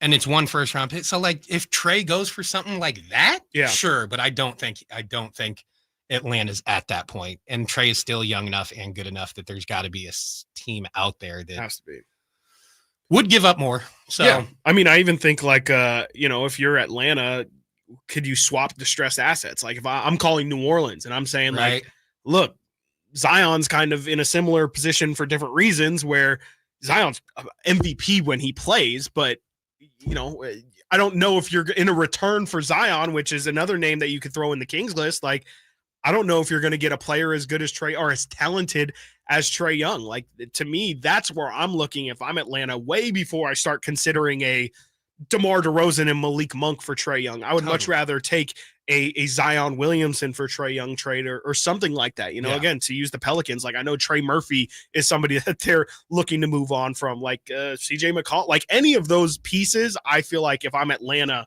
I would rather have than a 36-year-old DeMar DeRozan. And, Malik, I think could be a really good asset, but, I just feel like I would rather go with a superstar if I'm trading what I view if I'm Atlanta as a superstar. Can I tell you something? Please. It's what we're here for. I love Trey Murphy.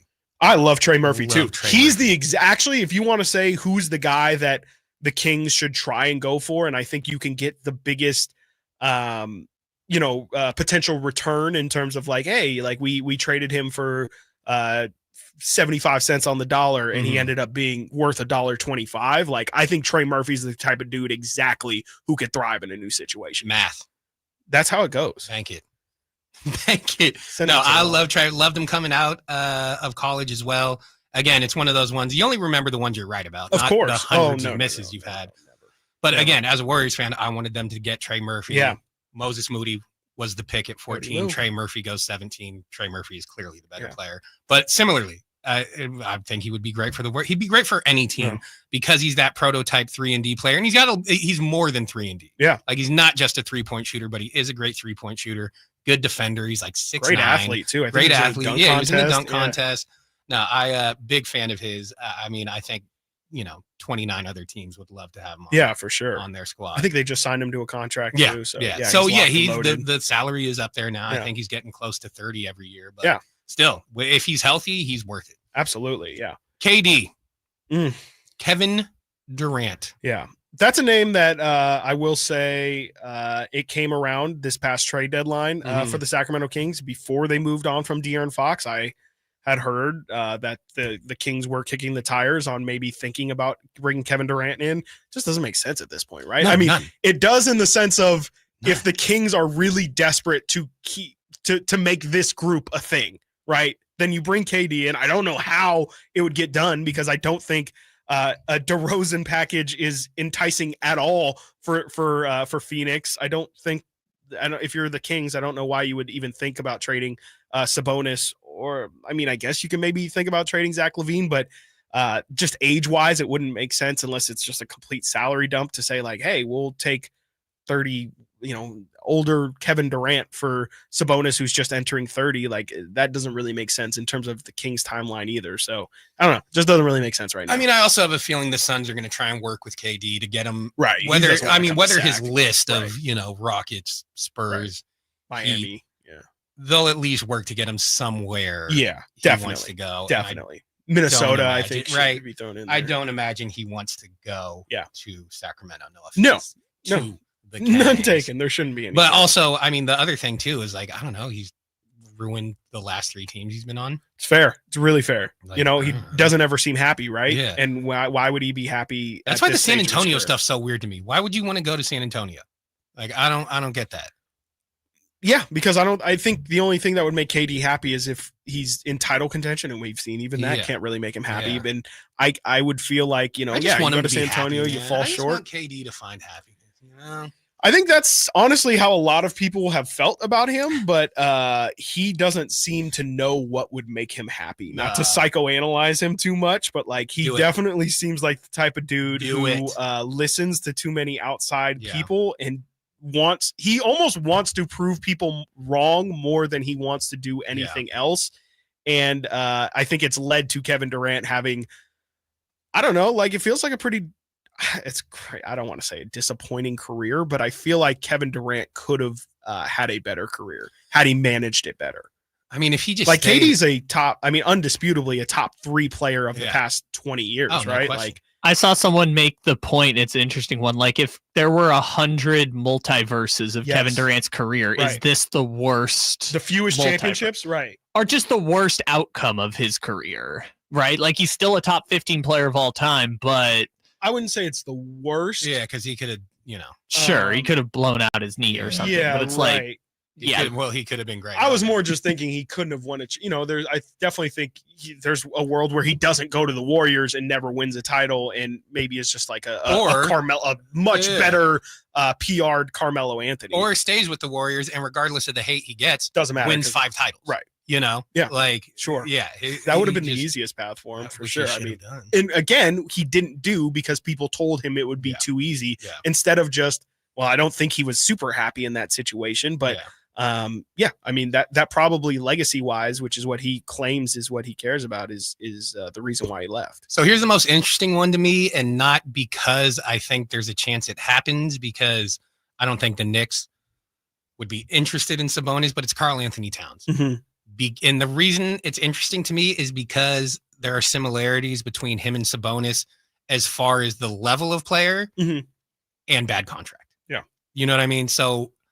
Towns got thrown into the deal. Well, not thrown into the deal. He got traded to the Knicks for, what was it, Randall and DiVincenzo? Yeah, pretty much. For a contract everyone thought was untradeable.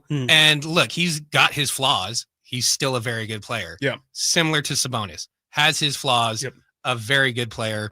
So maybe that example there can, I hate to say give you hope that Sabonis can be traded.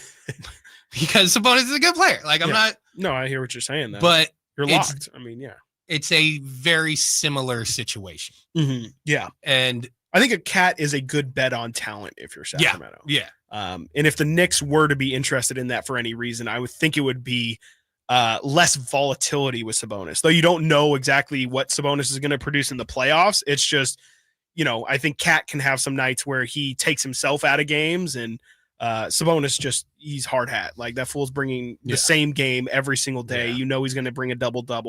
I mean, it's an interesting fit next to Mitchell Robinson, but I do think for the Kings, Cat is a definite like just a pure talent upgrade for sure, where you could again see Cat being a guy who has more to his game than maybe what he's shown.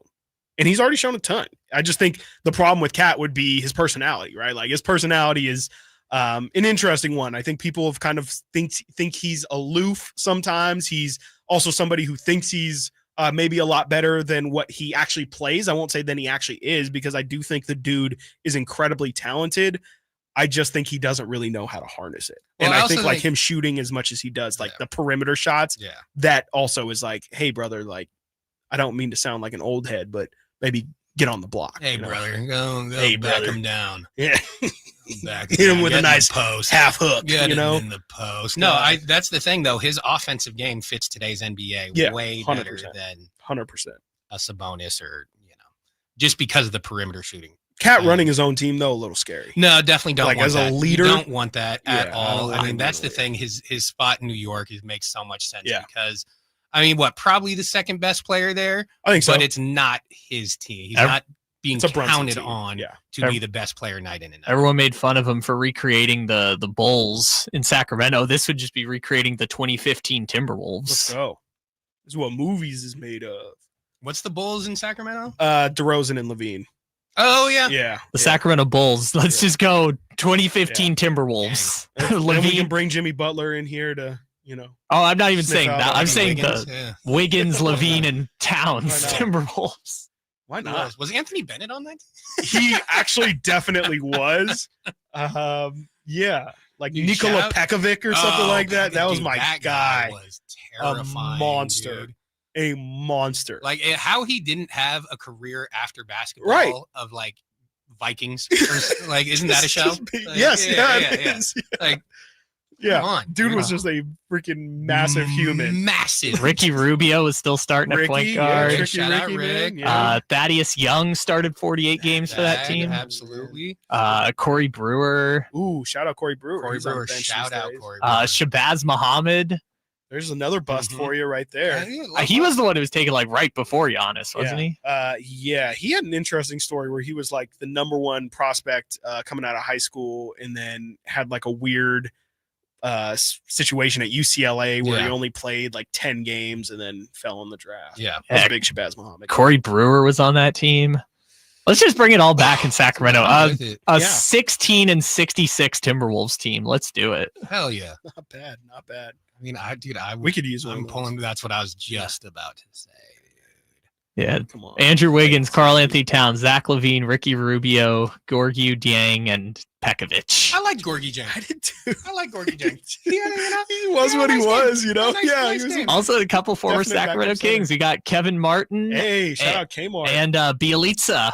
Oh, yeah, that is where Nemanja started. NBA champ. NBA champion Nemanja Nemanja Bjelica. That's right. Okay. Yeah, I remember seeing him play because Tibbs was their coach at that time, which, hey, we can fully run it back. Bring Tibbs as the coach, too. He's available. Yeah, and I remember thinking, like, why is Tibbs starting this guy? Because he is absolutely terrible. Nemanja, not terrible. Turns out not terrible. Not terrible. All right, we're talking draft bus. I think next segment, Chris and I are going to talk about our personal greatest busts of all time on the Allen Stiles Show.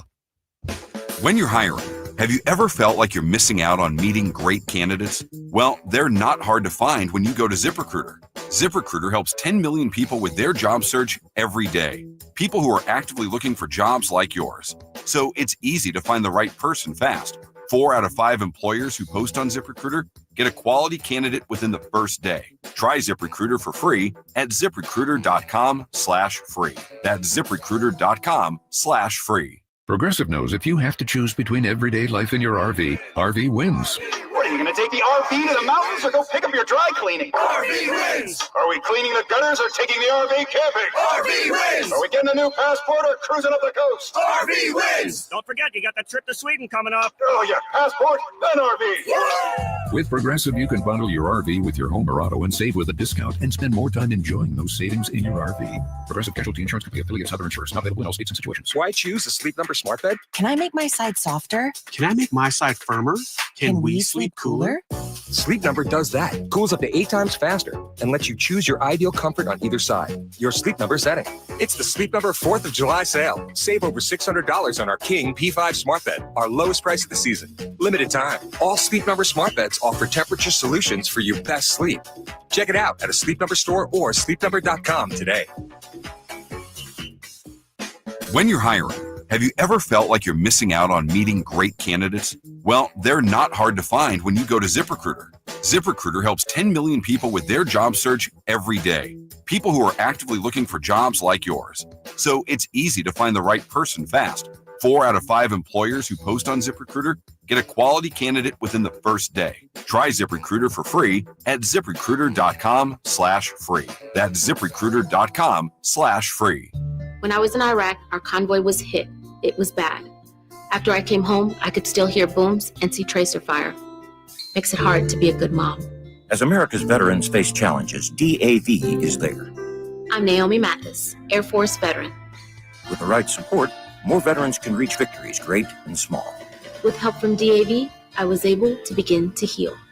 DAV provides a lifetime of support to veterans of every generation, helping more than 1 million veterans each year. Today, I'm part of DAV. We're veterans helping veterans to get the benefits they've earned. And I give my veterans my all. But there's more to be done and more victories to be won. My victory is being able to be here for my children. Naomi Mathis, thank you for your service. May your victories inspire many more. Support more victories for veterans. Go to DAV.org. Get ready for a night out with Jordan Davis. It's Country in the Park 2, Saturday, September 13th at Cal Expo. Along with the special guests Mitchell Tenpenny, Locash, Vincent Mason, and Abriana. Make it a family day out with food trucks, games, dancing, and more. Saturday, September 13th at Cal Expo with Hoplet Chrysler Dodge Jeep and Ram Center. Tickets and info at CITPFest.com.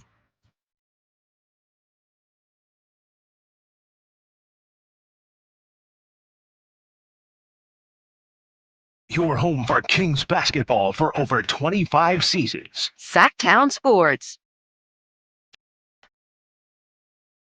Welcome into the Allen Stiles Show. Charles T. Hamilton, Chris Watkins filling in. Kyle Ledbetter running the board.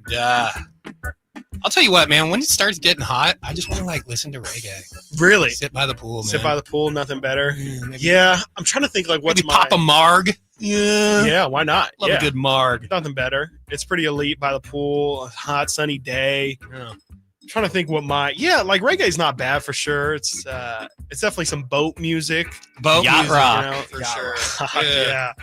I've been trying to figure out what exactly yacht rock You is. wear boat shoes? No, like the Sperry's and stuff. No, that was when I was I wouldn't wear them, but those were popping when I was in high school. The guys wearing Toms and stuff. I was like, that's kind of crazy. Kind of crazy. Dude, every time you buy a pair, they give a pair to people in need. Great, dude. It's okay, well, it's not going to fix that. I don't need people in need having ugly shoes. That's not, who is that helping? Can you get us some Air Force Ones or can something? you maybe get something with that, you can step on a nail and it won't, give How you about tetanus or something? how about I buy it and then you give both pairs? For real. For real. It's just an active donation. Yeah. I'll actually pay you to stop wearing Toms, please. Just stop. Yeah, I'm fair. You a Crocs guy? You probably No, not. you know Yeah, what? But I I've would thought say about it recently. Birkenstocks?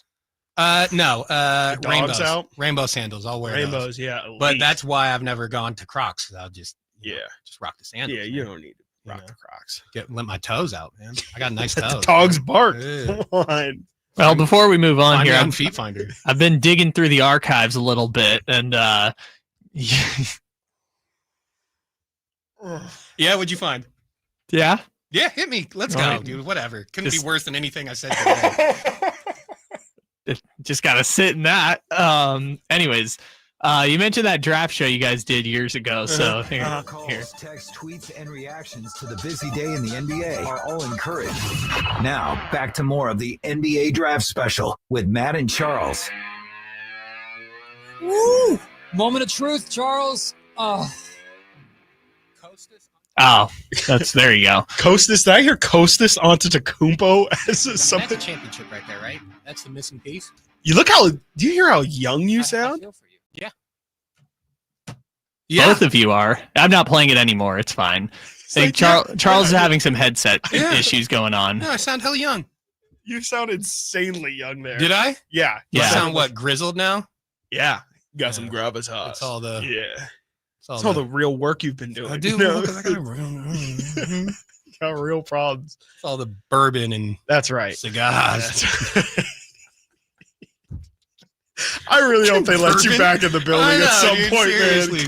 man. I'm done, man. You're cooked. Care? 4 hours is a long show. I'll give you that. Such a long show, guys. Can we talk about how long? Let's talk about how long this is. Come on. Let's talk. He's not coming back, ladies and gentlemen. I hope you've enjoyed it. Whatever, man. I think you're doing great. Thank you, Kyle. That's what a producer's supposed to do. Gas me up, dude. Just tell you you're doing gaslight great. you. Gas, fool. I got a buddy of mine who will hit me up just to gas me up to go out. You know, I need that motivation. Yeah, no, you know? I would definitely need motivation. We all need a homie like that. Yeah. Oh no, absolutely. Is it once you reach a certain age? I don't know, dude, man. Chuck's still swinging. I'm still out there. He's still swinging. You know what I mean? But nothing wrong with a little extra gas. You need it to get you away from watching Bluey. Well, you know what, dude? You know, I don't think anything. I don't think there's going to be any Bluey slander allowed. Yeah. Okay. That game was out of hand, so I threw on bad. Bluey, dude. So Deal fast, with it, dude. It was so bad. I don't even blame you. Which was awesome though, because I wanted the Pacers to win, so I was very happy about that. I'm not like super upset about a game 7 again. Well, I and was game like, 7, like I was rooting for OKC in general, but like game 7, like you've been saying, man. Like, there's nothing. Why are you rooting for OKC in general? It's just is it anti-Halliburton. It is just anti-Pacers. I don't think the Pacers. I don't think the Pacers are really that good. And also, I have so much stock in. I guess I'll call it anti-Halliburton that him winning a title would just make my argumentative life a little bit tougher. Yeah, that's fair. I've been saying, and I will fully acknowledge this is like peak hater, but I've been saying that just because something happens doesn't necessarily mean it's true. And if the Pacers win the title, that I will just have to live by that model, because just because Tyrese is the best player on a team that happens to win a title, to me, that doesn't necessarily mean he like fits into that mold, if that makes sense. And again, I fully acknowledge there is like a good bit of hater that goes into that, but I just think that there's sometimes in sports where I'll use another example, like the Atlanta Hawks making the Eastern Conference Finals a couple years ago, you know, and I'm not saying that the Pacers are as unjustified as that, but that's more my basis of the argument is just because the Hawks made the Eastern Conference Finals doesn't mean that's an Eastern Conference Finals team year over year over year. And Trae Young is somebody who is just as a blanket statement good enough to lead you to an Eastern Conference Finals. That's what I mean. And that's proven just itself because out. Tyrese is your best player doesn't necessarily mean that. And you know, granted, this is now 2 years in a row he's been in at least the Eastern Conference Finals. So But again, my argument is coming still weaker and weaker by the minute. Look, but just because he made it to the Eastern Conference Finals 2 years, the finals the next year, and won it, doesn't. What is, you know? Okay, and prove it. It was really Pascal Siakam the whole time. That's right. That's right. Well, that would be my argument at this Do it point. again. It's just like Tyrese isn't showing up in every Do game. it again, like, dude. That's what I'm saying. That's what I'm saying. And you know what? To bring it back to the original conversation, that's the problem with sports talk radio. 100%. Is it is like, 100%. Okay, we'll do it again. Or, all right, but. Dude, I don't know if you know who Stu Gatz is? Yeah, absolutely.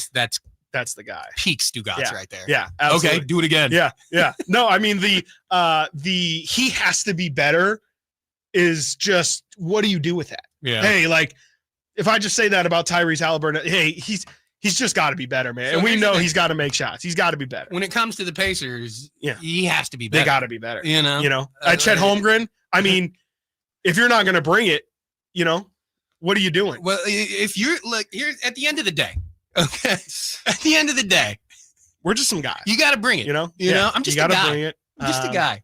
Well, Jalen Williams, you got to be better. What are you doing? You can't be minus 40. Don't do that. Here's the biggest thing. Don't do that. Yeah.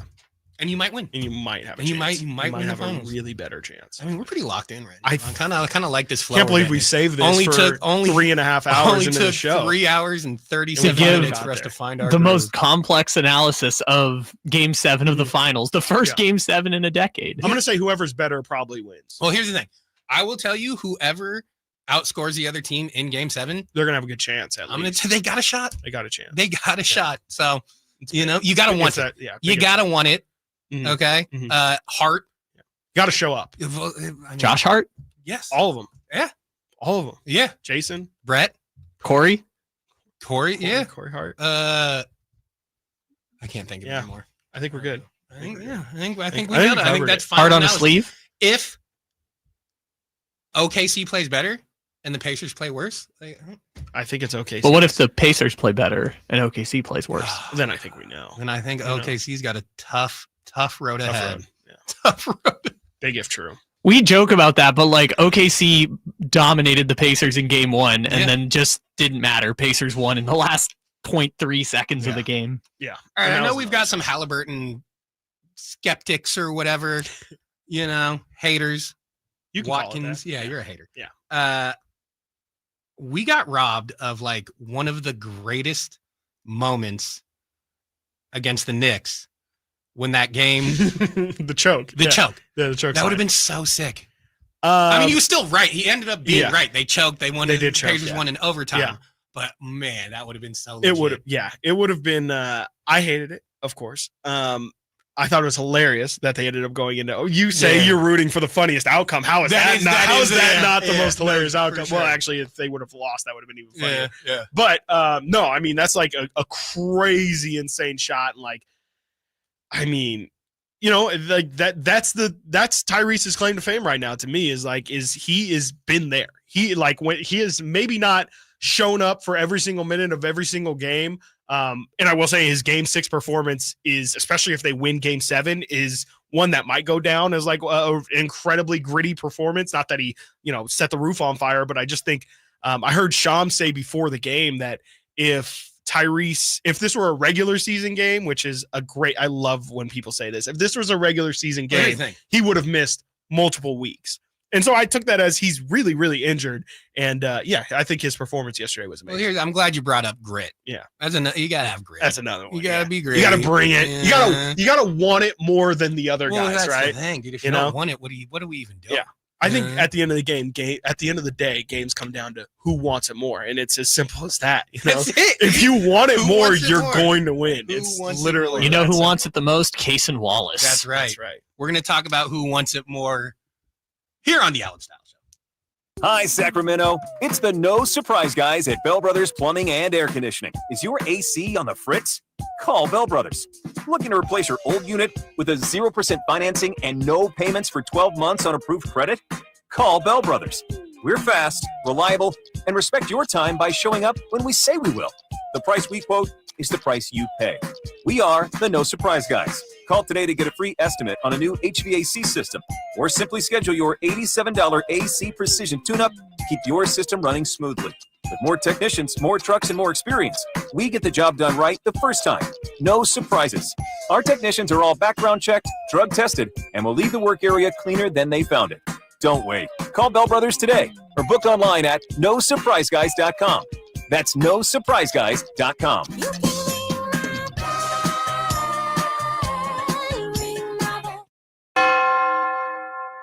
Hey, it's Mike Rohn. If I have a choice, I like to do business with companies that actually stand for something.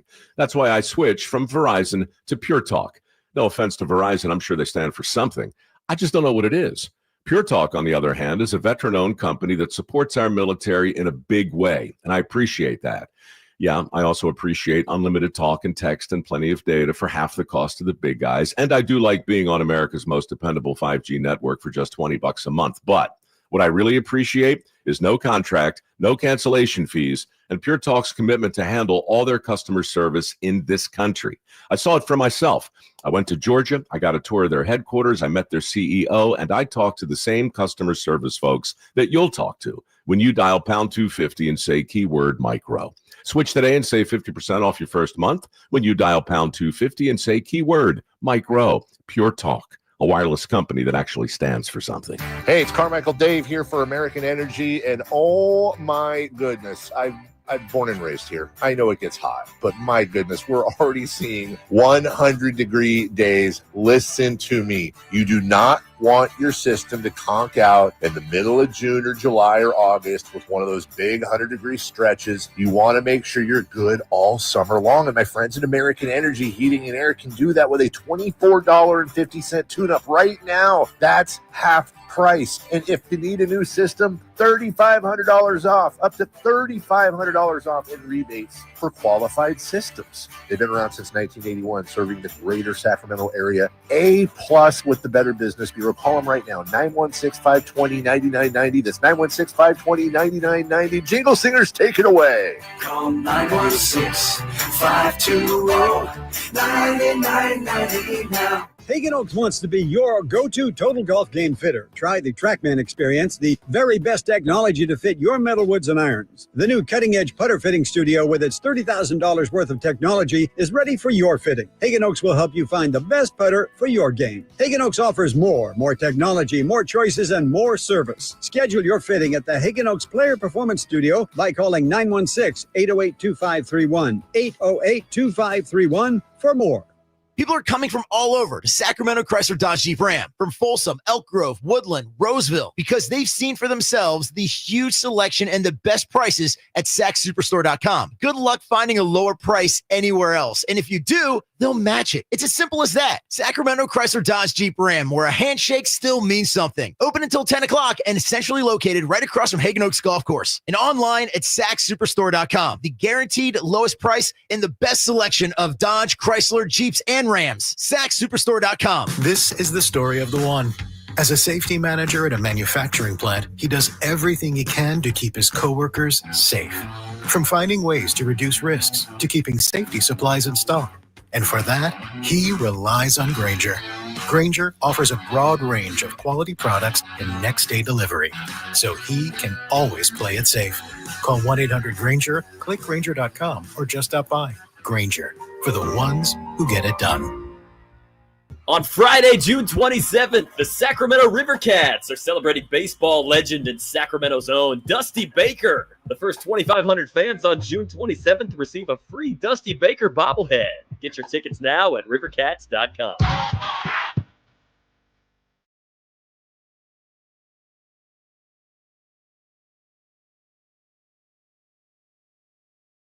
The only station in Sacramento giving you local sports coverage from 6 a.m. to 6 p.m. Monday through Friday. Sacktown Sports.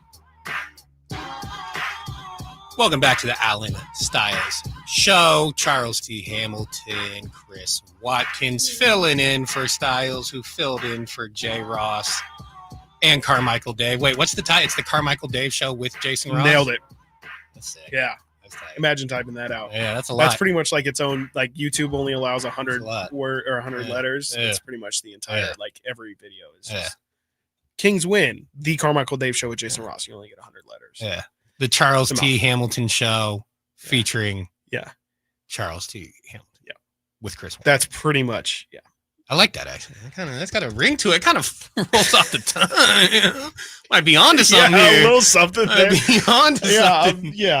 Maybe they could find something else. Yeah, I don't know. I don't know. After today, I feel like we got a future. I would hope so. You know, I mean, I think we're proving ourselves today, I man. feel like we're proving something. It's for something. Sure. They leave the mics on. Shoot. I've gotten so close to. Yeah, it's all right. We almost made a dump button. We for almost a reason. made it. We do have a dump button. That's right. 15 seconds, if I'm not mistaken. I think they extended it because it's a did they extend it, shorten it, Kyle? They extended it. Extended it. It's not a fun story. No, it's not. But yes, we had to. They extended it. Yeah. That was a fun interview. Did someone go off? Yeah. Were you there for that? I was on the board when that happened. Let's just say that they had. Was it an interview or a It caller? was an interview. That's just An interviewer who thought they were on a podcast. Was it a rap group? Was it just a singular? It was a singular person. I don't remember who they were. It was a singular hip hop artist who decided to come on the airways, and as Kyle would say, they thought they were on a podcast, and it was very much live. Got it. And so, we needed a little bit more of a window to be able to block out. Fair. Yeah, and dropped an impressive amount. I mean, so much so that we literally had to change the system. Yeah, was he on a rant or something? No, just talking normally, and had 2 or 3 in a row. HT in the building. Walk it in. What up, HT? High Flyers here. Nice, yeah, man. Love that. So, Chris, what's up for the weekend, Doug? What are we doing? Well, I mean, we got Game 7 on That's Sunday, real of Sunday, course. yeah. You know, that's definitely going to be on everything and be locked into that. Should be an interesting one. We've obviously detailed it quite a bit. That's definitely on the radar. Let's see here. I think there's some WNBA action. I think the Fever play the Aces on Sunday as well. So that should be a nice little jam-packed Sunday afternoon. I don't personally have any plans for the weekend, but actually, no. Tomorrow I'm going to go out to the A's game. A's are. I think they're playing the Guardians tomorrow. They're here this weekend. Yeah, so I'll be out there at the A's game. Should be interesting to say the least. It's probably been about a month and a half since I've been out to an A's game, so I'm kind of curious to see crowd wise. And I mean, I know they're coming off a couple walk-offs, but still don't think, especially, I mean, with the Sacramento weather and how it's been getting here recently. I can't imagine. I can't imagine more. I think the other day they actually had their lowest recorded attendance at like just under 9,000. So I'm pretty curious to see what the vibe is vibing out there. Not to dox myself, but I live right by the stadium. Yeah, pull up. Be sure pull to pull up. Pull up. Yeah. Hell, no, it's been a cool vibe. It's definitely been an interesting vibe around there with the A's, but man, they're just not. You know what the interesting thing about them too is, like, I don't really care because it is like a rental anyway, but I just feel like they've done such a bad job, and you can probably speak to it more since you're literally like right down the street. Not to dox you even more. I mean, just say the address. Like 3324 West Sacramento Avenue. Yep. But I just feel I got dangerously close there. I just feel like they have, like, where are the billboards, right? Like, that's my thing. It just doesn't feel like there's any sort of, like, we legitimately want to integrate ourselves into the community. I more from an ignorance perspective, like, I don't know what they've done in terms of community work. I haven't seen a ton of, here's Lawrence Butler at the local, high school giving tips. And I'm not saying they have to do that. Like, that you can argue that's going above and beyond and all that, but I just don't feel like, even though the A's are only going to be here for a short time, it feels like they missed an opportunity to. And the promotion, maybe I feel like the promotion's been off. Right. They had a Brett Rooker basketball jersey. I've seen some people rock. I got to tell you, man, one of the most, signing Rooker and Butler to the deals that they did is smart business. They had players in situations where they're willing to take deals that are probably for less than what they could get, but arbitration, Rooker's age. He's a guy who developed later. The fact that those two deals were like the biggest deals ever signed by Oakland A's play. Right. And then Severino, literally the biggest deal that they've ever signed. And they're like 6 years, $60 million or something like that, where friggin' Devers Dong is signing for 300 something million. I know we're still years away, but like, how much is Jacob Wilson going to end up getting? Not from the A's, right? From the A's. Nick Kurtz too. It's the same conversation. Mason Miller, Nick. Yeah, exactly. Nicholas. Nicholas. I'm sorry. And then Mason Miller too. Like, this is the endless cycle of the A's, right? Is they get these guys, they get the Cespedes and the Donaldson and Olsen more recently, and Chapman and Sean Murphy. The list goes on and on. Marcus Simeon. The list goes on and on of all these guys that once the real bill came due, they immediately walked. So I don't know. I mean, I know multiple World Series champions in that list as well. Which, Yeah, right. You're not messing up anything there. No, It's not like Marcus Simeon was a Bay Area guy that just made all the sense in the world to keep around. Who you developed. Matt Chapman, just the prototypical Captain America third baseman. Yeah. Let him go Gold across glove. the bay. Gold glover. Why not? Why Yeah. not? Matt Olson. Hit 50 homers after leaving. Not a big deal, man. Not what a do you, big deal. What do you Marcus even need Simeon a has player 4 like that World for? Series for. What do you even need home run? 100%. No, and I 50 mean, home runs you'll for? even see some pitchers. Like we just named all hitters. Like you see, Jesus Luzardo's still out there pitching. You'll see. I think who's the guy who took steroids? Montas. He's not really out here anymore. But Sonny Gray's still starting somewhere. Sonny Gray starting, I think, in Cincinnati. I saw Ramon Laureano still getting bad somewhere. I was glad to see Laureano the other day. Laureano was I that liked him so guy. much when he was with the A's. Yeah, and then he had the suspension. Yeah. I mean, what was like the last fun, like that last, the year where they traded for Starling Marte, like that second half of the season? Yeah. That was like the last fun A's baseball season. That's like COVID season too. So it was like only it was 6 either one, I think it might have been one before that. No, I loved and do Ramon Laureano. I'm a huge fan. Huge fan. Very glad to see him. So exciting. I mean, I forget who he was with though. I think he's with the Orioles, if I'm not mistaken. That might yeah. be it. Yeah, because it was. You know what? Funny enough, you can throw Denzel Clark into that list of fun A's players that probably won't be around for long, right? Insane catches. Honestly, that one, the I think it was against the Angels, might be the greatest catch of all time. Like that was insane. Like he literally left the like. I mean, his torso, his waist is at the top of the wall. The thing is, his offense is so bad. Hopefully I haven't seen much of it. He's huge too, right? He's like 6'7", 6'5", 220. Like when I saw those plays, I'm like, oh, another 5'9", 170 pound. Right, he was just flying around there. He's huge. Yeah, he's got that O'Neal Cruz build. You know these new freak baseball players where it's like, where are you getting the O'Neal Cruz, the Ellie De La Cruz? Yeah, where are you finding these six? Obviously, Aaron Judge and his Paul Bunyan self. It's like, where are you finding these guys? Aaron Judge, get it. Dude, guy's a defensive end. That guy is a monster. Dude, Aaron Gordon. Yeah. Aaron Gordon, Aaron Judge side by side would be interesting. I mean, I feel like you would think Aaron Gordon would be like towering over him. I feel like they're the same person. Pretty close. No joke there. No joke. All right, man. Well, hey, Chris, I think we did it. My man, we did it. 4 hours. I think we did it. Hopefully they'll let us do 4 more. Yeah, I mean, should we just run it back? I don't think so. No? Okay. I definitely don't think so. Well, it's been real, man. Thanks for really having fun. me back. I don't know if they'll ever ask me back. I also don't know. But it was fun, man. It was really fun. I don't care. I got that. I picked that up. I actually did pick that up. I think it was like 30 seconds in when you said you had a real job. I think at that point I was tough. aware that the fact that was like the first thing I said was rough. Yeah. Anyways, thank you guys so much for listening. Charles Hamilton, Chris Watkins, Kyle Ledbetter running the show. Everyone have a nice weekend. I'm going to go fade J. Ross in the parking lot.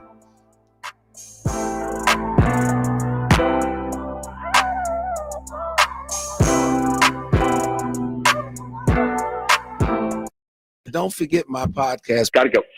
This is the story of the one. As a safety manager at a manufacturing plant, he does everything he can to keep his coworkers safe.